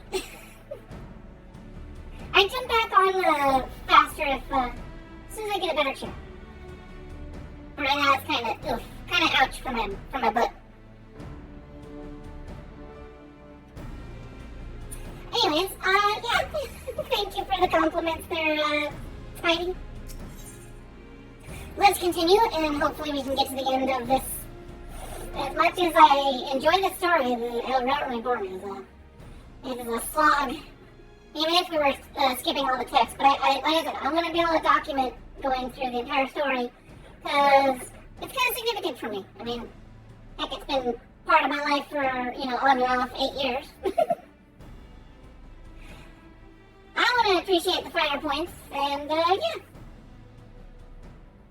Even if, most of this stuff is just superfluous, diatribe. Okay, so, how go your preparations, Poo-Poo-Poo? We leave as soon as you're ready. I am ready beyond ready. Let's rescue these people. Gentlemen, you came. Oh, you actually got off your butt. I thought I'd give you a roaring send-off. This is the least I can do for the fine men and women who are about to make my lifelong wish come true. What, kicking Garlean butt? Well, we'll do our best. It occurs to me, for all the time you've afforded us, we know little and less about you. What did the Emperor do to earn your ire? But I fear I put curiosity before consideration. I quite understand if you'd rather not really relive those memories. No, I don't mind. Really? Truth be told, part of me was itching to tell you my tale. Mind you, 'tis hardly novel. I ain't the first to suffer at Imperial hands. Like most folk, I used to have a mother. She was a sweet, caring woman with a smile never far from her face. There was a sister, too, a pretty thing she was, gentle as a lamb, tough as nails. We were poor folk, living simple lives, but we knew happiness just the same. And then the Imperials came and took it all away. When Alamago fell, they put my family in a camp. Being a lad, I was to do hard labor, while my mother and sister were forced to do far worse. They hid their suffering from me as best they could, but I knew. And the thought of it drove me mad. Sounds kind of like the peacekeepers. Maybe that's hitting a little bit too darkly, but yeah, no. As far as I know, in the surface, you guys got some mighty stand-up people trying to help the world by, they're keeping something. The peace, I don't think so. Not as much. Let's see, and then, yeah, blah, blah, blah, you escaped. Okay, got us out of the city. We were picking our way through a gorge not far outside the walls when they caught up with us. And rather than allow themselves to be taken again, my mother and sister leapt over the ledge before my very eyes. Heartbroken as I was, I put up a fight when the Imperials clapped me in chains and dragged me back. 'Twas some years after I escaped again, and that time I got away. I swore that I'd get my revenge on the Empire and became an adventurer so as to hone my skills and earn the coin I needed. But nigh on 2 decades since have gone by. And what have I achieved? Bugger all, that's what. Yeah, well, you're just an adventurer. You're one person. You need a little bit more than one person to be able to handle this. Although I would like to emphasize I am a hero, so I tend to do most of the heavy lifting myself. Not like you lot. You ain't been here 10 minutes and you've already done more than I managed in 10 bloody years. You give us too much credit, gentlemen. We seek only to rescue our friends. Well, what's more important than that? Any road, after you've gotten your friends back, you plan on going after the Empire, and, you plan on going after the Empire, and don't pretend you ain't. I've helped a few folk take on the Imperials over the years, and every time I have, it's helped stave off my appetite for revenge. Someone tells me, I won't be going hungry for a while, what with everything you've got planned. And yes, I have returned. Woo! In all my strangely blinking, twitching eye self. And are you sure that will satisfy you? If you wish to strike back at the Empire with your own hand, you only need to say the word. We would be glad to have you with us. Tempting though your offer is, I fear I must decline. I swore I'd get revenge on the Empire, 'tis true, but I've long since realized that the front lines ain't no place for a man like me. So why'd you come here anyway? I had some, there's some as would call me craven, but I prefer to think of myself as a realist. My talents lie in scheming, you see, not swordplay. Helping folk like you is how I make the most difference. Well, that's quite enough storytelling for one day. Let's not keep your friends waiting any longer. I'll be praying for your safety and success. May Rowler have give you strength.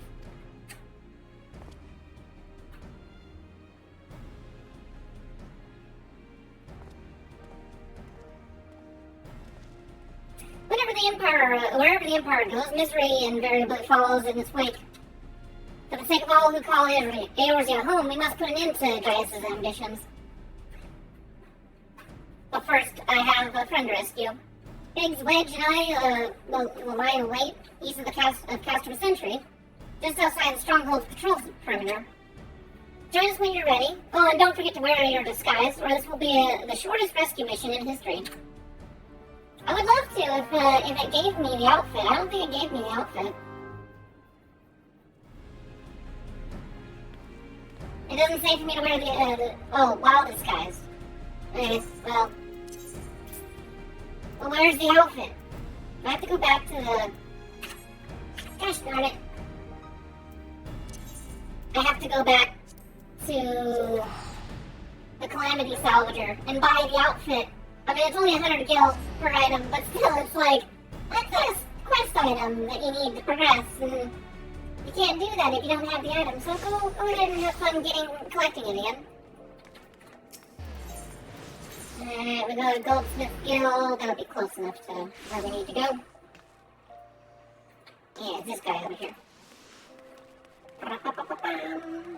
Or maybe not this guy. Should have gone to the Miners Guild.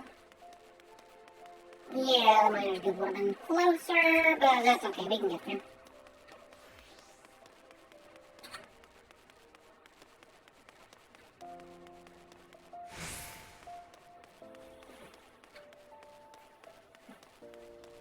Although I guess this is a good little, example of, let's see, quest rewards. Here we are. Where are you at? Mended Imperial Short Robe. I think that's it. Okay, I have that. And then, where is it? Mended Imperial Pothelm. Yay. Now that I have all of that,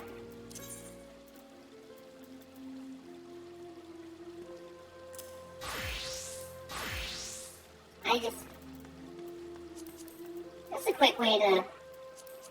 There we go. No one will suspect a thing. I'm just wearing pure... I ain't got no pimps. I don't need no pimps.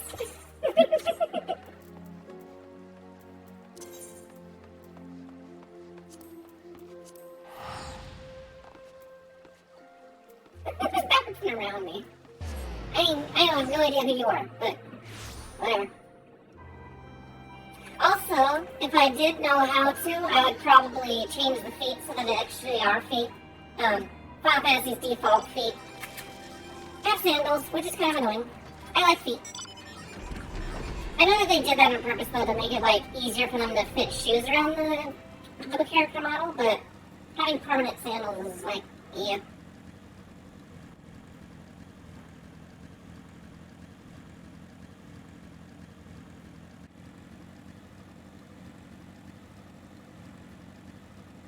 What's my eye level? Not very high.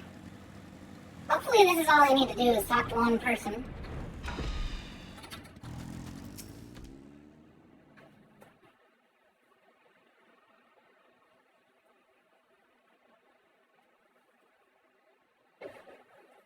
Forgive me for saying so, but you look rather fine in Imperial Black and Crimson. Definitely your colors. Really? But now's not the time for jests. Perfection. I am a glamour guru. Let's review the infiltration plan Castrum Sentry lies just beyond. A short while ago, an Imperial patrol left to do its rounds. Alphino and I will create a diversion out here to keep them occupied for as long as we're able. Meanwhile, the three of you will enter the stronghold, posing as patrol returning from duty. Alphino and I prove less distracting. Alphino and I prove less distracting than hoped, I will contact you via link pearl. Be sure to beat a nasty retreat, or hasty retreat. Well, he managed to wear pants. Why can't I get your, like, carbon fiber pants? They only gave me a robe and a helmet. Wedge will lead the way in the Reaper. Hey Fox, how you doing? I hardly need to tell you this, but don't do anything suspicious. Oh, and lest you wonder, Ida and Y'shtola shortly before you arrived, left shortly before you arrived. We had planned that they should linger in the vicinity to cover our retreat in the event of Alphanilla attracted too much attention, but the approach of an Imperial vehicle forced us to improvise. Don't be too disappointed. They did at least leave a message for you. Something along the lines of, don't do anything reckless, if memory serves. Wise words. Oh, I'm sorry to hear that. I've been, for this last year, having some back problems, but I think it was my chair that was causing it. Strangely enough, after that car ride, and, well, the car ride forced me to get this, like, backrest that properly puts my back in the right position. And then, where I've got my seat, it's not very comfy for my butt, but my back is, forced to support properly. So, like, I have no back pain right now. Well, I don't know. There might be something to be said about the whole, like, stool seating thing. It's not, like, very relaxing, but maybe that's kind of a good thing, you know. Alright, the Imperial Patrol should be returning any moment now. You just be off. Good luck, Fukubo. May the 12 keep you.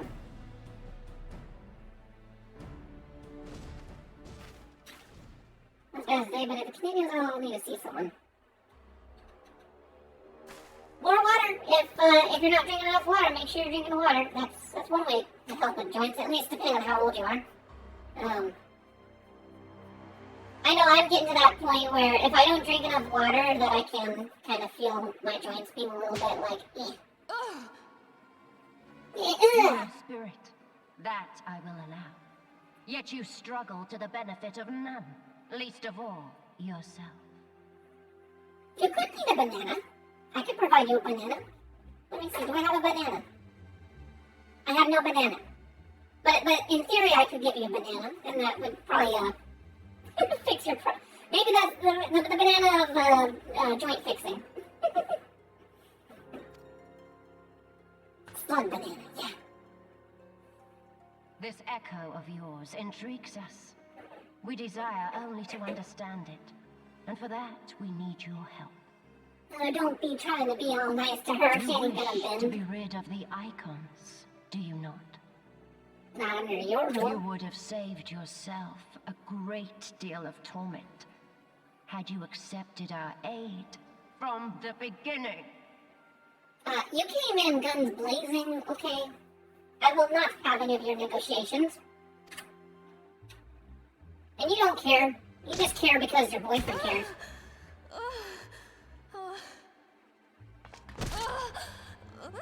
Please, Matilda, please, you're gonna make me banned. Tell me everything, and I shall end it quickly. Okay. Refuse, and though you beg for death, you shall not have it. Which will it be? As you wish, my dear Minfilia. Unpleasant though it will be for all concerned, you leave us no choice but to employ more rigorous methods of study. Can I kill her Be yet? so I'm kind tired of your as voice. to deliver the prisoners to Castrum Meridianum. I mean, she does have more character than Minfilia's voice, but I do still find her voice annoying. Yes, milady.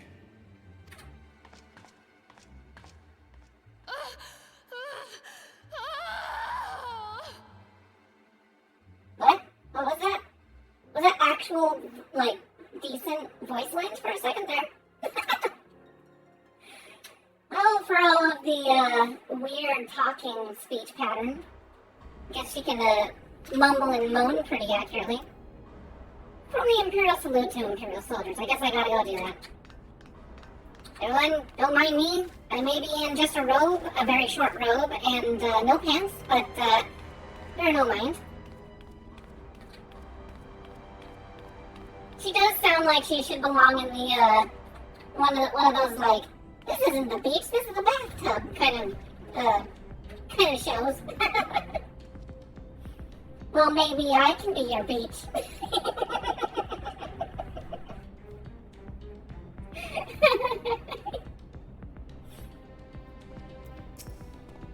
Hello. Yes, I am a completely, legitimately dressed soldier.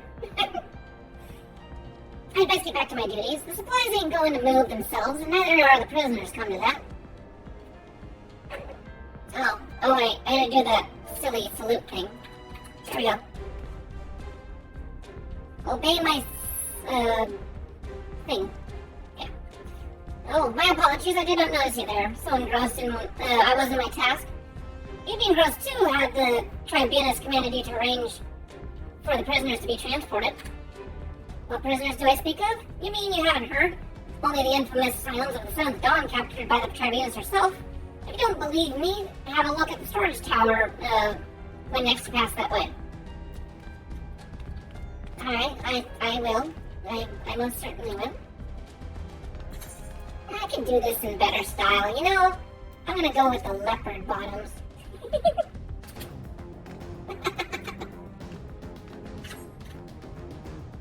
Actually, I am curious, what does the skirt look like? It probably looks awful. Yeah, it looks awful. Yeah, I don't have any good pants in anything to roleplay in. They're getting scolded. But you're a Rogan, so you're totally not. Yeah, anyways. Imperial Dicurion. Let's do that special move too.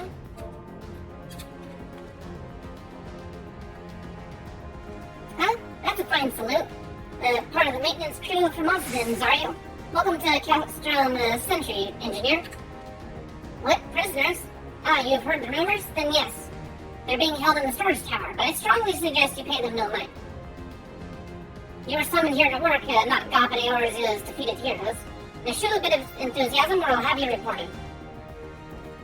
Sheesh. That one's a little too hard of a worker.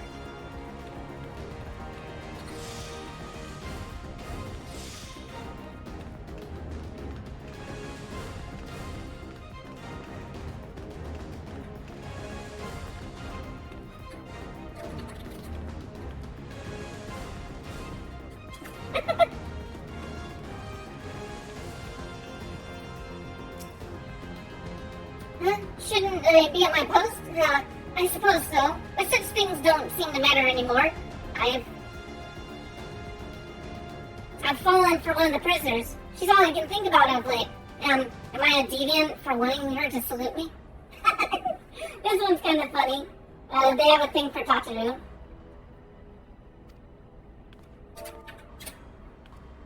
On your feet, soldier. Walk up. Greetings, comrade. Forgive me for asking, but you haven't visited the storage tower recently, have you? I only asked because I dropped something in there, and, who am I fooling? I've fallen for one of the prisoners, alright? I dare say you know the one I mean. Huh? The Sylvette Blonde? Goodness, no. I like his reaction, too. He's just like, heck no, I'm not into the tall. It's the Lilithilin lass I'm smitten with. She's so adorable, it hurts. I just want to sweep her up in my arms and squeeze her till my arms ache. What do you reckon it would take to convince the Centurion to lend me the key so I can see her?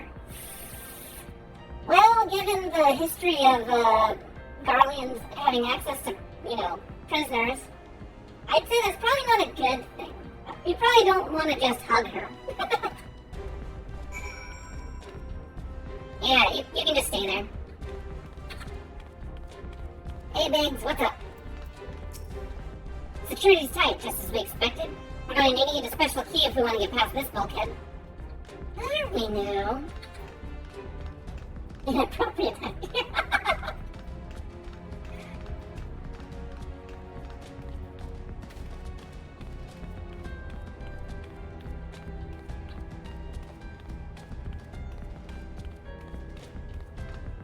Yes, hold on. Nothing wrong here, nothing unusual. This guy's a real nut breaker. See. Why are you not on your post? If you have business, salute me before opening your mouth. Alright, well here, I'm gonna change my outfit. You ain't gonna do jack about what I'm doing, what I've got here. Alright, I'll salute. What's this? You need access to the storage tower? What business have you there? At the Tribunus behest, eh? That's highly irregular, but it would not do to make her my lady Roth take my identification key and see that it's returned when your errand is concluded. What's funny is that this is basically the equivalent of, like, at my old store, getting a manager's card. It's like the boss is like, you're not supposed to give your manager's card to, you know, the regular people. But they do it all the time. I have a key.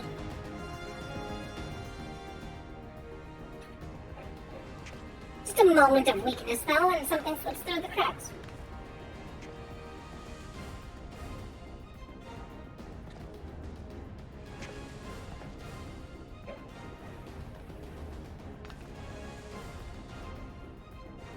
Haha funny moment here, but I think as soon as I walk through that bulkhead, it's like go time for engagement.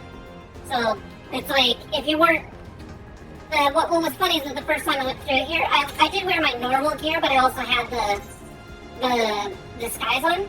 And look at it, it's a level 1 item. So I have like a gear disparity. For a level 45 quest or something like that, I think is what it is. 46.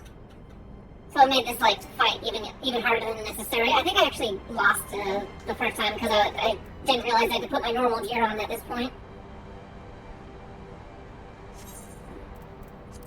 We'll do it on normal, but I will lower my power level just to be nice. No Xenoglossies for the big bad, at least not right now. No! Oh wait, gotta do an Minfilia voice. No! This cannot be. I will not listen to you. Almost as obnoxious as Kami-sama. Minfilia and the rest, thank goodness you're safe. I am the one you want. Leave the others be. God. If you harm my friends, I swear I will take my own life, and you shall answer to your mistress. What's she gonna do, bite her own tongue?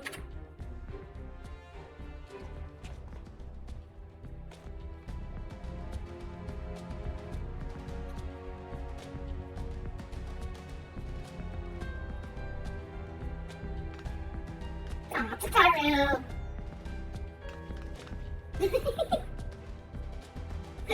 Tataru, we must do something.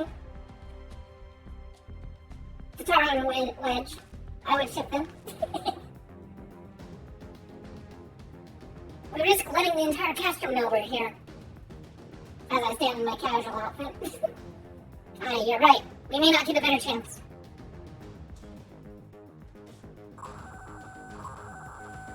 This is the 3rd squadron. What is it? A Reaper sees when? And this came to light only now? Yeah, Big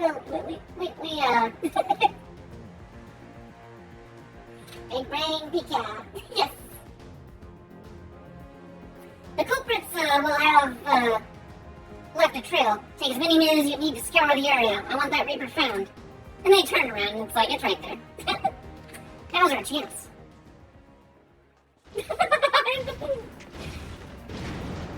Wait, double back. What the? Strike me my last. Eliminate the intruders. He's got like the squintiest eyes right now. That ain't gonna happen.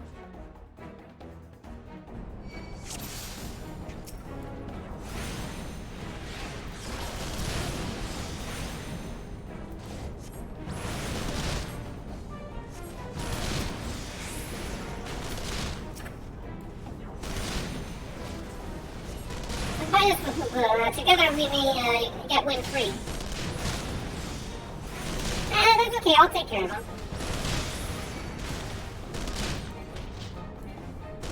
I've got a hand, Minfilia.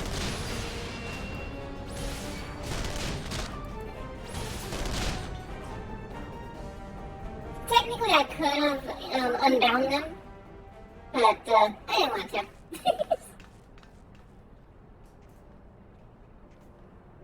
Because I would have stepped in and helped, but I didn't need him. I didn't need him. But I was so scared. She's not small whenever I was small with her. It was foolish of you to come here. You might have been killed.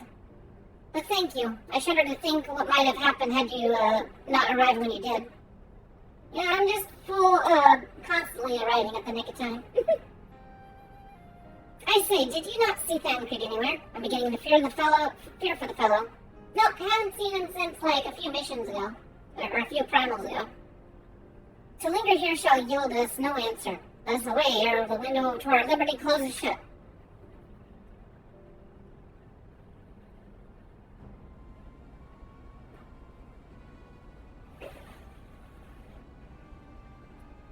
What did you say? Escaped?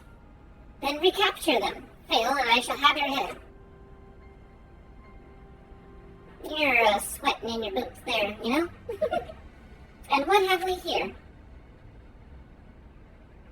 Oh, we got Y'shtola. The Tribunus herself, just as you said. I have an eye of an Ahriman. You have an eye of an Ahriman, Ida. Well, she's kind of hard to miss with that showy armor of hers. Accursed silence, how did you slip our defenses? With unexpected ease, if truth be told. There chanced to be a commotion outside the Castrum's walls, which allowed us to avail ourselves of the comforts of your vehicle. Y'shtola's just being polite. That was one of the most uncomfortable things I've ever stowed away in.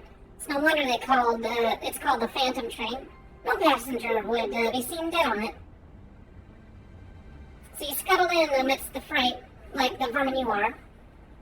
I shall be sure to have words with our rat catcher. Such negligence is unforgivable. That is far from your most pressing concern. First, you must answer for your own wrongdoing, Livia Sausagenius.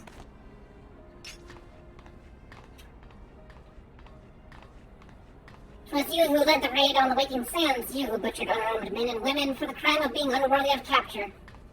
You killed our friends. We'll never forgive you. Nor shall we suffer you to plague Eorzea a day longer. Betake you to your guard.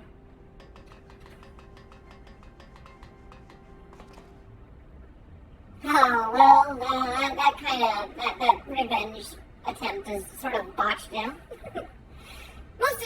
More intruders, protect the Tribunus. Confound it all. Ida, with me.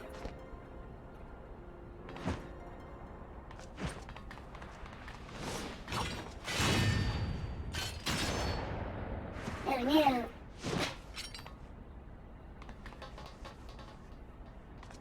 After them.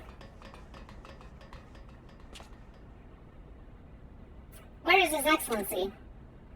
In the hangar, my lady, in discussion with our guest. Alert him at once. Yes, my lady.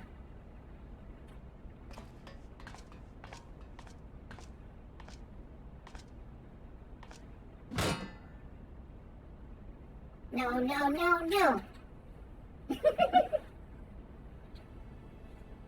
There they are. Fan out and surround them.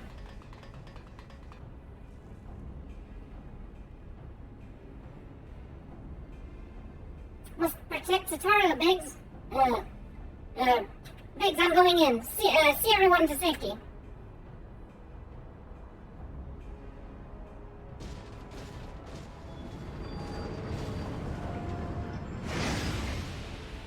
No, Wedge, don't do it.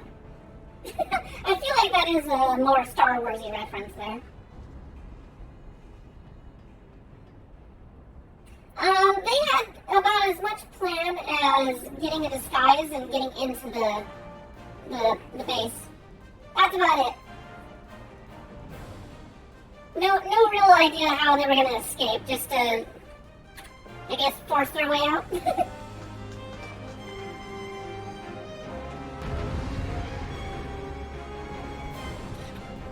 Let's see, hold them off old Captain Philly and Tataro. Oh right, because they can't fight, they can't do jack.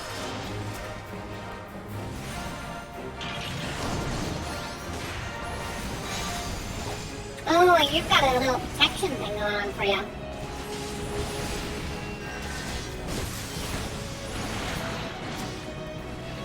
No, don't target that guy. That guy's invulnerable.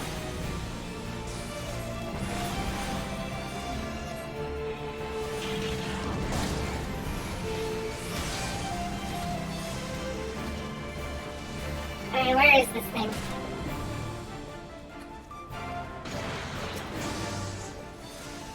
I made it mad.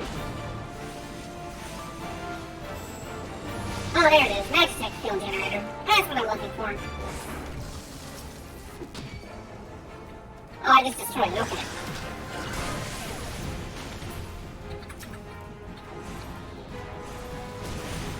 Well, I guess you can't really dodge an attack. There's another nap.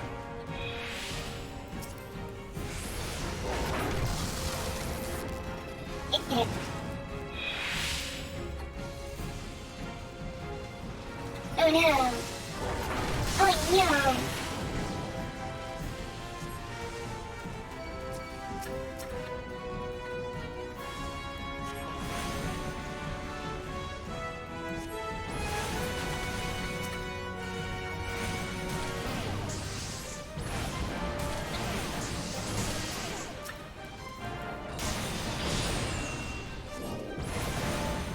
Oh, they put thunders on me and all sorts of other things on me. How dare they?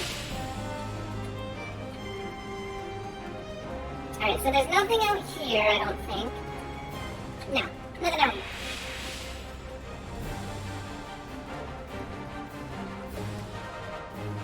I think the last one is actually over in the other corner.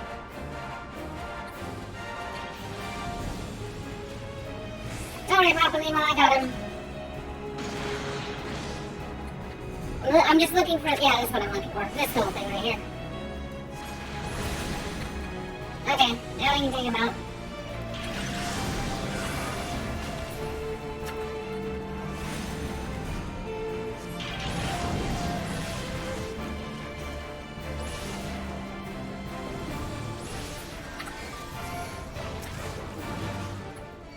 Oh, we got a Magitech Colossus, really?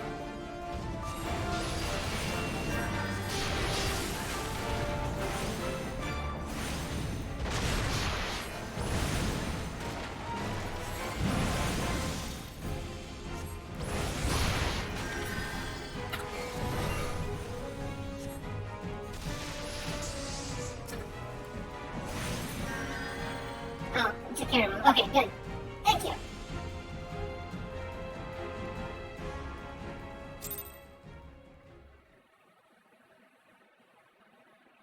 Yeah, that fight can get a little annoying if you've already aggroed the enemies that are invulnerable before you destroy the thing that makes them not vulnerable. Or not invulnerable.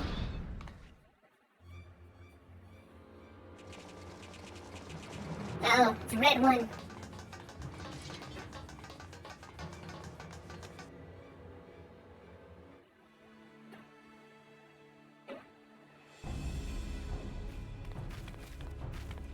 Take the leader! Kill the rest!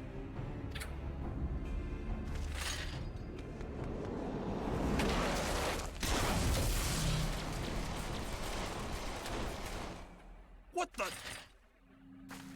The Ashtola! Pray, forgive us our delay.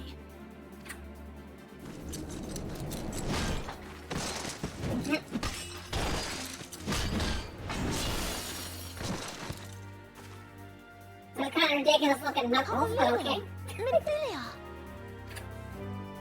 Ida! What took you so long? Well, it's nice to see you too. The reunion must wait. Right. First things first. Yes, let's get back to being heavily outnumbered.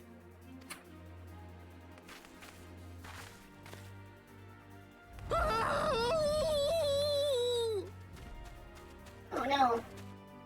You ditched your Magitech armor. Fool of a Lalafell! Well, excuse me. She's all yours if you think you can do any better.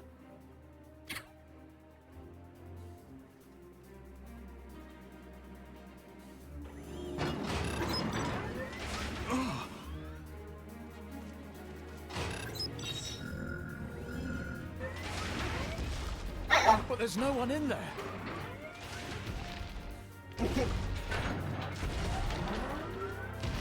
This is Sid.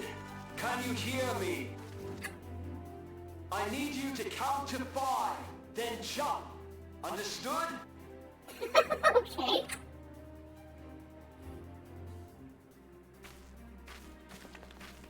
One, 2, 3. 4. Jeez.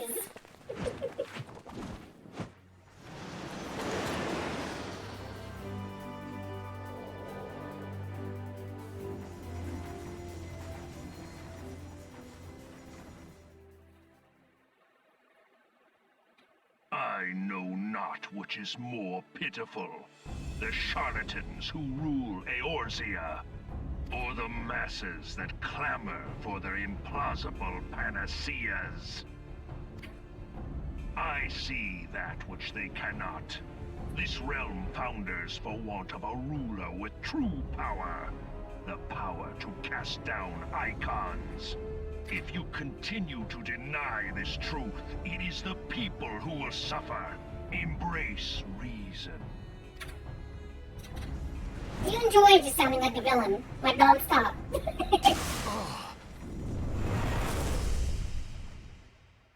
Ooh, nice dodge. What in the 7 hells? Did you bother to look down before you flew over the castrum? No. It's here. 12 preserve us. They finished it. Ultima weapon. So it has a name.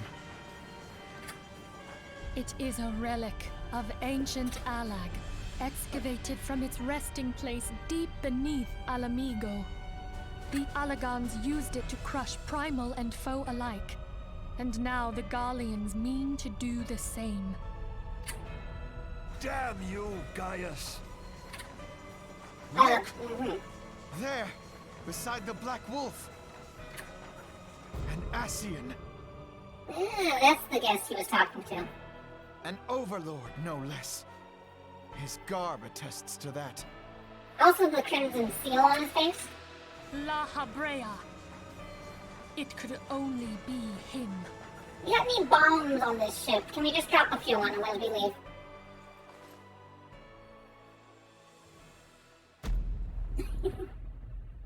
Oh, shocking! Who could have thought? Crid.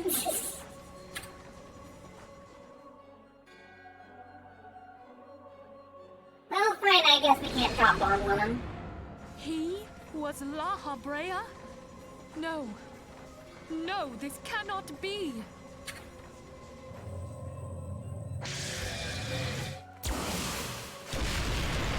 We have to go now! Hang on! I don't know why he lingered.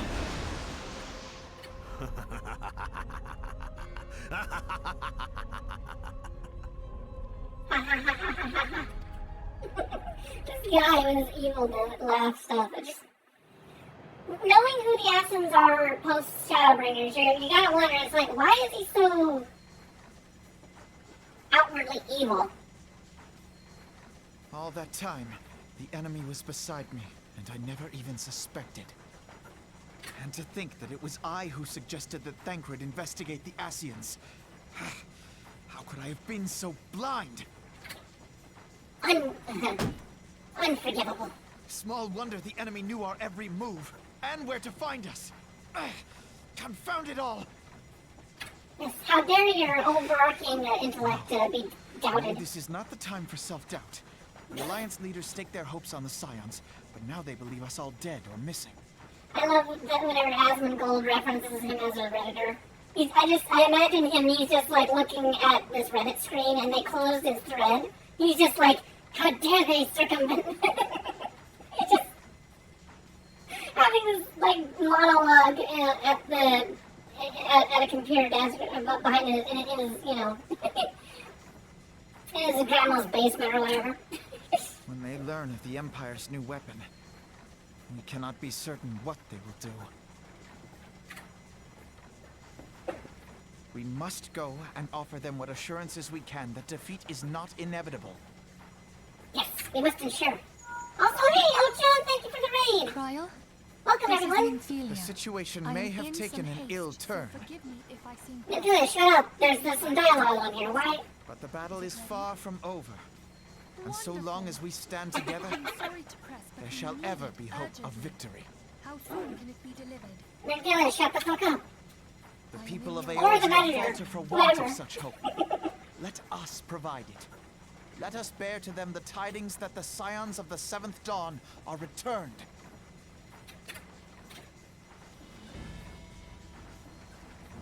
Matters are coming to a head. I hope we can count on you. Yes, of course. My Me and regards to my Grandfather. quaint-sized fury.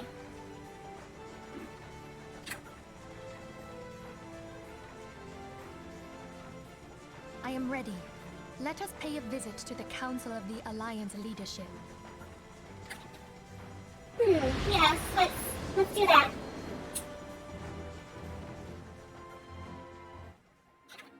I cannot wait until I am done hearing her voice.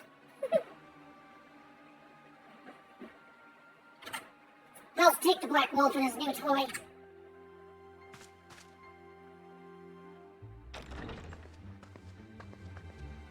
Rally all available forces. I want them ready to move upon my word. And relay to Slakerson. That is all.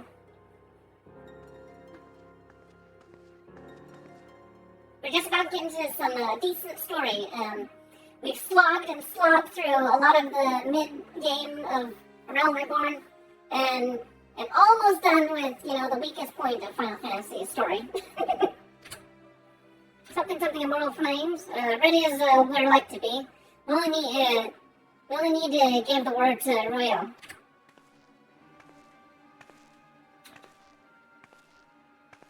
Oh, Royale, huh? Fancy you make her mention. Oh, here's Connie-san. We must assume her dialect. Has there been no word from Ishgard? She legitimately speaks like super slow. It's so annoying. None. The dragons have their tongues. Silent to the last. I was unwise to hope for better. Okay, I'm talking. Sorry, I had to. What would stir the Archbishop to open his holy mouth, if not for this? And he claims the fury of his, claims the fury for his god. 'Tis bad comedy.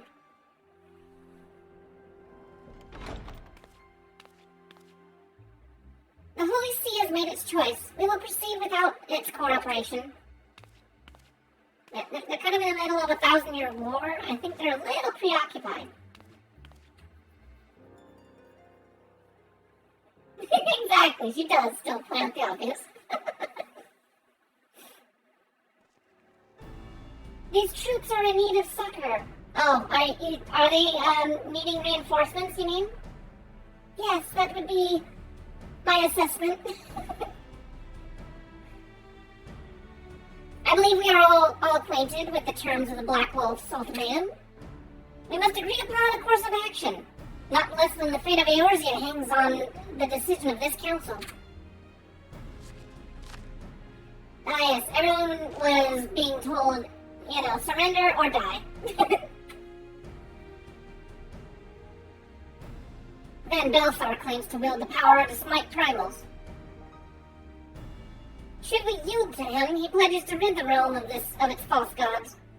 Yet offer resistance, and he swears that we shall share the primal's fate. If you will but listen to reason. Pardon me for my bluntness, but I like not these choices. It is too great a decision for any one of our nations to make alone.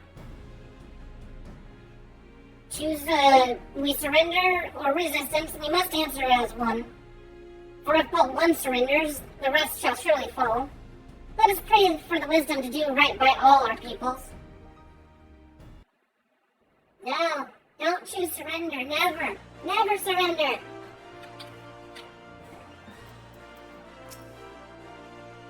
Creed's plight troubles us all, yet we cannot allow anything to come between us and our original goal. So long as the Ultima weapon exists, Eorzea will never know peace. Let's go to the Alliance leaders, Flip-Flip-Boo, and help them to make the right decision. Yes, with all haste and, grim tidings, Flip-Flip-Boo. It seems the word, that word of, Ultima weapon's existence has already reached the Alliance leaders in the form of an ultimatum. They have gathered in the fragrant chamber and are deliberating their answer even as we speak.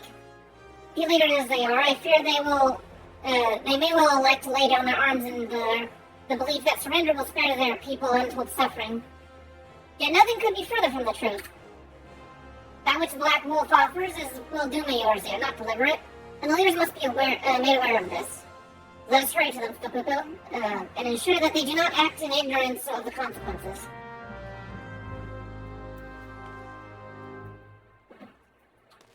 Oh, good! I'm happy that you're able to hang around here. I've been just chugging away on the story, and yeah. Oh, hey, look, role players. Oh, isn't that cute? Look at them with their RP tags up. Looks like they're all part of the same guild. Well, free company, I guess you could call it.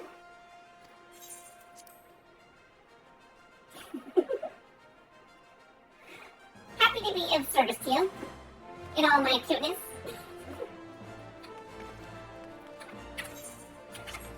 Where are we going? We're going to the Royal Promenade. The Royal Promenade. It always confuses me, those choices, whenever you're coming on this lift. Because, it says the Ruby Road Exchange or whatever, but then you're thinking, oh, Ruby, red, you know, obviously it should be in this one. No, this is the Hustings strip. And then you're like, oh, okay, I guess that's not where we need to be.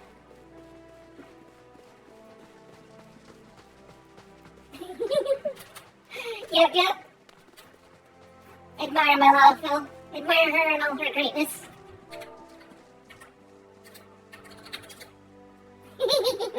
She even got the evil gremlin grin.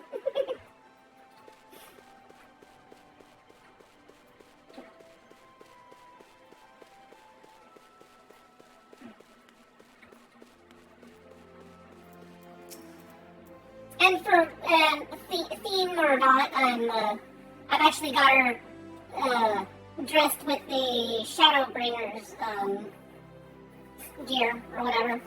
So it's kind of fun to just kind of go through the story every little bit while I'm in like somewhat thematic sort of outfit. Let's see here. Alright, so the Council of the Alliance Leaders is presently progressing in the presently in progress in the Fragrant Chamber. I must ask you to step away from the doors, ma'am. I'm sorry? You're here on behalf of the Science of the Seventh Dawn? 1,000 pardons, my lady. Of course you may enter. Yeah, stop forgetting about me. I still exist, okay? We keep treading the same ground. Round circles. Van Belsar's demands are clear.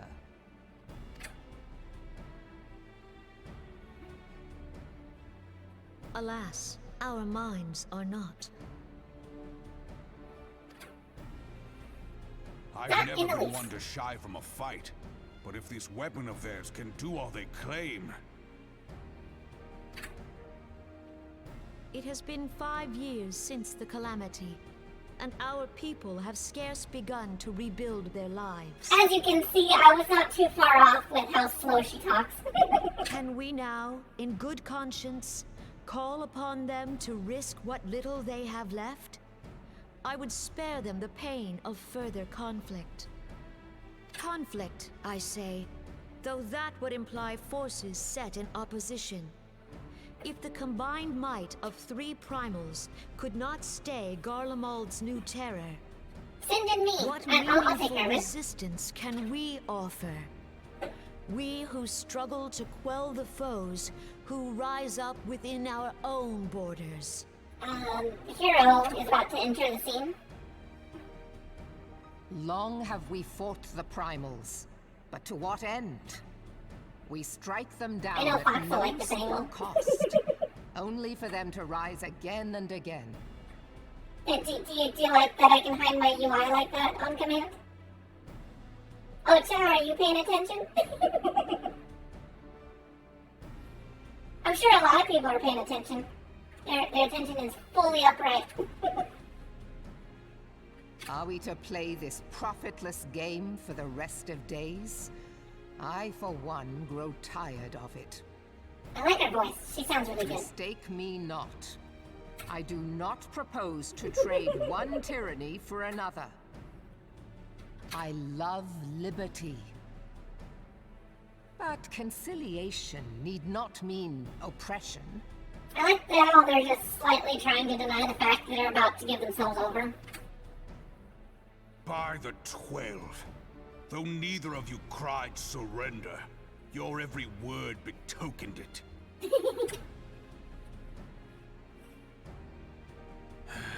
Not that I deny there is truth in what you say, nor can I rightly claim that Ultima is ready to fight. Refugees flood our gates, and beastmen swarm our land, while the great and the good do nothing. My flames struggle to bear the burden. I put on a grand show at the Remembrance Service, made all manner of lofty promises. I've made good on not a bloody one. It's only been a few short weeks, or maybe a month or so. yourself, Raubahn. You said only that which the people needed to hear. All present have done the same. Our citizens had become lost to hope.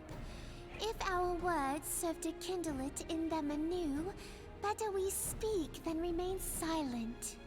Our enemy condemns us for failing our people. Yet what does he care for their well-being? I can't wait until you drink from that cup to make your voice change. While we labored to rebuild their lives, the Black Wolf built instruments of murder with which to end them. I mean, she's a good voice actor, but the one they replaced her with is much better. Her Majesty speaks true. For all our failings, the people's well-being has ever been our foremost priority. Our foremost priority.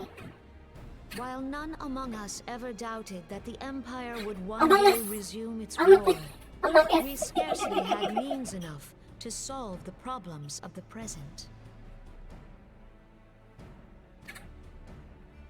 Aye, which is why we look to others to safeguard our future. The Scions of the Seventh Dawn. Alas, they are gone, and the Black Wolf is at our door. Yeah, no, there's a couple of them that they replaced the actors with better ones. And as far as I understand, it's just because the success that Realm Reborn brought to the game, and then they were like, okay, we can bump up our talent pool. It'll be interesting to see if we get to a point where they transition, like, you are mistaken. in the middle of one of these playthroughs. You are mistaken, Admiral. Alphinaud, Minfilia, and 7 hells. Master Garland? Why, yes, of course. And you, dear friend. The exact people that you guys were missing. Why, yes, By me and my Raga. cutest self. You're alive. All of you. No. As Captain we Obvious approached, I would swear I heard and talk of Mommy surrender, Milkers, they both but I stayed. know that cannot be. It is not the Eorzean way. So, unfortunately, Captain Obvious stays. But, hey, I mean, the voice actress, as far as I know, that does, Mirwin, she stays as well, so. Not everyone changes, but I know Alphino also, his voice actor changes to someone a little bit more, serious toned. Hear me, my Nice friends. angle, by the way. Accepting Nice the angle, Guardian's camera. offer to vanquish the primals would be folly. I just find it funny how the camera just pans from breasts all the way back up to her face before she makes her statement. It's like, oh, by the way, don't forget, she's got that outfit on. Folly, I say. For might is not the answer to the primal threat. Indeed, the more the Empire exerts its strength, the worse matters will become. Milfwerb. Yeah, Milfwerb. Primals enter this world when mortals call upon them, and mortals are wont to appeal to a higher power when they are desperate. Nothing is more certain to breed desperation in the beast tribes than the Garleans' proposed solution. The true answer lies in a lasting peace. But the Garleans only know war and conquest. Should Eorzea fall into their hands, there will be such suffering as none can imagine. We are not blind to the many challenges that each of your nations face. Yet you must not give in. Remember 5 years ago when you wagered all for the sake of the realm? Remember what you fought for, what you were willing to die for. Let the memories rekindle the fire in your heart, for Eorzea has need of it again. Come what may, we Scions will never give up the fight. And so I bid you stand with us, and together we shall safeguard the future of the realm.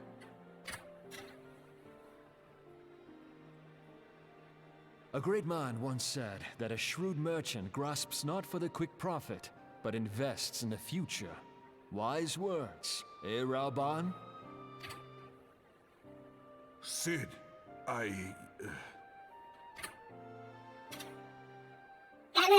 Your words No! stir and shame me in equal measure. How could I contemplate surrender? I know full well that all we have, we owe to the sacrifices of those who went before us. Yet the seeming hopelessness of our plight robbed me of my insight. Well, of course, you also have the key people that can fix it. We Gridanians have no love for war, yet we have still less for those who would threaten our homeland. Ever have we fought to protect those things we hold dear, and this shall never change.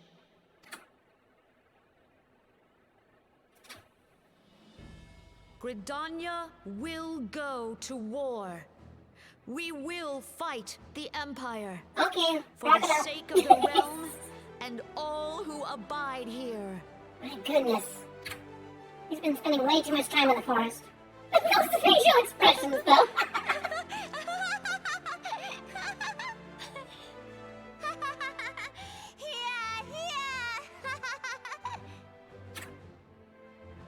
I'm so glad your voice changes.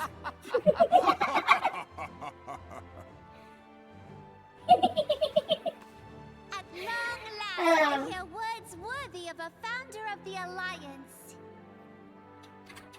Rauban, are we to be outdone?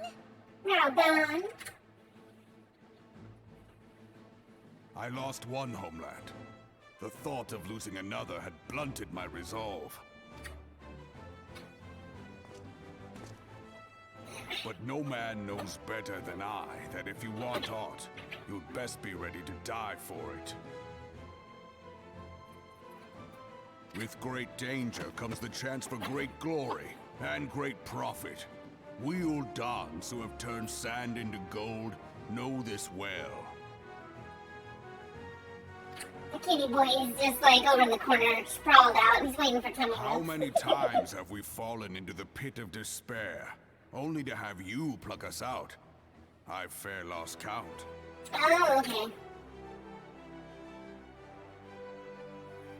Reckless, the lot of you, like bloody pirates.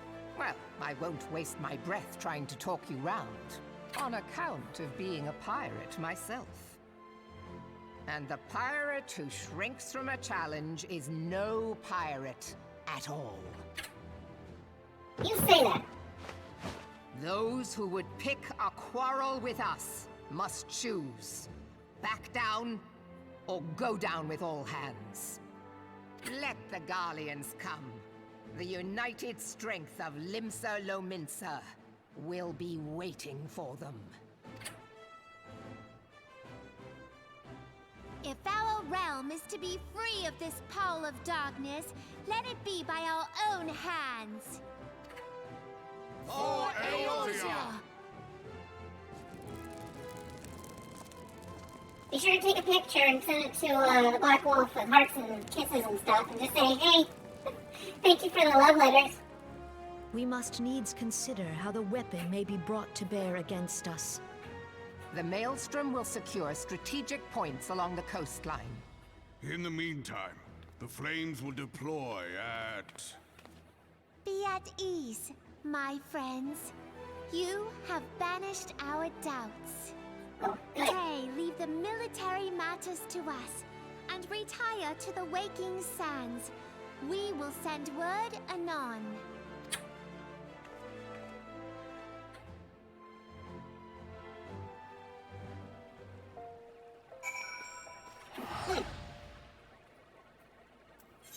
Pray return to the waking sands. As we must do over and over and over.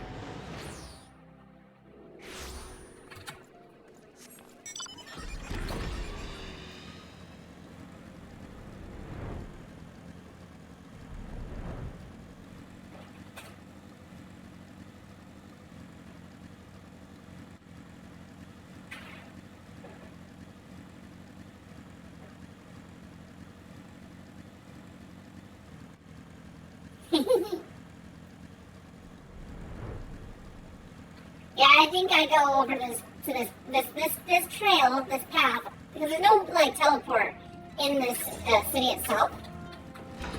They're like 50 plus times, I swear. In every time it's just like pray return.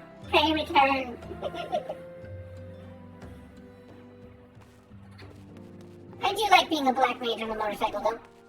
I mean, it's a little tiny motorcycle, but it still works.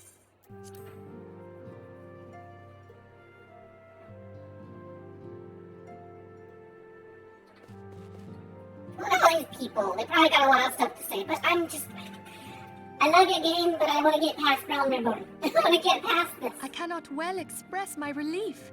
To think that the Alliance came so close to surrender. But the fire in their hearts has been rekindled, and they will fight to the last. This warmth inside. Did you feel it too, Grandfather? Don't get ahead of yourself there, man. You're about to have the biggest blunder of all of these Cylons.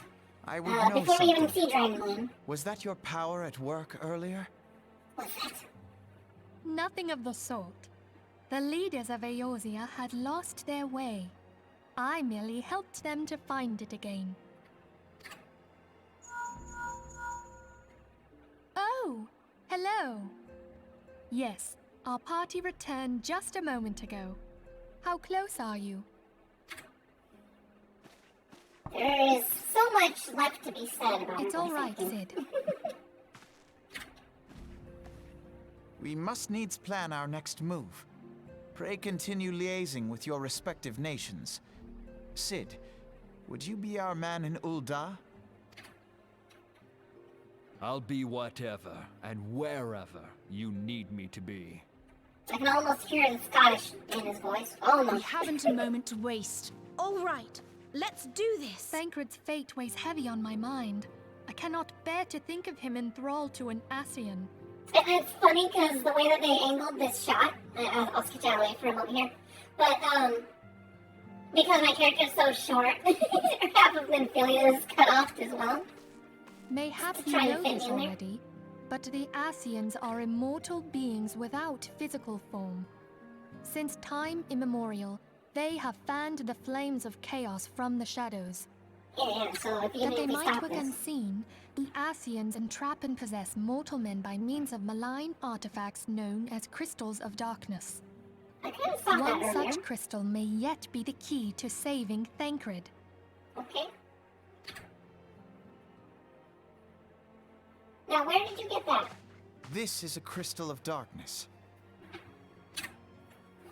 A mere Yeah, put out the order. created using data obtained from anomalous crystals found across Eorzea. Yeah, adjust my headphones. It comes to us courtesy of the students of Baldessian, our distant allies. How convenient. Even for an Archon, Thancred's talents are exceptional. We all had complete confidence in him. Yeah, but he harbored doubt in It his- was for this in him. reason that none among us foresaw the danger in sending him to investigate the Ascians alone. Yeah, you should probably have something to protect him. Thancred had been striving to fill the void left by Louisoix. Yet, it was plain that he was overtaxing himself. Yeah. He would volunteer for everything and work till he was dizzy. And the toll taken by his exertions made him vulnerable to Ascian influence. The crystal that binds Thancred must be somewhere on his person. If we could but destroy it, his Ascian possessor would be compelled to relinquish control over him. You have proven the stoutest of allies, standing with us through thick and thin. So I'm The supposed to most search him, huh? perilous struggle is still to come. For the sake of the realm and Thancred, I ask that you lend us your strength once more. I find it funny that after helping you guys for so long, you still ask if it's okay to use me. What am I gonna say, no? Thank you. From the bottom of my heart. Aren't we all friends? Aren't we all of one mind? As I am sure you are aware, the realm was saved from certain doom 5 years ago by heroes known as the Warriors of Light. You should see whenever I've got all of my extras installed. Oh, that's good. I'm glad that they love her. What you may not be aware of is that your many feats in service to the Scions have prompted folk to make certain comparisons. Here we go. must confess, you do remind me of them. I'm about to be told the obvious. Yet remember this, however glorious the past, it is the hero's lot to be judged on the deeds of the present. A new darkness threatens the realm, and the people cry out for a savior. I believe that you are she, a warrior of light, here in the present, guided by the crystal's will. And there it is. Come, my friends. Let us fight to safeguard the future of our beloved Eorzea. Come here. Come on, Zane. Come on, lady. What are you doing? Sorry. Cat wishes to prioritize my moment. What do you want, kitty kitty? What are you up to? What are you doing? What are you up to? Oh, I get the weapons. You don't want the weapons.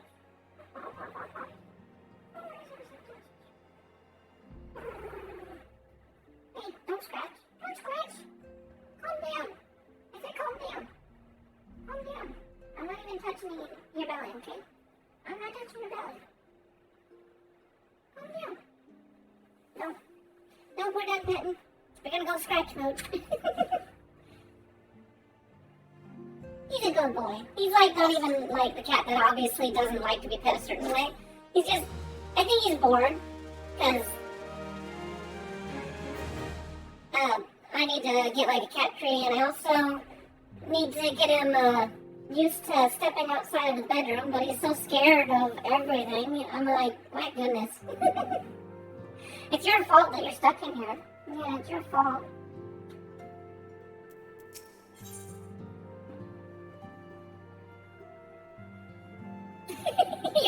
exactly, pretty much. Me, I'm just like, I don't know, I'm here, there's bad things, I'll go ahead and smash them.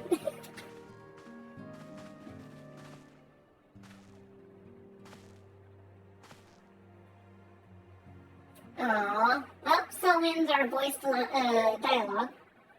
What? What do you want? What? Really? Really? What? What? Yeah? What? Meow. Meow. Meow, meow. He's a good boy. He's a good kitty boy. Yeah.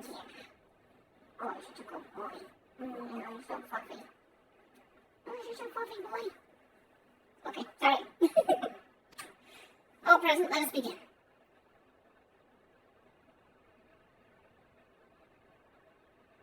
Oh, I'm kind of in the way, I guess, but definite butt shot there.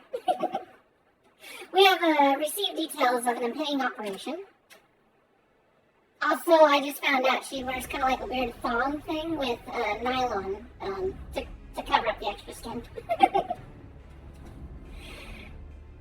In what promises to be the largest single counteroffensive in the realm's troubled history, the Alliance will strike at every Imperial stronghold standing upon Eorzean soil. As it might be expected, the operation will be complex, but you need not commit its intricacies to memory, for we have an interactive map. It is enough that each man understands his part and plays it to the best of his ability. Alright, that's it. Finer instructions you will receive at each staging point.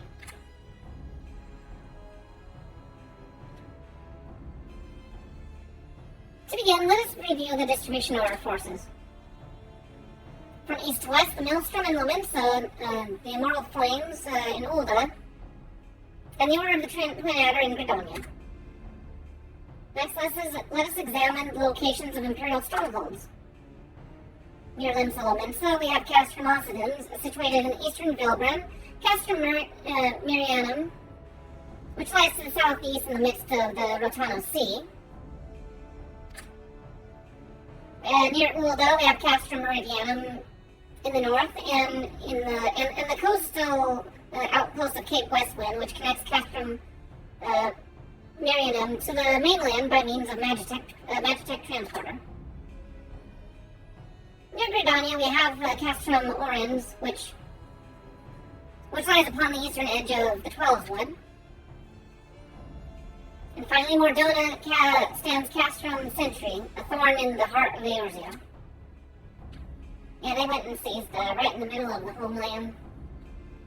The forthcoming operation will see Allied forces assault each of the aforementioned locations with the ultimate objective of destroying the Empire's new weapon, housed in Castrum Meridian. As one might expect of the Black Wolf seat of power, Castrum Meridianum boasts all but impregnable defenses. If we are to breach it, we must needs isolate it from its sister strongholds. To do otherwise would be to risk being caught twixt hammer and anvil. The operation will comprise 4 distinct phases, all told. The first shall see us eliminate one of the Black Wolf's most trusted lieutenants, Riditon Sasavina. According to our intelligence, the Prefectus is due to visit the Imperial outpost of Cape Westwind for an inspection. When he arrives, we shall dispatch an elite adventurer unit to eliminate him. Popopo, we would have you lead this assault. Riditon is a peerless field tactician. Short of his leadership, the garrison Castrum Occidens will be as a snake without its head. Yeah, cut off the island base. Keep them kind of contained in their little sea area.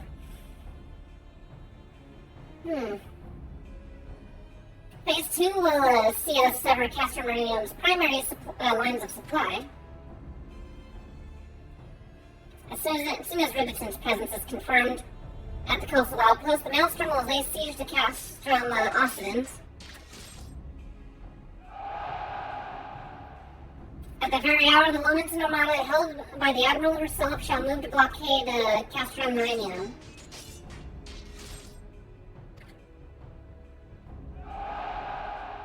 I like this little RTS sort of example thing. It's kind of silly. Meanwhile, in Twelveswood, the Order of the Twin Outer will surround Castrum Orange.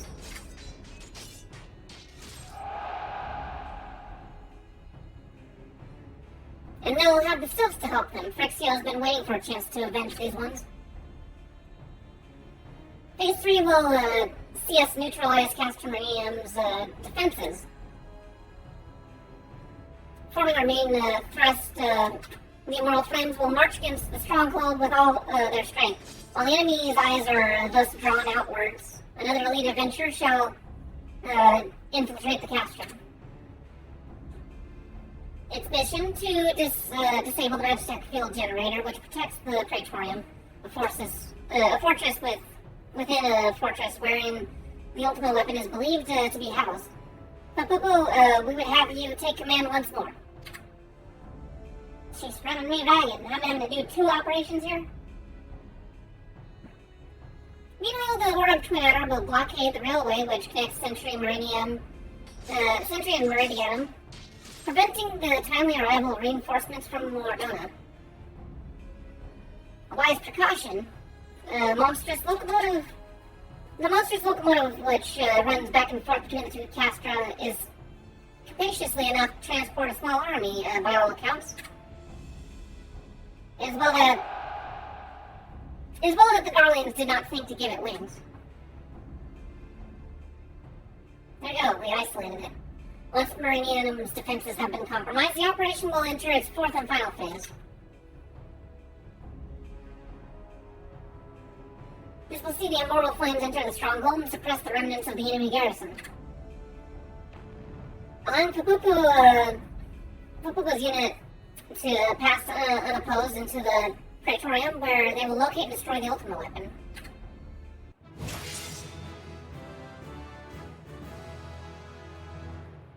By this feat shall the operation be deemed a success. Yet if anyone fails, then the whole plan falls apart.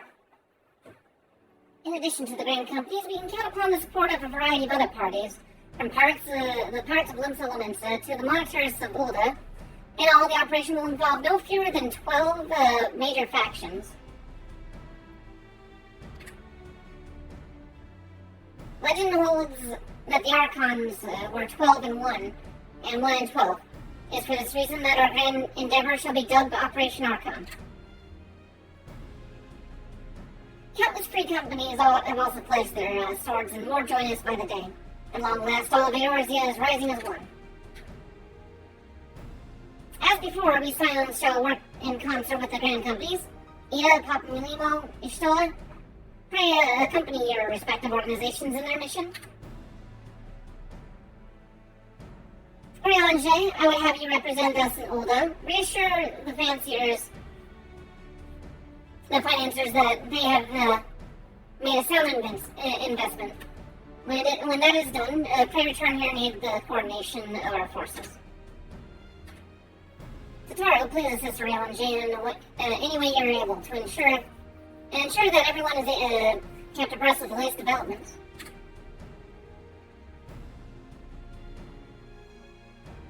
Minfilia, Sid, I shall accompany you, the main host in the advisory capacity.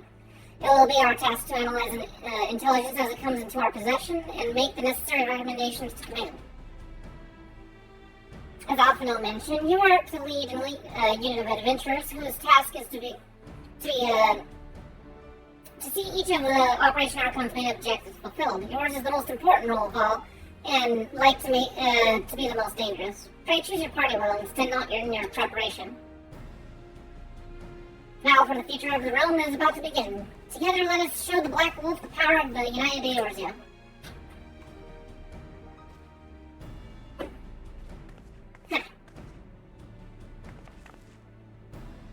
Pray report to the Immortal Flames encampment situated in the north from here. We are ready to be briefed on your first mission.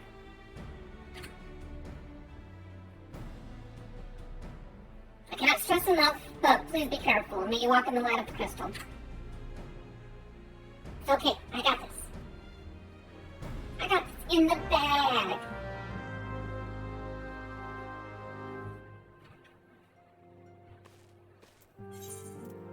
Ah, it is out and just north.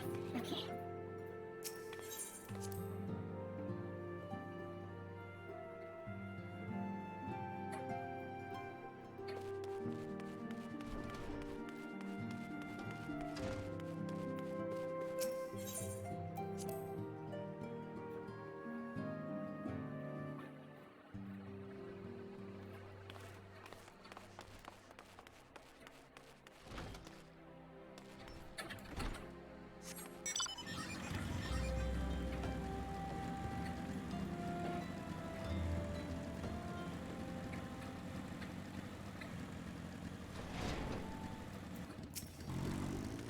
Alright.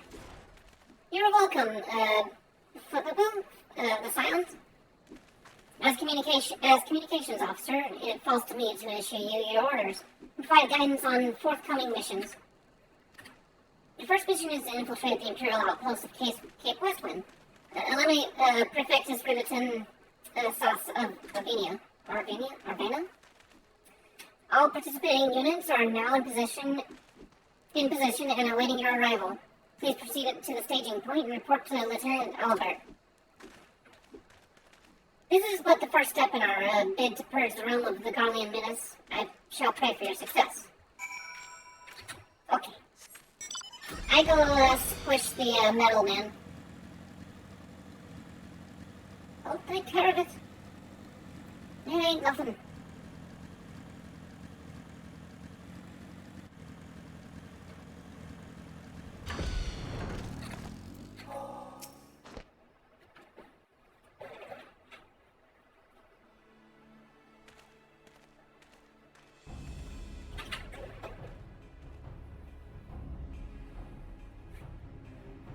So you're Fabubu, the fearless adventurer who's to lead the assault. We've been expecting you. Our Maelstrom friends report that Riviton Sauce Vania departed to Castor Mosidens a bell ago. And, time sort of thing. A bell is an hour in this game, so, yeah. And sure enough, a convoy of Imperial ships landed here just now. The likelihood is high that our target was aboard one of the vessels. I dispatched scouts to verify his presence before we strike.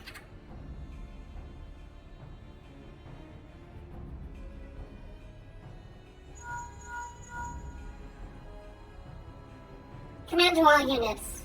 Requesting status report. This is Antlion 1. Target has not been sighted.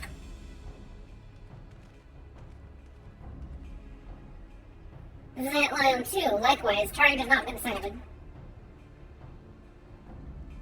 Antlion 3 here. We got nothing for you neither.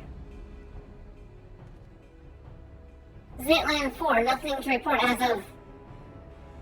Wait, disregard the previous message. Target sighted. I say that again. Target sighted. Understood. Hold your position. Getting all Call of Duty on him. Attention all units. This is Lieutenant Albert Cutter.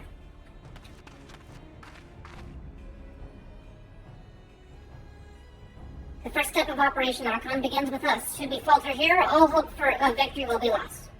This is no small burden, but know that I believe in you all. So believe in yourselves, and together we will blaze a path for our brothers and sisters of the Alliance to follow.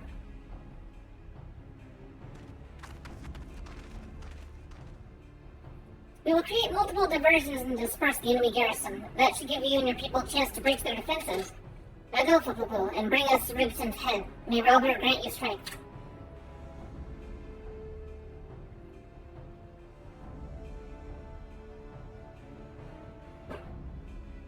Commence division area maneuvers. Alright. Oh.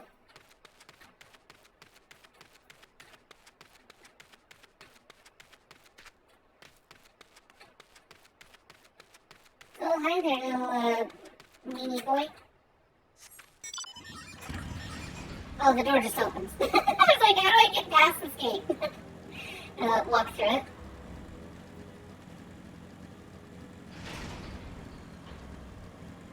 So yeah, you guys are distracting these forces really well. I just have to walk through all of them.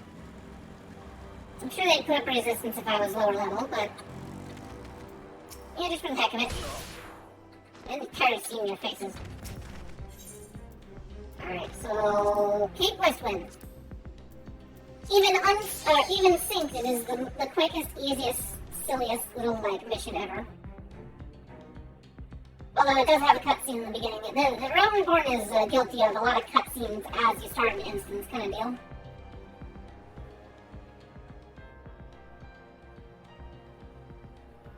Would appear we have unexpected guests. Yeah, like right now the boss would be dead. As someone's watching the cutscene. Now, where have I seen you before? But of course, the woman who felled the mighty Titan. Is the Icon Slayer? I see. The commotion without is not but a diversion. Allow me to hazard a guess. By eliminating me, you hope to undermine the garrison of Occident. Or Occident. A bold strategy to be sure, but have you the strength to see it to fruition? Leave us. None of you are a match for her. Send word to Castor Occident, tell them that the Lamensons are coming. Alright, well hey, thanks for hanging out, and have a good night there, Fox. It's about my bedtime too, but I figured I'd wrap this little thing up. I'm sure it's almost over.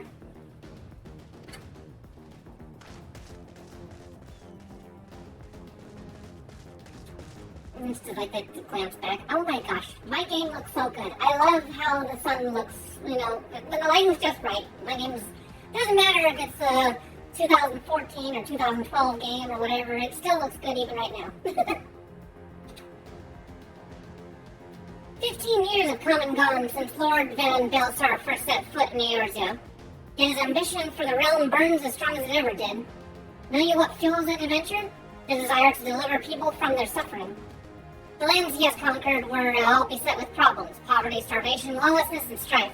My homeland was no exception. Had my lord not reached out and claimed it for the Empire, it would eventually have destroyed itself. But under his sage leadership, my people enjoyed much peace and stability, such peace and stability as we had never known. And he only desires the self-same for the people of this realm.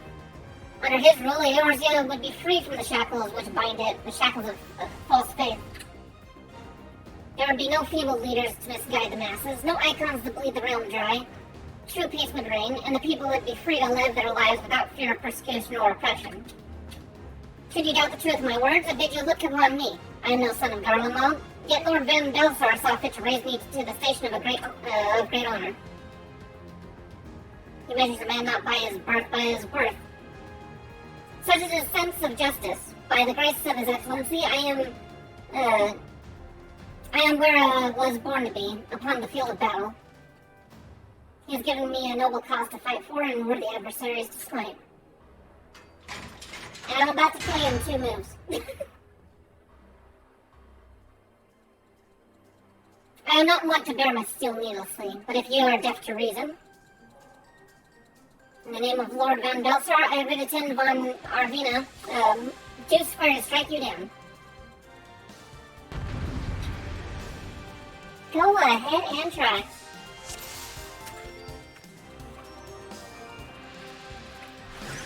It's probably gonna be overkill.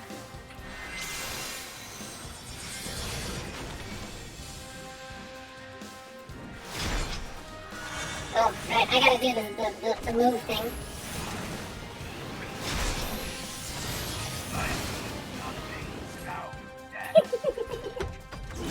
Well, at least he was tough enough to take some nice solid blows. That is also the first 8-man event, so it's just kind of funny. It's like done and over with.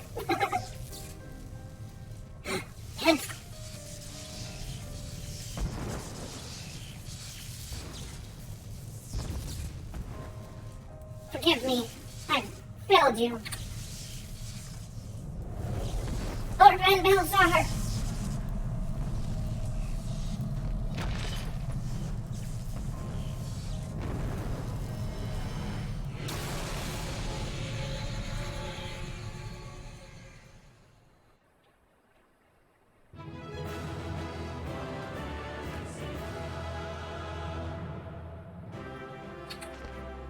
somewhat ominous type of beacon, given what we know now that's about to come in Endwalker.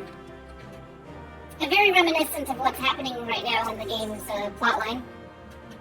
But it's like I guess in this instance, it's probably just a Garlean distress beacon. It did look very curious, though.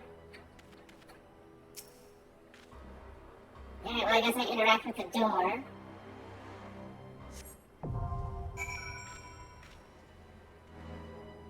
What? I had to interact with the door, and then I'd find them.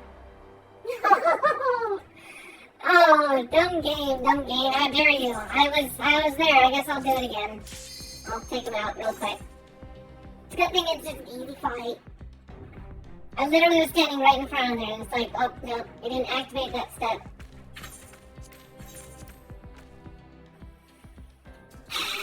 Annoying. Oh well.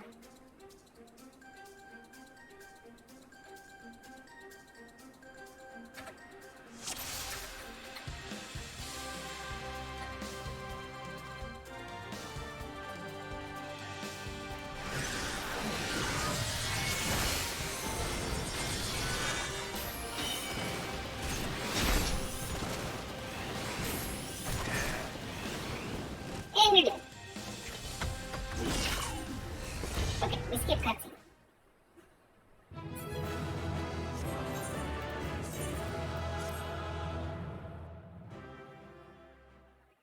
Keep West win 19 seconds. There we go. There's the beacon thing I was looking for. That light. The magic transporter. Or teleporter. Kabubu, are you there? What news of Riveton? Fallen? With this deed, you have sown the seeds of our ultimate victory.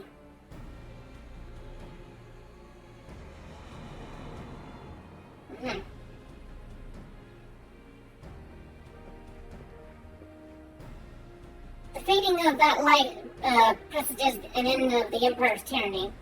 Riveton Sasavina Arvina is no more. Let the next phase of Operation Archon commence. Hurrah!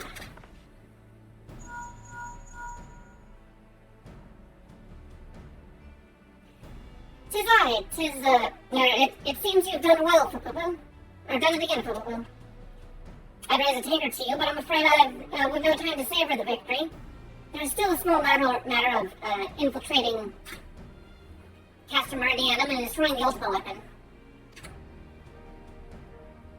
You know, I know. No rest for the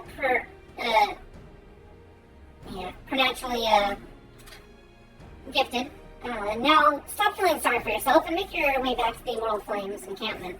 The communications officer will issue you your orders. I'll be waiting for you with the main host.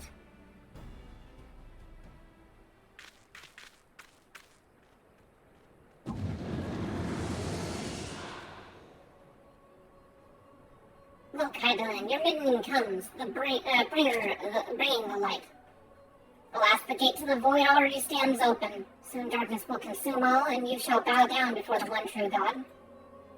I have a feeling that Lahadre is the one that actually messed up the 13th shard with his overabundantly evilness. I mean, it was just like, I will combine this world to the source, and then everyone else is like, really? Really? Are you kidding me, Lahadre? You had one job and you destroyed a whole entire dimension?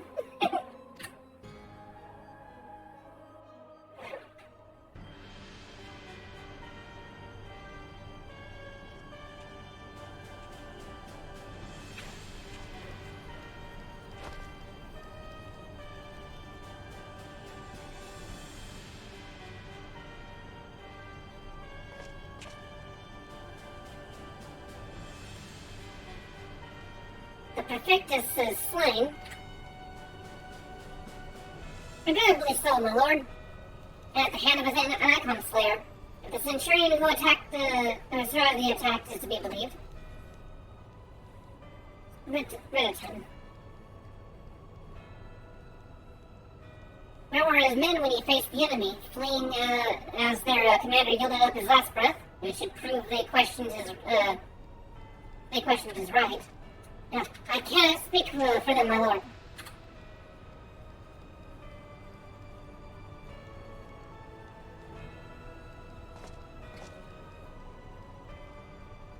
We got, beg pardon, my lord, but there is more. The Maelstrom has laid siege to Castor Mossadens. Likewise, the Crimson Fleet moves to blockade Castor Mirianum.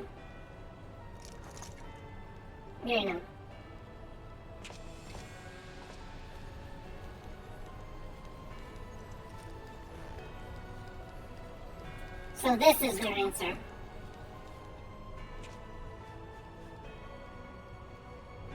Very well. We shall crush them as we crush the icons.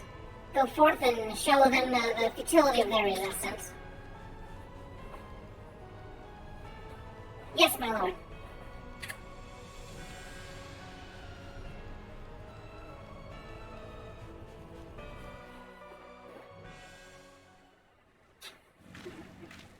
Okay, cool. And I return back to the other place.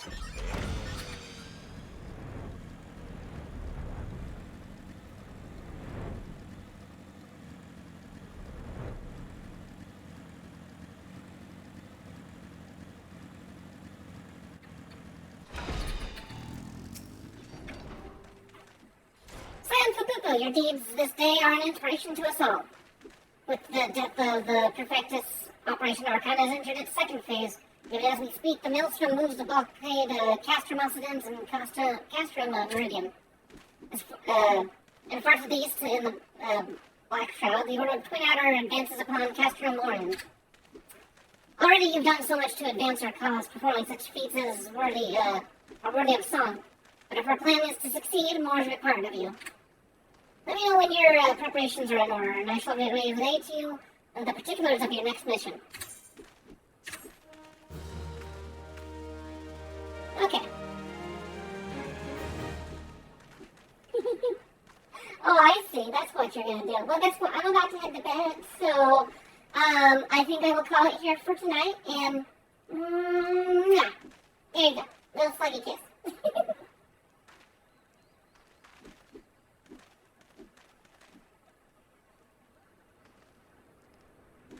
You weren't expecting that, were you?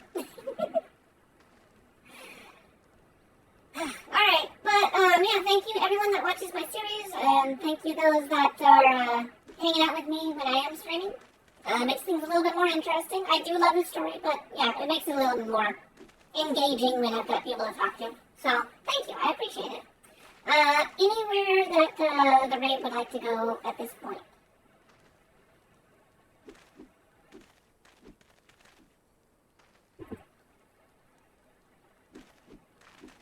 If not, I'll just go ahead and call it, because it is kind of late, so...